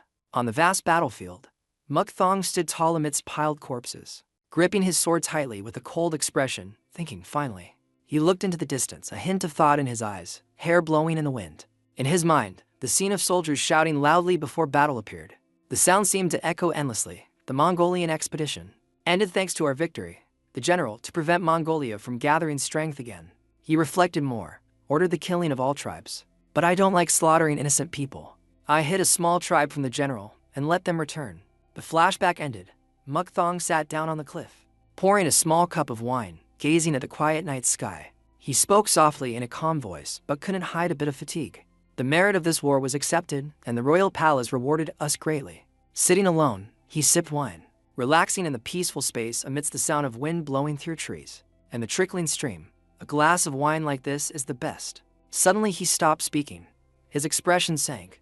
His mood seemed to fall into a dark abyss. Beautiful scenery. He remembered the times he killed people in battle. Countless times in the books I read in the royal palace. Reflecting again, when killing people, one should feel guilty. But strangely, I feel happy. Returning to reality, he sighed, reached back to rub his head gently and slowly stood up. Speaking with a seemingly indifferent voice. Perhaps I am just a conscienceless person like that. At this moment, his ears suddenly heard a sound. He turned to look towards where the sound came from, wondering. Curiosity rose in his heart. The sound of a zither. In such a remote place. Why is there the sound of a zither? As he walked towards the sound, he wondered. Strangely, I find the sound very familiar. He continued to ponder. Should I go check it out? Finally, he decided to walk on. He walked through the gloomy forest. Is it this place? And finally, a small house hidden behind dense bushes appeared before his eyes. He stared blankly at the place appearing before his eyes, his voice uncertain. A house deep in the forest. He stood silently wondering for a moment. It must be. I know these songs. His cold eyes showed a bit of thought. They are the songs I heard before I lost. I just remember. Who played them? Through the solid walls, he saw the silhouette of a girl playing the zither inside. There is only one person inside. Who exactly is that? Maybe that person knows me. He decided to step closer, his eyes showing determination. The only way is to ask directly. Meanwhile, in another place inside General Ngakhan Chan's room, the lights were still bright. He was sitting looking at the bright moonlight outside the window, eyes full of thought. Speaking with satisfaction, the moon is so bright, the work was completed quickly like that. Suddenly a maid walked in and bowed respectfully. "General, you have guessed." He was surprised and frowned slightly. "Guests? Who is it?" The maid replied, "It is General Duomtu and Captain Bok Nan." He tilted his head in confusion. They came at this time. When he stepped out, he saw 4 tall men standing in a row. The leader with a large scar on his face led the way, saying, "Good evening, General." He reminded, "Everyone is asleep. Keep your voice down." Then he looked at the man and asked, "It's midnight. What is the matter?" Hearing that, the man replied awkwardly, "Didn't the commander summon us? The moon tonight is full and bright, as if signaling something is about to happen." His voice rang out in surprise. "No, who told you that?" The man continued to reply. "A person claiming to be a servant of the commander's house passed on the message." Hearing that, his face darkened with suspicion. "I did not summon you. This is very suspicious." He continued to order, "First, you return to the barracks to manage the soldiers." But before he could finish his sentence, an arrogant laugh interrupted. "No need for that." He looked towards the source and shouted, "Who is it?"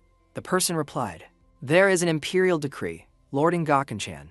From the darkness, a person with a smirk walked out. It was the great general of the then home team, Hai Kong. He continued to smile and said, "You will be arrested for treason against the royal family." General Duomtu behind him couldn't hold back anymore and stepped out, pointing at Hai Kong and shouting, "Treason? What are you talking about?" At this moment his voice rang out, but his face couldn't be seen clearly. The emperor cannot issue such a decree. Only his face filled with killing intent was visible. Furious eyes stared wide. Each word rang out like a threatening warning. "Do you dare to take responsibility for your words?" Hai Kong. His tone and eyes were steel hard, as if wanting to tear apart all lies. Hai Kong showed no fear. On the contrary, his face also showed resentment. "This is the order from the emperor, Ngakunchan." Suspicion flashed in Ngakunchan's eyes, but he did not hesitate. His hand placed on the sword hilt. Fast and decisive movement. The expression of a seasoned warrior. "Usually, you and I are always enemies. Finally, something really happened. If so, I will cut you down and then personally tell the truth to the emperor." Hai Kong was not flustered. He laughed arrogantly, his hand also gripping the sword at his waist. "Ready for a duel? You still think your martial arts are better than mine?" Keeping his word, he shouted, "Attack!" Immediately, soldiers on both sides rushed at each other in chaos. The sound of swords clashing and soldiers screaming rang out across the battlefield. A blade swung powerfully. Blood sprayed into the air, marking the beginning of a bloody slaughter. Elsewhere, far from the chaos, quiet and peaceful, a house lay hidden deep in the forest. Inside the house, a girl was sitting attentively in front of a zither. Soft fingers gliding over the strings, melodious tunes ringing out, blending with the lingering incense smoke, creating a quiet scene. She took a gentle breath, then continued her tunes, her soul seeming to become one with the melody. Suddenly, a voice rang out from behind, breaking the silence. "The music is very beautiful." Mukthong appeared from the door, hands behind his back, eyes full of admiration. She calmly asked, "Who is it?" He replied, "Excuse me for being rude. I heard the sound of the zither, so I was curious to follow and find this place." The girl tilted her head slightly, her voice remaining calm. "Curious about what?" Mukthong took a step closer, eyes gazing at her, voice soft but full of questions. "Did you teach anyone to play the zither in the past?" But as soon as the girl turned around, looking clearly at her face, he was immediately stunned. A sudden feeling of dizziness hit. Mukthong grabbed the doorframe tightly, one hand pressing his chest, eyes full of surprise. "What is this?" He breathed heavily, uncomfortable as he felt a strange change in his body. The girl looked at him, lips curving slightly as if understanding everything. "It is Thin Lak Mala incense." She turned to look at the incense burner emitting smoke. "That is the name of my aphrodisiac. Long time no see." The girl's eyes gradually moved down to look at Mukthong, who had fallen to his knees, face covered in sweat and veins bulging clearly. Vice cult leader Mak Huang. Mukthong tried to force himself up, feeling every muscle tense and trembling. "You, who are you? Do you know me?" The girl smiled slightly, a smile full of hidden meaning. "That's right." She bent down, gently caressing Mukthong's face. The softness of the movement contrasted with the pain surrounding him. "Before you lost your memory, I knew you, including the fact that you are the vice cult leader of the Heavenly Demon Cult and a martial arts expert." She reached out to gently stroke his face. "Above all, it is your martial arts, cultivated on the foundation of boy kung fu." Mukthong couldn't stand it anymore, his whole body trembling. Tendons and bones seemed about to burst. "I can't think anymore. Must leave here quickly." She walked behind him, putting her hands on his shoulders, enduring Thin Ma La incense to this extent, truly impressive. She whispered in his ear, voice full of seduction, her face close to his neck, breath gentle but full of pressure. She continued, Come on, vice cult leader. Her hand gently caressed his neck, face leaning close to his. Now stop. Just put everything aside peacefully. Muk Thong knew he couldn't resist anymore, but his mind still swirled in pain and vague memories, where he no longer knew what was real, what was illusion. In the middle of the dark night, the sound of erratic running footsteps was heard on the ground. Muk Thong ran ceaselessly forward with aimless eyes and legs. He gritted his teeth, the words just spoken appearing in his head. You lied to us, vice cult leader Muk Thong.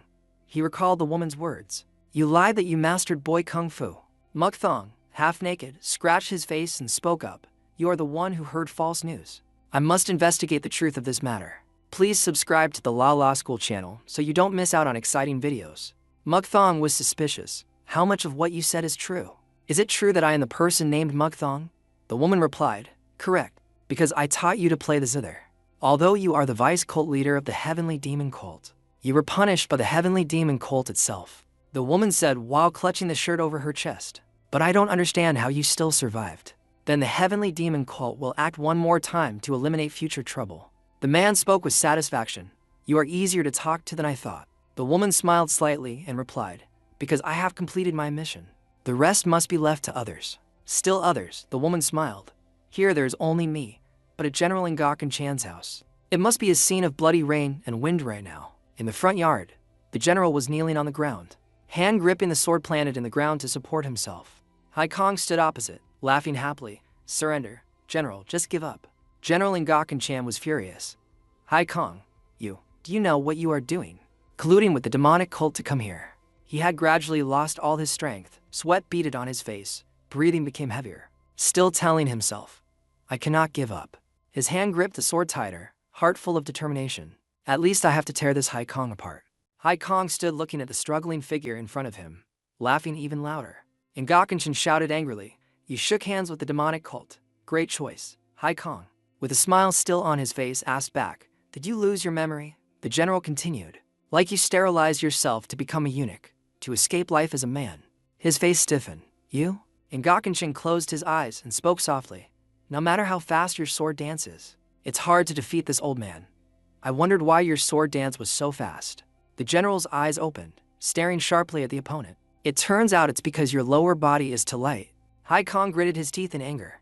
You bastard. Saying that, he rushed towards the general shouting, in Gakuen Chan. General Du Kim Kai said, fell for the trap. He clenched 2 coins in his left palm, threw the 2 coins towards the rushing Hai Kong. Hai Kong used his sword to deflect the 2 coins, curling his lip. These petty tricks. Suddenly Hai Kong's face tensed up, and Gakuen Chan raised his sword high, channeling energy. The wind around blew stronger and stronger. He stood in the wind shouting loudly, this is the attack where I channel all my internal energy to execute. Try to block it. Keeping his word, the sword thrust up. The general executed the technique dragon destroying evil sword art. A giant dragon appeared, opening its huge mouth, bearing fangs, rushing fast towards Hai Kong. He laughed loudly. You hid this martial art until the very last moment. Then I must return the favor properly. And Gakuen Chan was astonished. He blocked this attack. Hai Kong's face was dyed with killing intent. Farewell, General in Gakuen Chan. His body was blown into the air by the power of Hai Kong's sword art. The general muttered unwillingly, unable to see it, truly resentful.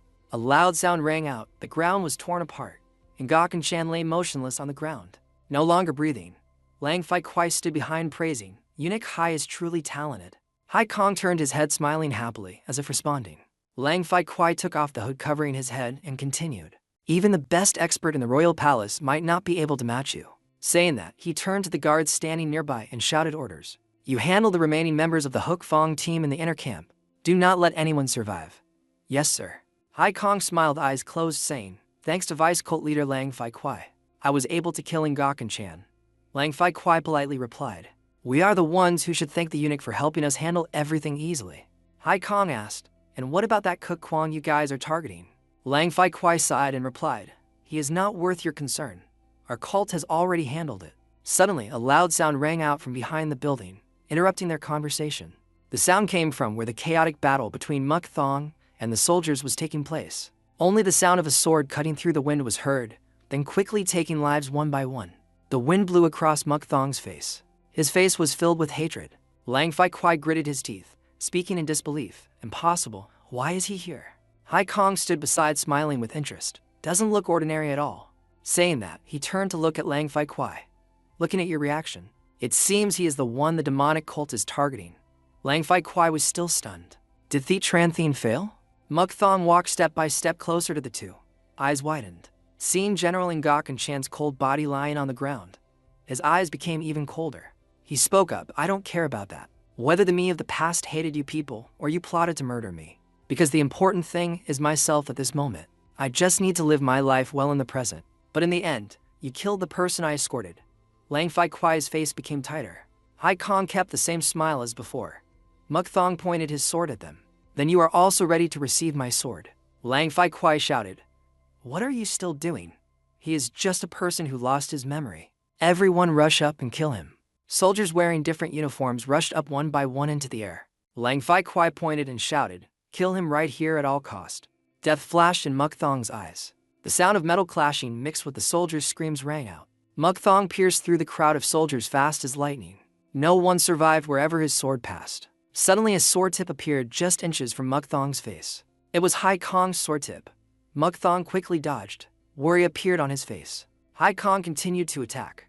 Power emanating from the sword rushed to Muk Thong's face. Muk Thong struggled to dodge. His body was thrown backwards. Both landed. Hai Kong laughed aloud saying, with that level of skill, run for your life. Muk Thong only panted, not replying. Hai Kong said to Lang Fai Kwai standing behind. Hey Vice Cult Leader Lang Fai Kwai, can you yield that guy to me? Lang Fai Kwai was momentarily stunned. He said unwillingly, alright, eunuch be careful.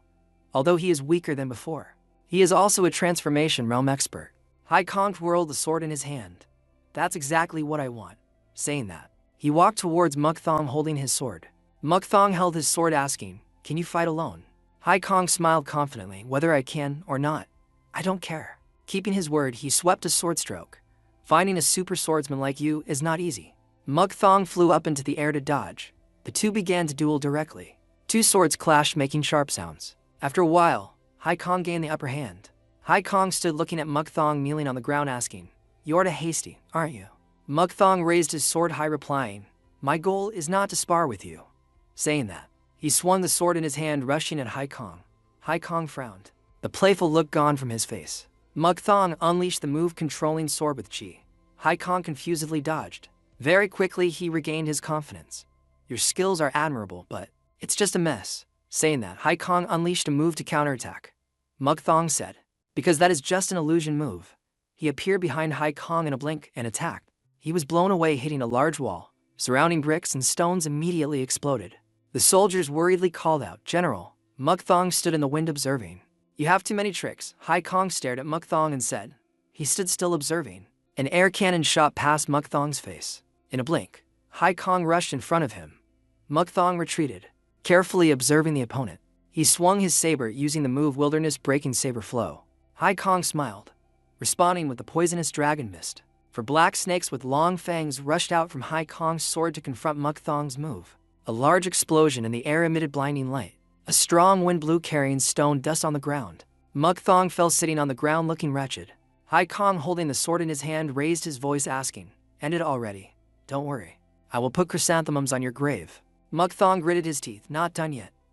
He rushed forward. Suddenly a stream of energy rushed in hitting Muk Thong. Stones immediately shattered creating a large hole. Muk Thong lay on the pile of rubble motionless. Hai Kong frowned tightly. What is it? Lang Fai Kwai, apologies eunuch. I just confirmed if this person is truly dead or not. Hai Kong asked in confusion, careful about what? Is he strong enough to defeat me? Lang Fai Kwai patiently explained. He is a person who mastered most of the secret manuals of the heavenly demon divine kung fu. Just in case, if during the fight that power of his awakens, nothing can be predicted. He is that strong, Lang Fai Kwai replied. He is so strong that my strength and eunuch highs combined cannot match him. Muk Thong's body trembled slightly. His eyes could no longer see pupils. A series of questions appeared in his head. My body is so heavy. Is this my final moment? I have nothing to regret. But why do I still feel so empty? What am I fighting for? Is it to repay their kindness? The image of General Ngok and Chan appeared in his head. Or for fame on the battlefield. He remembered when he stood alone on the battlefield with corpses scattered under his feet. Or to take revenge on those who made me end up like this. Hai Kong's smiling face appeared in his head. No. What I want. What I desire most is clearly, his memory showed a sky full of lightning. A person riding clouds admiring the moon holding a sword arrogantly with no rival. The stream of thought ended. Muk Thong stumbled step by step on the ground. Lang Fai Kwai and Hai Kong looked back in surprise. Muk Thong stood there with his head down, hands holding the sword hanging down as if a strong wind would blow him over. Hai Kong spoke up, "Hey Vice Cult Leader, you didn't do the final step thoroughly." "Impossible." Before the words were finished, only the sound of wind whistling was heard. The sword glided past Lang Fai Kwai's neck. Hai Kong's face was splattered with blood. "What happened?" Hai Kong frowned, whispering. In a blink, Vice Cult Leader Lang Fai Kwai was. Just now he was dead for sure. Hai Kong looked at Muk Thong holding the sword in front of him. His face was hidden by hair. His whole body emitted a gloomy aura. The blood and chi in his internal energy had also changed. Hai Kong drew his sword. "Cook Kwang, you are even using forbidden martial arts." Muk Thong gritted his teeth. "Cook Kwang." Hai Kong pointed his sword, rushing in. "I don't know the reason, but a person cannot change in a blink like that, die. Cook Kwang." He stood motionless. Impermanent sword art. Muk Thong waved his hand using sword control to deal with Hai Kong, who was rushing very close. "You say I am Cook Kwang?" he asked. Hai Kong saw Muk Thong's change and was shocked. Muk Thong turned around. "No, my name is." His blue eyes stared at the opponent, mouth uttering two words. "Muk Thong." Two people watched from afar. "The doing, did he say the plan went smoothly?" Anyway, Mak Huan has forgotten his martial arts, isn't reacting like that a bit too much. Han Strongbin replied. "Solving it thoroughly like that isn't bad." Whoosh. A light flew straight down. The two hurriedly stopped their conversation. He ordered. "That blue sword light." The guy replied, "Let's go." The two immediately ran towards it. While running, suddenly, Thi Duan panicked. "Good heavens." Han Strongbin also gasped. "Unbelievable." All the guards were lying scattered on the ground. The Emperor's palace guards and the best servants of the demonic cult were. He thought to himself, even Lang Fai Kwai and Eunuch Hai didn't survive. Many people have fallen. Did the two think the plan failed? Suddenly a voice spoke. "Thien Lai Doc Han, Deem Vuan Dik Tu." That person's shadow gradually appeared. "Long time no see. Are you guys doing well?" The two worried. "No. Could it be?" Muk Thong stood on the city roof smiling. "Is it Vice Cult Leader Muk Thong?" His eyes were somewhat resentful. "I really can't remember how long it's been since I met you guys. Although the fate has become a bitter one, seeing you again like this still makes me happy." He continued, looking at your expressions. "You must be curious to know if I have regained my memory, right? I think I remember everything. If you want, you can ask me to check." The guy thought to himself, "We're doomed. How can we win against a Muk Thong who has regained both memory and martial arts?" He said calmly, "If you don't have the guts to run away, but rush into attack, only death awaits. You are in a weak position." He took a deep breath. Speaking loudly, "In my capacity as the Heavenly Demon Cult Leader, I declare, I will rewrite the history of the Heavenly Demon Cult as a demonic practitioner." Muk Thong spoke seriously, meaning, "I will take over the Heavenly Demon Cult. I will give you a chance to choose. Do you want to be slaughtered by my hands like the lackey dogs of the cult leader?" The two broke out in cold sweat hearing him speak. He said coldly, "Or do you want to become my lackey dogs and walk on the path of domination?" Both hurriedly knelt on one knee. Speaking respectfully, "We lowly ones will follow the vice cult leader," he replied. "Then dispose of the remaining soldiers and follow my orders from now on. The history of the martial world will be rewritten in blood." The next morning, he asked Han, "Is your wound better?" He spoke softly, "Thanks to you, this place has easily become a strategic location. As the leader, I must thank you." The person asked was the leader of the Hookfang escort team, Qianla. "Thank you for reaching out to save us from the attack of the Qin Emperor. If you hadn't stopped them, we wouldn't be standing here right now." He said, "Cook Kwang, no. Can I call you Vice Cult Leader Mak Huang?" He waved his hand replying, "Up to you." He was skeptical, so Vice Cult Leader Mak Huang, "Why did you save us?" He said frankly, "Because I remembered, no need to care anymore. Consider the days I was Cook Kwang as past. I didn't help you because I wanted to demand anything from you. If you want a reward, you can go wherever you want anytime." He replied, "General Ngok and Chan has passed away, and the royal palace considers us a disgrace, so we have nowhere to go. Moreover, as discussed before," they bowed respectfully, "we decided to submit to you." He said, "Even knowing I am the vice cult leader of the Heavenly Demon Cult," he said, "we are government people, so we don't know the internal situation of the martial world clearly. It's just that we trust you." He smiled with satisfaction. "Then thank you. Hope for your help." Manhua made a request, and if possible, "I have a private matter to ask the general." Two people went aside to talk. He asked, "So what is the matter you want to ask?" She replied, "The general talks about the days you were Cook Kwang. So, you haven't forgotten the memories of the old days, have you? He said calmly. Then maybe I have forgotten. She wondered. Are you joking? He said. I'm not joking. I'm just telling the truth. She looked at him. So you regained your memory, but your body doesn't feel anything. Anyway, you regained your memory. Manhua continued to ask. So what do you plan to do in the future? He replied. Currently my faction is still lacking in many ways. Although I declared revenge. Compared to the main cult, I am nothing. He said that I recruited purchased soldiers here to build military power. Later I plan to continue building my own force. He sighed. You called me out to talk nonsense. She said. I wanted to confirm, not talk nonsense. He smiled slightly, quick-witted. It's been a long time since someone could keep up with me. She smiled shyly. The general wanted me to do that. I just followed orders. Looking at you now. You resemble a person quite a bit. He calmly replied. Yeah, up to you? Manhua wondered again. But why did you take the name Heavenly Demon Cult Shaanxi Branch? If you want revenge, you should take another name, he explained. Because of the nature of the Heavenly Demon Cult, he clarified. The Heavenly Demon Cult is a place where the rules of the leaders are extremely strict. If I take the name of another sect to challenge, I will have to fight the Heavenly Demon Cult forever. But if I use the title of Vice Cult Leader to challenge, it will become a legitimate battle for cult authority. Therefore, those who once followed the cult leader will have to consider which side to take. He looked into the distance, saying, right now cult leader Han Truncat must also be having a headache. Until evening at a stone cave, someone was practicing inside. It was Han Truncat. Han said, indeed, since reaching Extreme Demon, I haven't felt my internal force increase to this level. He was sweating profusely. What should I do? If the plan fails, I will lose Lang Fai Kuai. He remembered Thien Lai Dak Han and Deem Vuongdik too, and all his subordinates under Muk Thong's feet one by one, gathering subordinates indiscriminately like this. It seems Muk Thong wants their help to build power. He worried, even if he monopolizes the world, it will be hard to conquer the whole martial world. Might even be laughed at. Actually, even I would find it hard to monopolize this world. Han Truncat thought back. Today I really miss the times drinking with Muk Thong. Please subscribe to the La La School channel so you don't miss out on exciting videos. The next morning at the market, crowds were bustling. Muk Thong arrived at Manhua's place. Why do you have so many questions afterwards? Today I want to drink for 3 days. He was walking when suddenly he saw some aggressive people. You dare consider the 5 freaks as water? The person on the other side retorted. You are the one causing trouble first. I intended to leave quietly. He thought, are they fighting? Fighting in this peaceful snack street? The 2 people prepared to rush into a fight. You have to lose an arm to wake up, right? The young man was angry. I should be the one saying that. Since you chose the sword first, don't regret it. He swung his sword. Muk Thong saw that and was surprised. He doubted that sword. He hurriedly ran straight towards the young man, ignoring the other 2. The boy was startled. Where did this guy come from? Is he on the same side as that guy? He swung his sword towards him. However, he had been behind the boy for some time.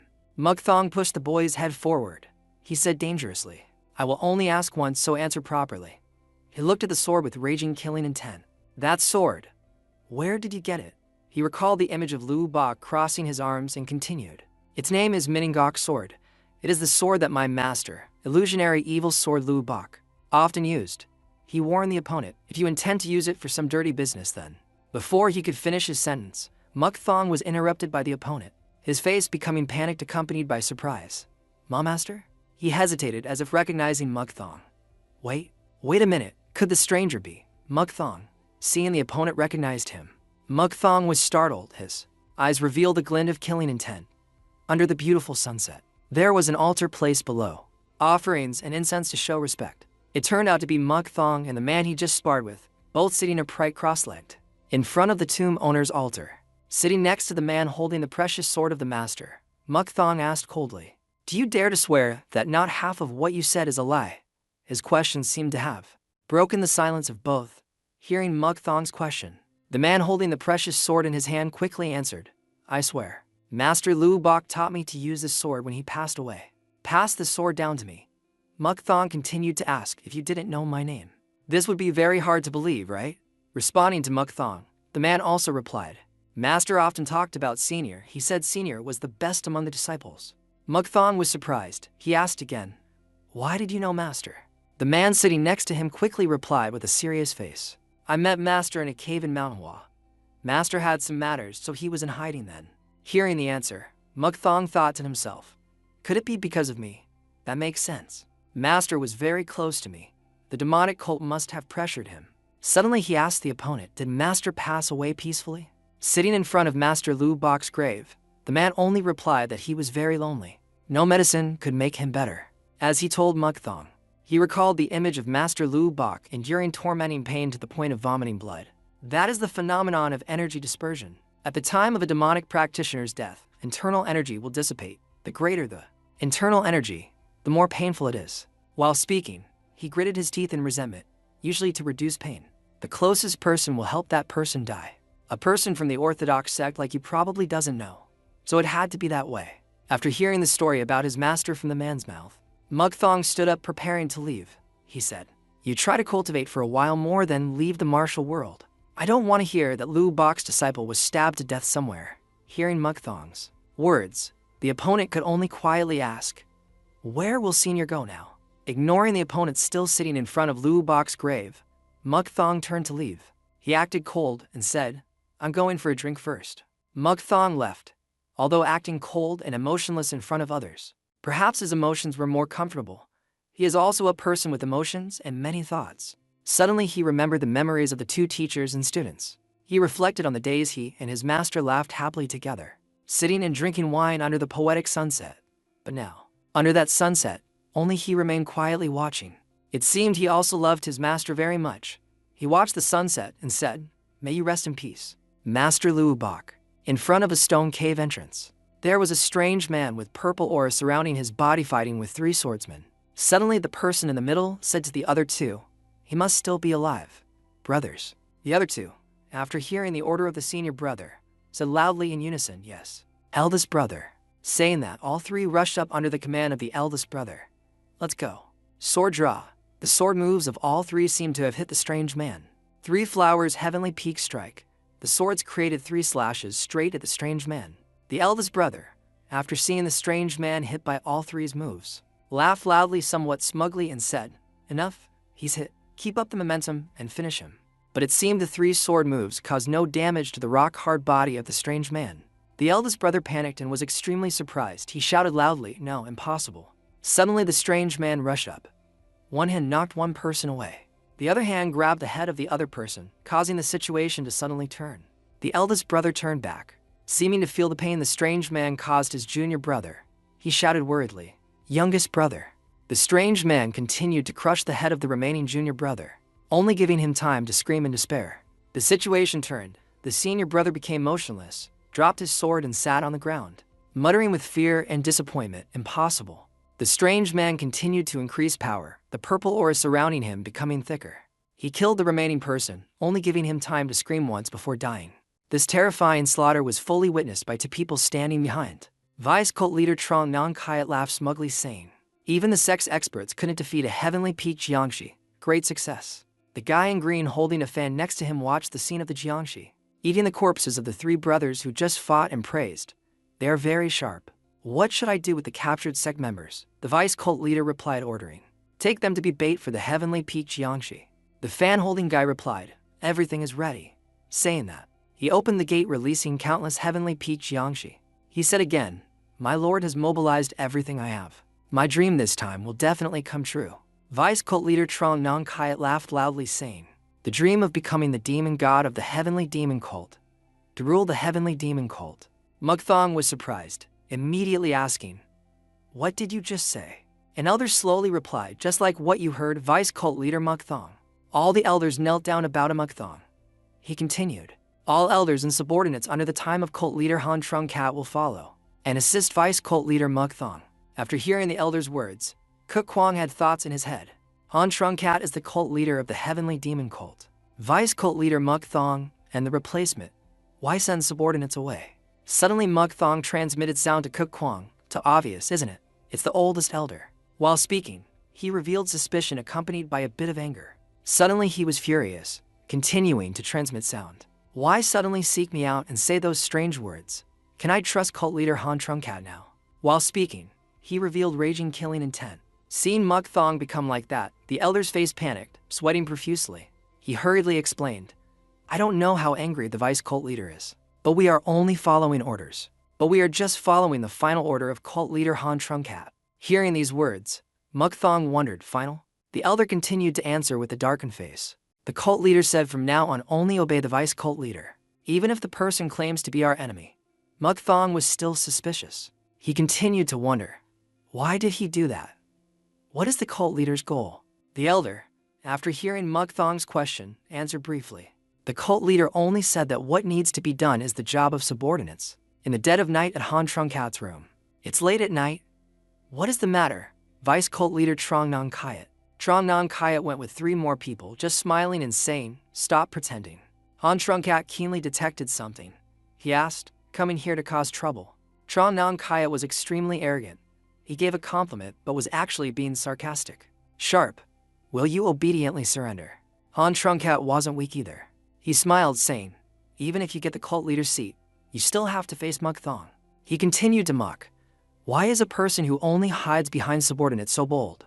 Trong Nong Kayat smiled provocatively, saying to Han Trungkat, that is not your business. He snapped his fingers and continued saying, if you don't surrender, then so be it. Suddenly a group of heavenly peak Jiangshi appeared on the ceiling.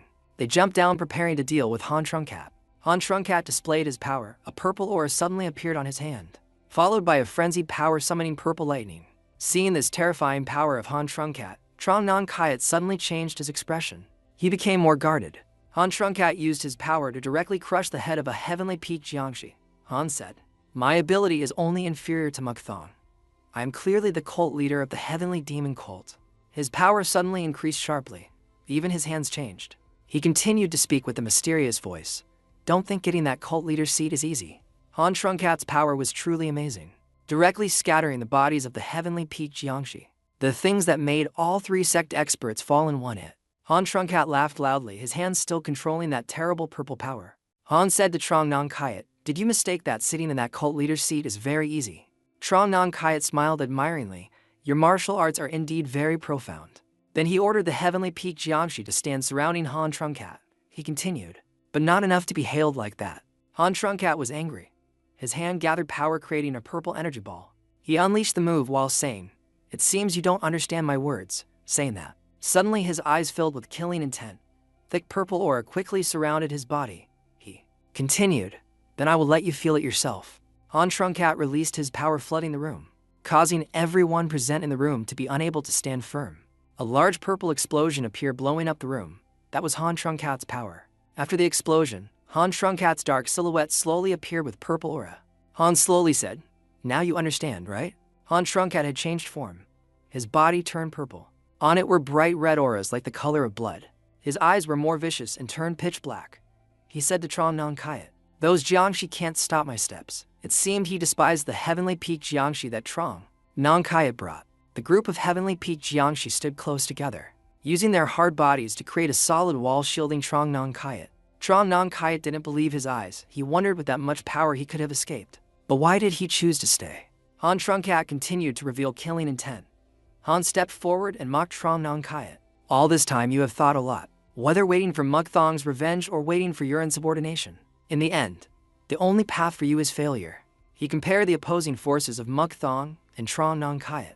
He stated his choice after deep thought. No matter which side you choose, the outcome is the same. At least a cult leader should choose a path that benefits the heavenly demon cult. He made the decision. I, Han Trungkat, obeying the principle of the strongest is supreme, will choose Mukthong as the next cult leader and will destroy you, Trong Nong Kayat. Trong Nong Kayat seemed not to be provoked by Han Trungkat's words. He calmly smiled, criticizing Han Trungkat. You chose to wrongly. He spoke, then ordered the heavenly peak Jiangshi to rush towards Han Trungkat. He continued, then no need to be wordy anymore. Han Trungkat prepared his stance. His hands summoned to streams of purple power with a look of disdain. Besides these Jiangshi, do you have any talent? Han unleashed power on the heavenly peak Jiangshi and mocked Trong Nong Kayat again. What a pity for you, Trong Nong Kayat. The move purple lightning peak just unleashed. The heavenly peak Jiangshi were hit through their bodies. A terrible power of Han Trungkat. While fighting, suddenly a heavenly peak Jiangshi rushed in from somewhere, making him a bit surprised. He continuously used his martial arts to destroy the heavenly peak Jiangshi. A purple flame appeared on his hand again. He said, I will destroy all you annoying things. Purple lightning half-moon peak just unleashed. A stream of energy curved like a crescent moon and extremely sharp appeared, slashing the bodies of the heavenly peak Jiangshi in two. They were thrown far away screaming. Each one was defeated by him. While fighting with the heavenly peak Jiangshi, Han Trungkat was suddenly ambushed by Du Trongvu. Cult leader Han Trungkat, Du Trongvu, will take his head at all cost, saying that Du Trongvu held his sword rushing to attack Han Trungkat. Two streams of energy collided, creating a terrible power. Looking at the two fighting earth-shatteringly, Trong Nong Kyat said smugly, "It's gradually starting." He raised his hand, ordering the archery team into position. When he signaled, "Fire!" thousands of arrows were shot straight at Han Trungkat. While engrossed in fighting, suddenly Du Trongvu jumped out. So Han Trungkat felt something strange. He noticed arrows aiming straight at him, but he was a bit suspicious. "Arrows. I know ordinary arrows cannot hurt me." He saw Trong Nong Kyat continue to raise his hand, signaling, "Prepare for the next volley." He still asked himself, "But what is this?" Saying that, he devised a strategy for himself. He condensed two streams of energy on his hands again, rushing towards Du Trongvu, who was holding a sword. First must defeat Elder Du Trongvu. Suddenly he felt a sharp pain in his abdomen. It turned out he was pierced by an arrow. He surprisingly asked himself, "Why? Why did it penetrate my body, protecting aura?" It turned out this arrow was shot by Trong Nong Kyat. He laughed smugly, saying, "Ordinary arrows cannot penetrate, but if the arrow shot at an extreme demon like me is a special type, then it is a completely different story." Hearing Trong Nong Kyat's smug words, Han Trungkat furiously rushed straight at him, shouting, "Trong Nong Kyat!" While he calmly stood still, it turned out, standing in front of Trong Nong Kyat was Du Trongvu, holding a sword along with countless sword controls protecting, making Han Trungkat a bit startled and surprised. Although still very wary of Han Trungkat, Du Trongvu smiled, saying, "You cannot go any further." Saying that, he continued to engage Han Trungkat fiercely. Feeling the time had come, Du Trongvu jumped out to let Trong Nong Kyat along with his archer team draw their bows to shoot simultaneously at Han Trungkat. He drew the bow ready to shoot. He laughed triumphantly and said, "It's been hard for you all this time, cult leader Han Trungkat." The arrows were shot, penetrating Han Trungkat's body. Blood drops fell. A number of heavenly peak Jiangshi had fallen. Trong Nong Kyat stood silently amidst the field of Jiangshi, looking at Han Trungkat. He had collapsed on the ground, offering congratulations to Trong Nong Kyat. Congratulations on receiving that flashy title of cult leader. He laughed triumphantly again, the look of fearlessness of death on his face showing more clearly. But he didn't know a large Jiangshi hand had been placed on his head. Even so, "You can't go any further. Mukthong's subordinates will be here very quickly and defeat." Before finishing the sentence, he had his head slammed down onto the ground by a Jiangshi, leaving him only able to cry out in pain. Trong Nong Kyat laughed disdainfully, saying to Han Trungkat lying sprawled on the ground, "Don't worry about Mukthong. He has already been dealt with, not useless like you." He continued talking about a mysterious black shadow, Hek Nuyat assassin to Trinlong. "He is strong enough to deal with Mukthong." Han Trungkat was furious. "You asked outsiders like the Hek Nuyat guild to intervene. So the authority of the heavenly demon cult has fallen miserably to this extent." Trong Nong Kyat smiled, saying to Han Trungkat, "Authority lies in the hands of those who use any means to win." Han Trungkat. He turned to leave, but continued ordering the heavenly peak Jiangshi, "Destroy Han Trungkat's Danshan, then tie him up. He still has use value." He thought of Mukthong again. "Now just need to defeat Mukthong, and all demonic practitioners will submit at my feet. The day of martial world unification is not far away." Please subscribe to the La La School channel so you don't miss out on exciting videos. He pondered to himself, then laughed loudly in front of the heavenly peak Jiangshi and his subordinates. In the quiet dark night, a black crow appeared perched on a tree branch. A loud noise stirred up the whole forest, causing all animals there to fly away. Ngok Hik gasped, exhausted and tired. Those around had also collapsed before his attacks. Trong Nong Kyat said, "Tired already?" Ngok Hik, alliance leader. "There are still many Jiangshi left." Ngok Hik said, "Trong Nong Kyat, you are the one who caused this, right? You think doing this will unify the martial world?" Trong Nong Kyat said, "I don't see any problem. The result is clear right before my eyes. Aren't you kneeling before me?" He was smug. "Then the martial arts alliance will also be in my hands. Now I'm very busy. No time to argue with you."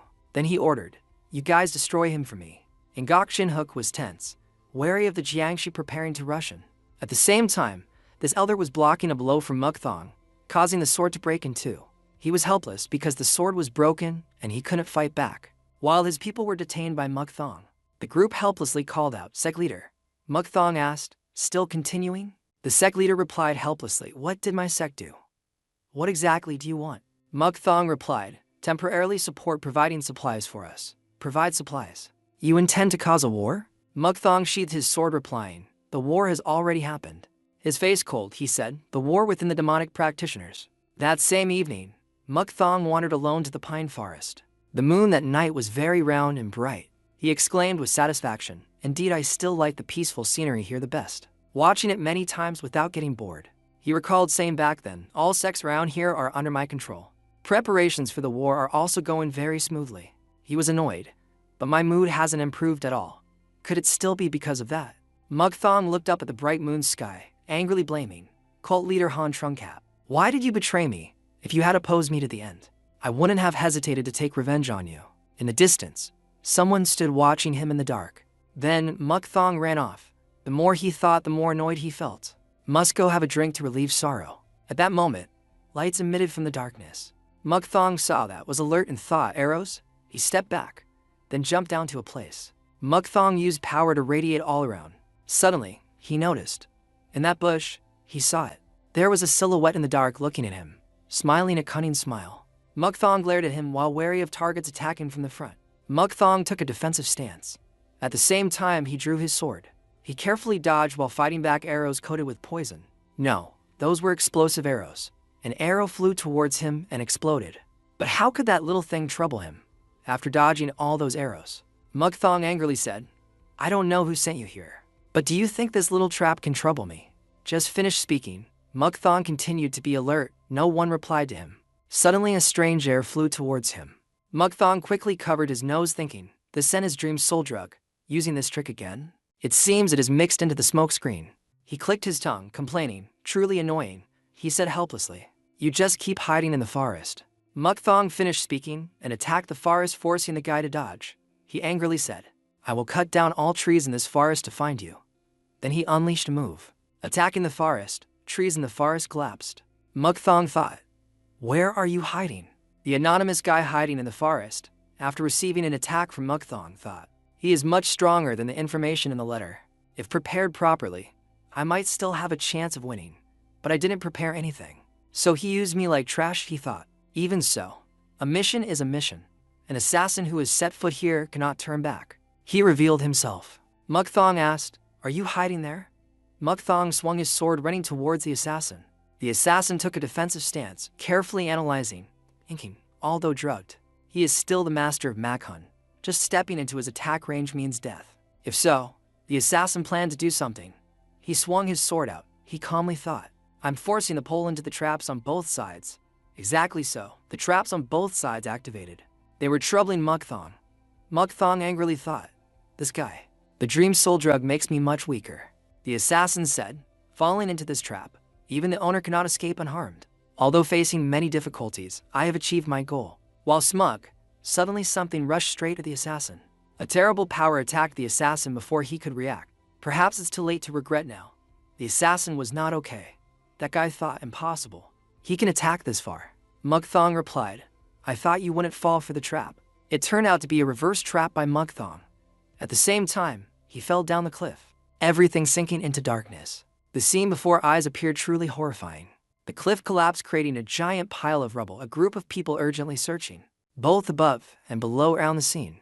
Han Trongbin stood high up, shouting down loudly, have you found the trace of the vice cult leader yet? From below, a person replied. Tension clear in the voice, not yet, sir. This trap is too confusing, so it will take quite a lot of time to search. Han Trongbin did not accept that answer. He shouted loudly, voice full of determination. Do not stop. Continue searching for me. Find vice cult leader Mukthong at all cost. A lighter rang out from a man. On his face was a large strange X mark. He laughed mockingly. Pity the innocent subordinates. That was a trap specially designed for Mukthong, right? Hearing that, the short-haired man standing right next to him gritted his teeth. This guy. He ignored that person, seeing manhua and Hatmon looking towards him. Continued speaking with a calm but sarcastic voice. I think perhaps Mukthong is buried under the pile of rocks. Collapsed. Immediately, the man next to him shouted loudly, shut up. I haven't allowed you to speak yet. Mahua nearby was also annoyed, so noisy. If you speak again, don't blame me for not being lenient. He was tied tight, but still acted provocative with a calm face. You still dare not avenge Mukthong? Suddenly, an authoritative voice rang out from above. Shut up. Hatmon slowly looked down. Sharp eyes. I don't want to take your life because I want to find out the whole situation. So don't fantasize that we are being lenient with you.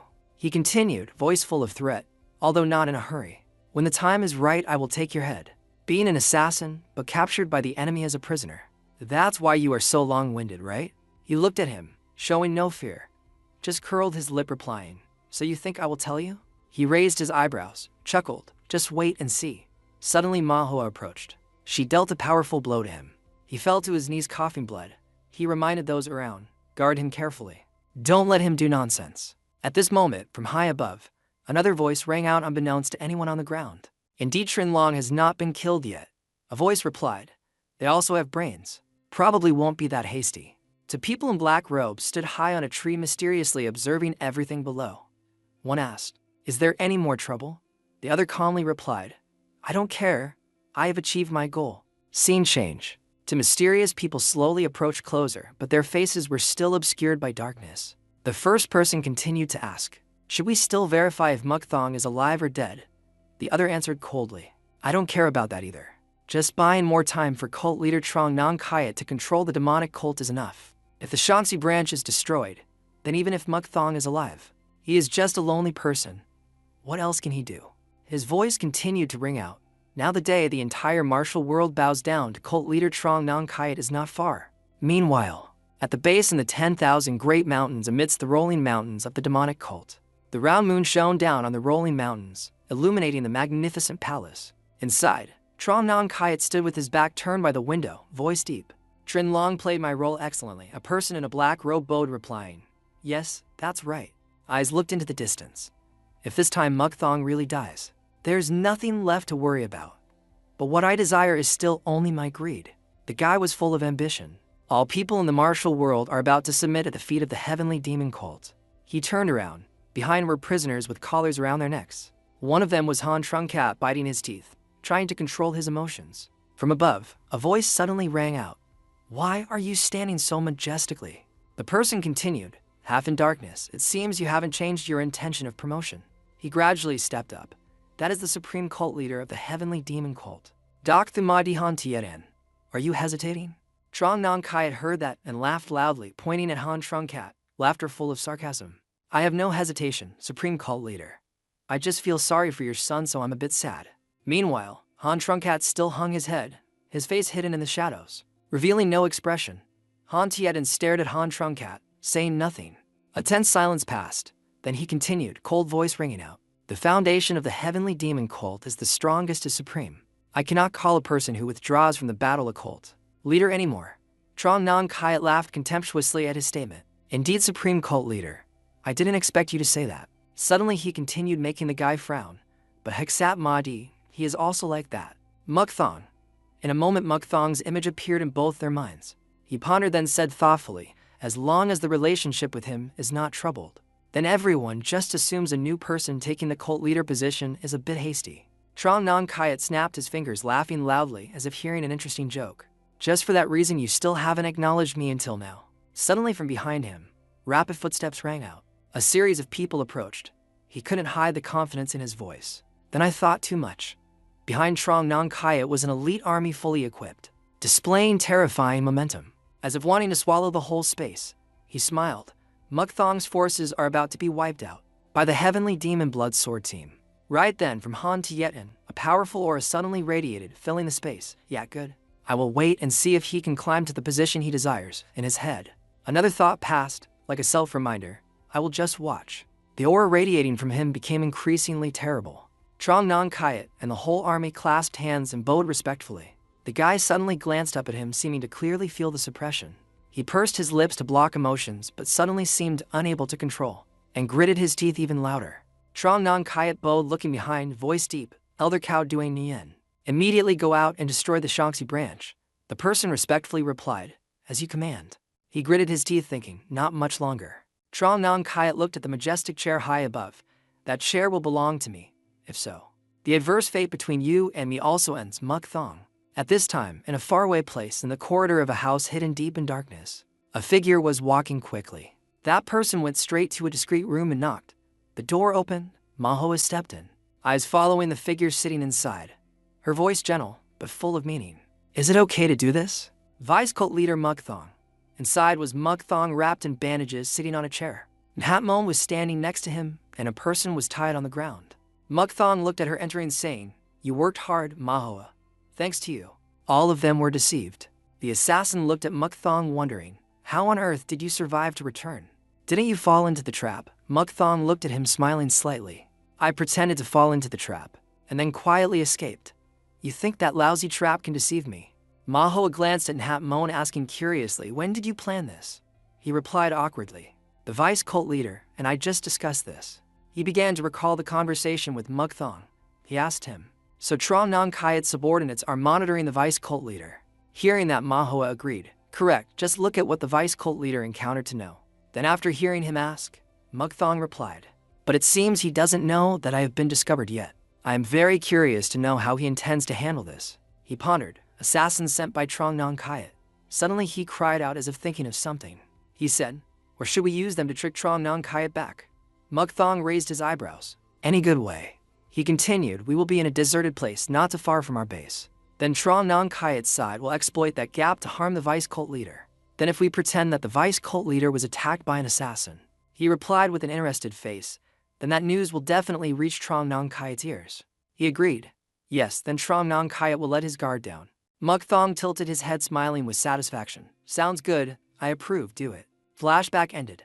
He turned to look at the assassin, smiling slightly. "Finally I can grasp them in the palm of my hand and play with them, but I didn't expect you to be that good. If you didn't meet me but met some other strawberries, you would have escaped." He shouted angrily, "No need to mock me. Don't be sarcastic anymore.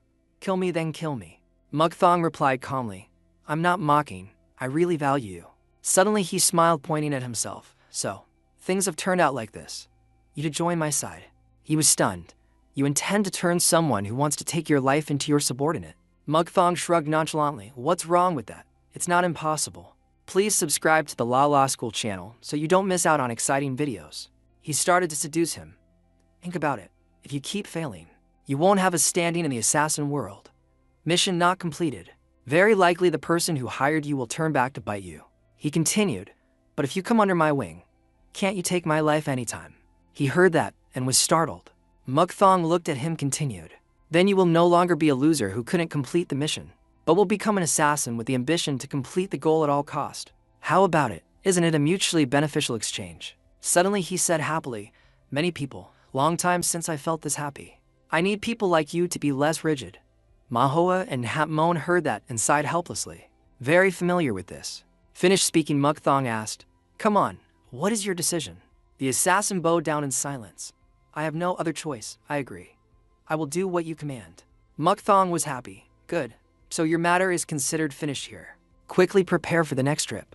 He stood up, holding his waist, shouting, "Nhapmon, Manhua." The two immediately responded in unison. "Here."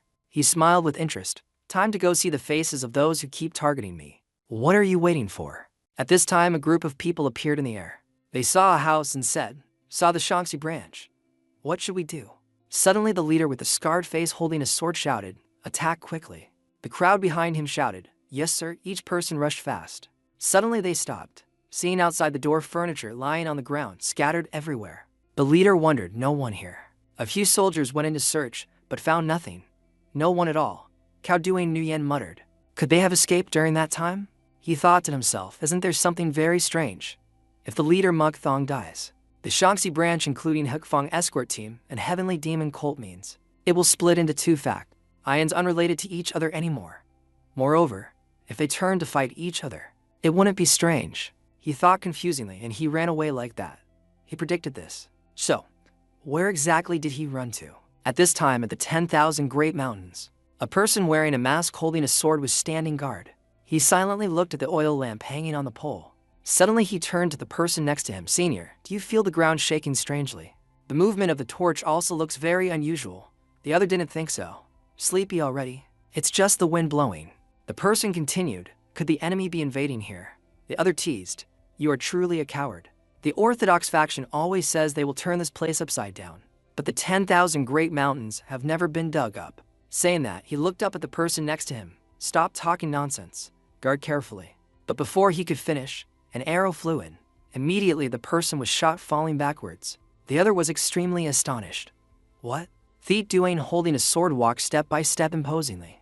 "The first defense line of the 10,000 Great Mountains is to loose now, huh? The guard today will definitely be punished. He ordered, go kill them all. Immediately the group advanced. He turned back saying, quickly fire the signal to start the battle. The person respectfully replied, yes. Below the crowd, the firing shot immediately cried out, there is a signal. In the crowd were 3 people on horseback. The leader quietly spoke up. We will follow the roundabout route to break into the center of the demonic cult. As directed before, the subordinates shouted, yes. At the same time, in another palace brightly lit, inside Trong Nong Kayat walked and asked, Brother Vothong, how is the Orthodox faction? The guy replied, Alliance leader Ngok Chinhik is currently held hostage, so he can't do anything. Then the guy smiled, covering his mouth with a fan, saying, the Martial Arts Alliance will act sooner or later. Trong Nong Kayat heard that and also smiled. Truly stupid people, especially at times like this, must decide quickly and act. Suddenly the two heard a loud noise outside. Trong Nong Kayat pondered, what sound is that? The noise got louder and louder. He was startled. Why so noisy? Suddenly his eyes widened, seemingly in disbelief. He looked towards where the noise came from, hesitatingly saying, it is the sound from the guard station at the first defense line. At this time a person walked quickly in the corridor. What must we do in this boiling water burning fire situation? It was Supreme Cult Leader Han Tietan. He looked into the distance, continuing, it's midnight, but outside is too noisy, so I came out to see. What is this situation? Cult Leader Trong Nong Kayat. He glared sternly. They are flooding into the inviolable 10,000 great mountains of the past 1,000 years. You certainly know what this means, right? Trong Nong Kayat gritted his teeth, suppressing anger, thinking, damn old man, finding fault with me. Finally he bowed, apologies, Supreme Cult Leader. I will go out directly to resolve this matter. Suddenly a voice rang out. A rank like you demands to resolve this matter. He was startled in fear, as if recognizing something. This voice. Only saw Muk Thong appeared on the balcony, eyes full of killing intent. Long time no see. Cult Leader Trong Nong Kayat. Trong Nong Kayat exclaimed, Muk Thong. Muk Thong stared at him. Have you lived well all this time? People riding horses rushed in massively. Getting past the city wall means entering the main building of the demonic cult. Coordinate with Thien Lang, who broke in first, then support the vice cult leader. An old man stood before the city gate, raising his sword, shouting loudly, everyone go out and block the enemy. Do not let them advance deep inside the inner cult. Keeping his word, he and the disciples rushed towards the group trying to attack the inner cult. Announcement sound. All commanding generals must exert all strength to repel the enemy. Protect the main building at all cost. Muk Thong squatted on the balcony, smiling, saying to vice cult leader Trong Nong Kayat and the bodyguard next to him, hey, before the generals join the battle, the subordinates will fight first. The man was angry. Muk Thong, you. How about it? Muk Thong stood on the balcony, launching himself down. He said, we are just reducing the burden for ourselves, can't we? Trong Nong Kayat frowned tightly, silently cursing in his heart. Bastard, fighting any time, but choosing exactly this time. I didn't expect we would have to clash. Here. Han Tietan walked from afar, greeting, long time no see. Muk Thong. The intruder here is you? Muk Thong replied, Supreme Cult Leader is still well. He explained reluctantly, I have many things to discuss with Vice Cult Leader Trong Nong Kayat, so I came here to cause trouble at this time. The Supreme Cult Leader stood, arms crossed, saying, indeed the conflict within the cult has not ended. Hein Vothong next to Trong Nong Kayat gritted his teeth, thinking, if Muk Thong keeps displaying power like this, we won't find a way to stop him immediately. At all costs must make Han Tietan join our demonic cult. Thinking so, he spoke loudly, Supreme Cult Leader. In this battle, Muk Thong even mobilized troops from the royal palace. He dared to use outside forces to attack us, isn't doing so against the rules. The Supreme Cult Leader asked Vice Cult Leader Muk Thong, is what he said true? Muk Thong smirked, replying, I only recruited those rejected by the royal palace as subordinates, meaning I did not break the rules. He continued, according to the rules, any power struggle not originating from conflicting contradictions, but interfered by the Elder Council, is against the doctrine. The Supreme Cult Leader put his hand on Trong Nong Kayat's shoulder, speaking with hidden meaning. I will wait and see. Vice Cult Leader Trong Nong Kayat, walking past Trong Nong Kayat, laughing loudly, according to the rules, strongest is supreme. Those belonging to the heavenly demon cult get to meet the new cult leader. Trong Nong Kayat, hearing that, became even more angry. Hein Vothong, standing next to Muk Thong, stammered, Muk Thong, listen to me. I only followed cult leader Trong Nong Kayat's orders. He doesn't even remember the orders of the heavenly demon cult. You forgot. Behind the bodyguard's back, a hand was reaching out at this moment. Trong Nong Kayat channeled the move Black Killing Demon Palm. Suddenly a loud scream rang out. The bodyguard and Muk Thong looked towards the source of the sound together. Then a big explosion right where Muk Thong was standing. Dust dispersed. Muk Thong stood there observing. Looking at the door collapsed by the explosion, Muk Thong silently asked, ran away. Hearing coughing sounds at his feet, Muk Thong looked down, seeing the bodyguard lying prone, spitting out a mouthful of blood, eyes staring wide. Muk Thong laughed, saying, "You guys are too cruel." In a dense forest with high canopy, Trong Nong Kayat ran as fast as possible while angry. I knew he wouldn't die easily like that, but didn't expect to meet him again so soon. Cannot easily surrender like this. This is inside the demonic cult. Surely there is still a way. Trong Nong Kayat ran for a while longer, then hurriedly braked because in front was a cliff. Muk Thong appeared from behind. "Is this the best place you found to hide?" Trong Nong Kayat turned his head, glancing at Muk Thong. "Could it be? You came here unconsciously?" The question made Muk Thong stunned. An object suddenly rushed at Muk Thong, but he dodged. Instead, it was a kite plunging into the ground. Muk Thong was confused. "Kite?" A large foot appeared on the ground. Trong Nong Kayat stood amidst 7 large jiangshi with red eyes and ferocious faces, proudly saying, "Let me introduce you to the jiangshi I spent decades researching to create. These are bodies of those who once ruled the world. My research is also the masterpiece of my lifetime. Kill him for me." Just finished speaking, the jiangshi rushed in like hunting dogs starved for years, released from cages. They pounced on Muk Thong with bloodthirst. Muk Thong responded to attacks while nimbly dodging their sharp claws full of demonic energy. Muk Thong gripped the sword in his hand tight, result of decades of research. Muk Thong dodged while swinging his sword through small gaps between the jiangshi. With lightning speed, only the sound of sword clashing with air was heard. On the jiangshi bodies were fatal sword cuts. They screamed before their existence was ended. Muk Thong spoke up, "You wasted effort in vain." Trong Nong Kayat didn't believe his eyes. Impossible. Even those jiangshi couldn't match Muk Thong? Muk Thong held the sword in his hand, stepping closer to Trong Nong Kayat. Trong Nong Kayat rushed to attack, silently cursing, "Damn it." Muk Thong leaned to dodge. Muk Thong swung his sword simultaneously, asking, "How do you feel when everything turns against you?" Trong Nong Kayat groaned, retreating to avoid. Muk Thong raised the sword in his hand, eyes full of killing intent, continuing to ask, "Do you feel desperate?"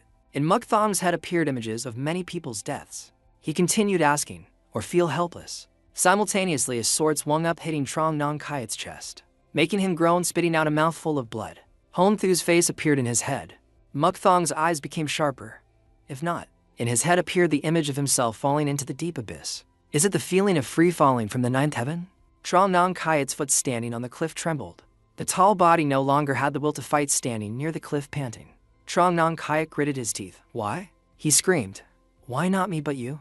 Trong Nong Kayat shouted loudly, "I worked hard all these years for this cult leader position. Just for that I was trampled by so many people. To be strong I didn't care about having to use tricks, methods at all." Trong Nong Kayat spoke more resentfully, "But you don't care about anything but martial arts, nor have ambition to unify the martial world," whispering annoyingly to death. Muk Thong calmly replied, "Living like that and daring to dream of the heavenly demon cult leader position. You are only good at hiding behind your stupid charm tricks. Then how are you different from a lackey?" Trong Nong Kayat's eyes widened, pupils constricting. "You!" furiously shouted loudly, "Muk Thong, you bastard!" Both rushed at each other, fighting directly. A sword stroke of Muk Thong flashed by. Trong Nong Kayat's eyes widened. Impossible. Trong Nong Kayat retreated, body floating in midair, heart still unwilling. "I haven't completed my dream yet. I cannot die here. My aspiration." The scream in his heart along with Trong Nong Kayat fell freely from the high cliff into the sea. The body collided with the water surface, making a loud noise. Surrounded by the sea creating small waves, the water surface quickly returned to calm. Muk Thong stood on the cliff looking down, sighed a breath. Now, images from when Muk Thong was at the training ground. Lu Bok's smiling face, Hu Cheng Kim Hong's determined eyes. Times of training. The grouping Gok Lin, Hon Thu, Ma Thuk, Tran Sun said in unison, "Very honored to meet again. Please subscribe to the La La La School channel so you don't miss out on exciting videos." When Ngok Lin's life ended. When Muk Thong knelt at the feet of Trong Nong Kayat's group. When Hon Thu was stabbed in the chest. When Muk Thong floated in the dark cold water screen. All images appeared one by one like a fast-forward film.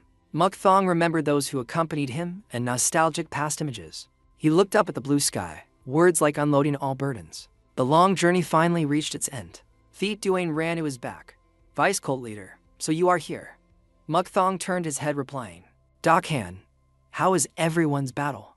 Doc Han reported, "Our troops won. Many surprise attacks made them unable to react in time, so we easily won." Doc Han was a bit worried, hesitantly continued, "Besides, this subordinate found the trace of that person." Hearing Doc Han say so, Muk Thong immediately stared, intently listening. Doc Han continued, "He is detained in the dungeon." He replied, "I know. The path into the prison clearly still had candles in rows, but why was it so gloomy and dark? Is it due to the hanging rope, torture chains, the knife on the table dripping blood, or the prisoner's skeleton with stiff joints and an arm sticking out the wooden door? Muk Thong walked in front of an old man burned on one side and chained by the left hand. He spoke with a nostalgic voice, but not to an old friend but an enemy. One hand clenched into a fist and one hand holding a sharp sword. Too long. I squinted slightly. Who is it? Recognizing who it was, the old man continued. Didn't expect to meet you here. The old man in ragged, dirty clothes laughed a long laugh, saying a very obvious sentence. Come to finish revenge. Muk Thong. You looked at the old man from head to toe. Han Trunkat, you look so tattered. The old man still laughed, looking down at the ground. Internal energy lost. My appearance returns to my true age. Do you find it ridiculous? Responding to the old man's question was another question from Muk Thong. Why did you betray me? The flame in front of the prison door seemed to hear the two's conversation clearly. Muk Thong continued, if you hadn't done that, this wouldn't have happened. Han Trunkat replied that back then he clearly said he couldn't stand his arrogance. Muk Thong felt this wasn't the only reason, just that. The old man was silent for a while, then spoke the truth. If I say it's because I was jealous of you, do you believe it? Muk Thong didn't understand. A heavenly demon cult leader famous in the world jealous of me. Han Trunkat said before becoming cult leader he was also a martial artist. Giving birth to jealousy towards the strong is also understandable. His face bore regret, but finally I realized I chose wrong. After the betrayal, what I received was only a feeling of emptiness permanently unable to be filled. Han Trunkat continued, so I handed all military power to you, fighting a battle with Trong Nong Kiat, until only empty hands remained. The old man recalled the memory then. Finishing the story, the old man looked up at Muk Thong, smiling, asking him one last time. Use your sword to take me to the final resting place. Or if you can't do it, tell Ngok Chinhook. Muk Thong looked at the old man with some sadness. You don't want to live. Han Trunkat laughed loudly to times. The old man just didn't want to force living a pathetic life. A tiger must live like a tiger to be happy. The old man begged him with a hoarse voice. Please help me die like a majestic tiger. Please subscribe to the La La La School channel so you don't miss out on exciting videos. Muk Thong fulfilled his wish. Fine, goodbye Han Trunkat. He held the sword swinging up. As the blade touched the neck, the old man spoke the last words from his heart. You live well too. Slash, the sound rang in the dungeon, ending the life of a tiger. Please subscribe to the La La La School channel so you don't miss out on exciting videos. Morning came, in front of the campus of 10,000 Great Mountains. Muk Thong wore the cult leader outfit, hair tied high, bangs parted, charisma overwhelming. Standing on a high platform, below were demonic practitioners lined up onto sides expressing respect. He spoke clearly. O demonic practitioners of the heavenly demon cult, we have had to shed so much blood for this moment. But from this moment, everyone under a new heavenly demon has become one body. I hold this ceremony to pray for you all to be well soon. Finishing speaking, Muk Thong picked up a water cup declaring heroically, and drink water for the list of all names. Then we will become a unified body and will, not body. After his words just ended, everyone picked up the water cup, raising it, and drank dry. Finished drinking, put the empty cup on the ground. They knelt down, to hands clasped, full of respect, and shouted, O Supreme Second Heavenly Demon, please illuminate the world with your aura. Light covered Muk Thong along with the unison shout, Aura shines. His eyes at this time carried full rays of light and hope. At the same time, at the base of Asura blood cult, 8 people wearing red cloaks sat in a circle, creating a strange formation. In the middle of them was a cage of a tiger. It roared a long sound as if resenting something. Tamanim wore a white mask covering part of the left eye corner, but still revealing the eye. He is the vice cult leader of this place. Tamanim stood on a high step, slowly walking towards. Awake already? You recovered fast. In front of him was Trong Nong Kiat, the one thought dead when falling into that abyss. Currently had his wounds bandaged, and could walk normally. He exclaimed, luckily at that exact time we were near Halu River, or else your life wouldn't have been kept. Hearing that, Trong Nong Kiat immediately asked, aren't you Asura blood cult always opposing the demonic cult? Then why save a person from the demonic cult like me? Tamanim laughed, saying, because I feel you can join our side. A person hating Muk Thong like you can. Hearing him mention the name of the enemy who killed him, Nong Kiat's face became full of anger and darkness. Nong Kiat asked, on your side I still can't kill Muk Thong. At this time he turned his back, smirking, replying, can't kill, but making him evaporate from this place is possible. Tamanim ordered the group below, cast the Maklin Corpse Division art. Immediately 8 people clasped hands, starting to chant spells. Wind and evil energy rose around the candle, but didn't blow it out. More and more wind, evil energy revolved around the iron cage confining the tiger. One of the 8 old men chanted. A bright light burst out from the formation. It flashed even to Trong Nong Kayat's place, following instinct of fear and misunderstanding. What is it? The power slowly lifted the tiger up. It roared sounds full of pain. It was being affected. Finally, it disappeared at the cage in front of many people, without a trace except the neck chain showing it had been in the cage. Nong Kayat, surprised, immediately asked why the tiger in the iron cage disappeared like that. Meanwhile, Tamanim smiled. What do you think, Trong Nong Kayat? He laughed while turning his head back, his sinister face making an offer of cooperation truly mesmerizing people's hearts. Want to join hands with us to make Mukthong disappear? At 10,000 Great Mountains, Heavenly Demon Cult, someone called loudly, Cult Leader. Sound of hurried footsteps running fast on the floor. Cult Leader Mukthong. Manhua stood in front of the room door dissatisfied. The meeting started for a while. What have you been doing until now not coming out? Manhua lost patience opening the room door calling loudly. Cult Leader Mukthong. It's Manhua. Subordinate is coming in. Inside the empty room not a soul. Manhua bewildered. Oh, where is he? Cult Leader. Then an earth-shattering scream. Cult Leader Mukthong disappeared. On the bustling street at a roadside eatery. In the shop, customers were enjoying food while gossiping. Hey, have you heard any rumors about Theding Gusun? The person opposite asked back. Is Theding Gusun where Hero Cowhide is buried? The other person, mouth full of bun chewing munching, answered. Correct. Heard recently strange things often happen there. Really? The person started telling. Every night on the mountain, if there isn't a screaming sound, there will be a strangely dressed army passing back and forth. Can imagine the scene of the mountain full of fog covered by dense trees. Plus screaming sounds in the cold, lonely night, just thinking makes one shudder. The friend wondered, isn't he a martial world person? Hero Cowhide's tomb is there. Surely they want to take something there. The friend continued, whether there are treasures or martial arts manuals there, it's best for normal people like us not to care about it. The person agreed, correct. The story of the pair just now fell into the ears of Mukthong sitting eating at the next table. Mukthong raised the wine cup in his hand, glancing at the next table smirking. Oh really? At Theding Gusun, for sides are vast mountains and stretching forests. A pair of feet walking on the ground. Mukthong walked slowly while assessing surroundings, feeling like there is a killing aura around here. This place is not normal at all. Initially I also knew it wouldn't be easy to detect, but clearly there is something very unusual here. Mukthong didn't know that at this time behind his back a gray rabbit, with red eyes hiding in the grass, was attentively watching him. The rabbit's eyes glowed red, emitting dense killing aura. Elsewhere, a man with a talisman pasted on his forehead, eyes no longer having pupils containing full killing intent. The man sat cross-legged, clasping hands as if performing a ritual, spoke up reporting. Mukthong has entered the main cult. He is walking towards the formation. Tamanim stood with Trong Nong Kayat behind his back, voicing disdain. Always relying on strength and not knowing vigilance at all. Trong Nong Kayat spoke up. Then our plan goes even more smoothly. Prepared everything yet? Tamanim replied, of course, we can start anytime. Trong Nong Kayat, full of determination, ordered, then why prolong? Welcome him quickly right now. At Mukthong's place, he had entered the area set with the formation, seeming to also realize something strange. Around Mukthong, school staffs appeared from the ground. Mukthong calmly observed.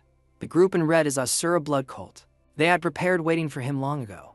Mukthong realized this is the Great Luo blood net formation. Mukthong observed the school staff at close range, silently asking, is it the blood cult's evil art? Hearing noise behind back, Mukthong glanced back. He was slightly surprised. There are even Heavenly Jiangshi. Heavenly Jiangshi emitted strange sounds. Surrounding other Jiangshi also slowly appeared. Large hands from the air reached down. Mukthong was gradually surrounded by the Jiangshi under the ground, but he still stood motionless, observing. Great Heavenly Evil Mara formation. So they planned to target me. But still very young and green, the Jiangshi started screaming, then rushed at Mukthong. A sword slash cut a Jiangshi head in two. Another had its body split in half. Another one. Then many more were knocked down under Mukthong's blade with astonishing speed. He easily escaped the encirclement without suffering any damage. Mukthong smirked. Using Great Heavenly Evil Mara formation to strengthen Jiangshi's killing intent is good, but I am a demonic practitioner cultivating demonic arts. You doing so is drawing a path for the deer to run. Mukthong rushed to the school staff in front. This evil art will be broken. Mukthong swung his sword towards the staff. He was annoyed, simpler than I thought, but immediately after was amazed. My sword was bounced off. A voice rang out, seeing you struggling like this is truly new. Tamanim appeared with Trong Nong Kayat mocking. I am very curious to know your expression when falling into despair. Mukthong was amazed. Trong Nong Kayat, Tamanim, so you haven't died. Tamanim interlaced his hands. This time you are finished, Mukthong. Mukthong frowned, realizing the new formation. Mak Ling Corpse Division Art. Mukthong stood in the center, Under his feet were drawings of strange rune characters. Around were Jiangshi waiting to rush in to attack. Mukthong was uneasy. I have never seen this formation. Feeling not good at all, Mukthong gripped the sword in his hand, tightly calculating carefully. Cannot prolong any more. Must break this formation with one blow. Must quickly break it. Trong Nong Kayat raised a handful of killing intent coming. You think I will let you escape? Mukthong was tied tight. Trong Nong Kayat happily said loud. Obediently accept this ending of yours. He laughed coldly, ending. Mukthong's face full of killing intent. You consider me a clown? Trong Nong Kayat and Tamanim were stunned. Immediately after, a pillar of light with great power along with an agile figure pierced through the Jiangshi bodies. Mukthong escaped. Trong Nong Kayat and Tamanim stunned, immediately interlaced hands casting spell. Tamanim exerted strength casting spell and worry. Suddenly a sword tip appeared less than a hand span from his eyes. The sword was knocked far away, plunging straight into the ground. Trong Nong Kayat and Tamanim observed the sword, then spoke up. Done. He disappeared. Impressive. Mukthong disappeared without a trace. Afterwards was a long laugh echoing. The sword still quietly stood lonely on the ground. From the cloud layers a body was rushing down to the ground. Mukthong panicked. What is happening? Why suddenly falling from the sky? I seen ground not far away. Mukthong cursed. Not even time to breathe. With speed rushing down to the ground fast as an arrow just touching ground. Rang a big explosion misty with dust. He sat on the ground amidst the smoke, bewildered. Why like this? Mukthong held his head. Did I get hit by some illusion art? Before regaining composure, heard strange sound. On the sky appeared a pair of large blue wings, and long tail on skin also had sharp scales. On head had two long horns, eyes blue like snake eyes, jagged fangs. A large animal looking like a dragon rushing down to the ground. Mukthong looked up, panicked. What is that? Dragon in legend. Looking at the sky, appearing to large light rings like the moon. Around our lush forest, and the strange animal approaching. He vaguely wondered, where on earth am I? This is the end. Please comment Mukthong below if you want next part.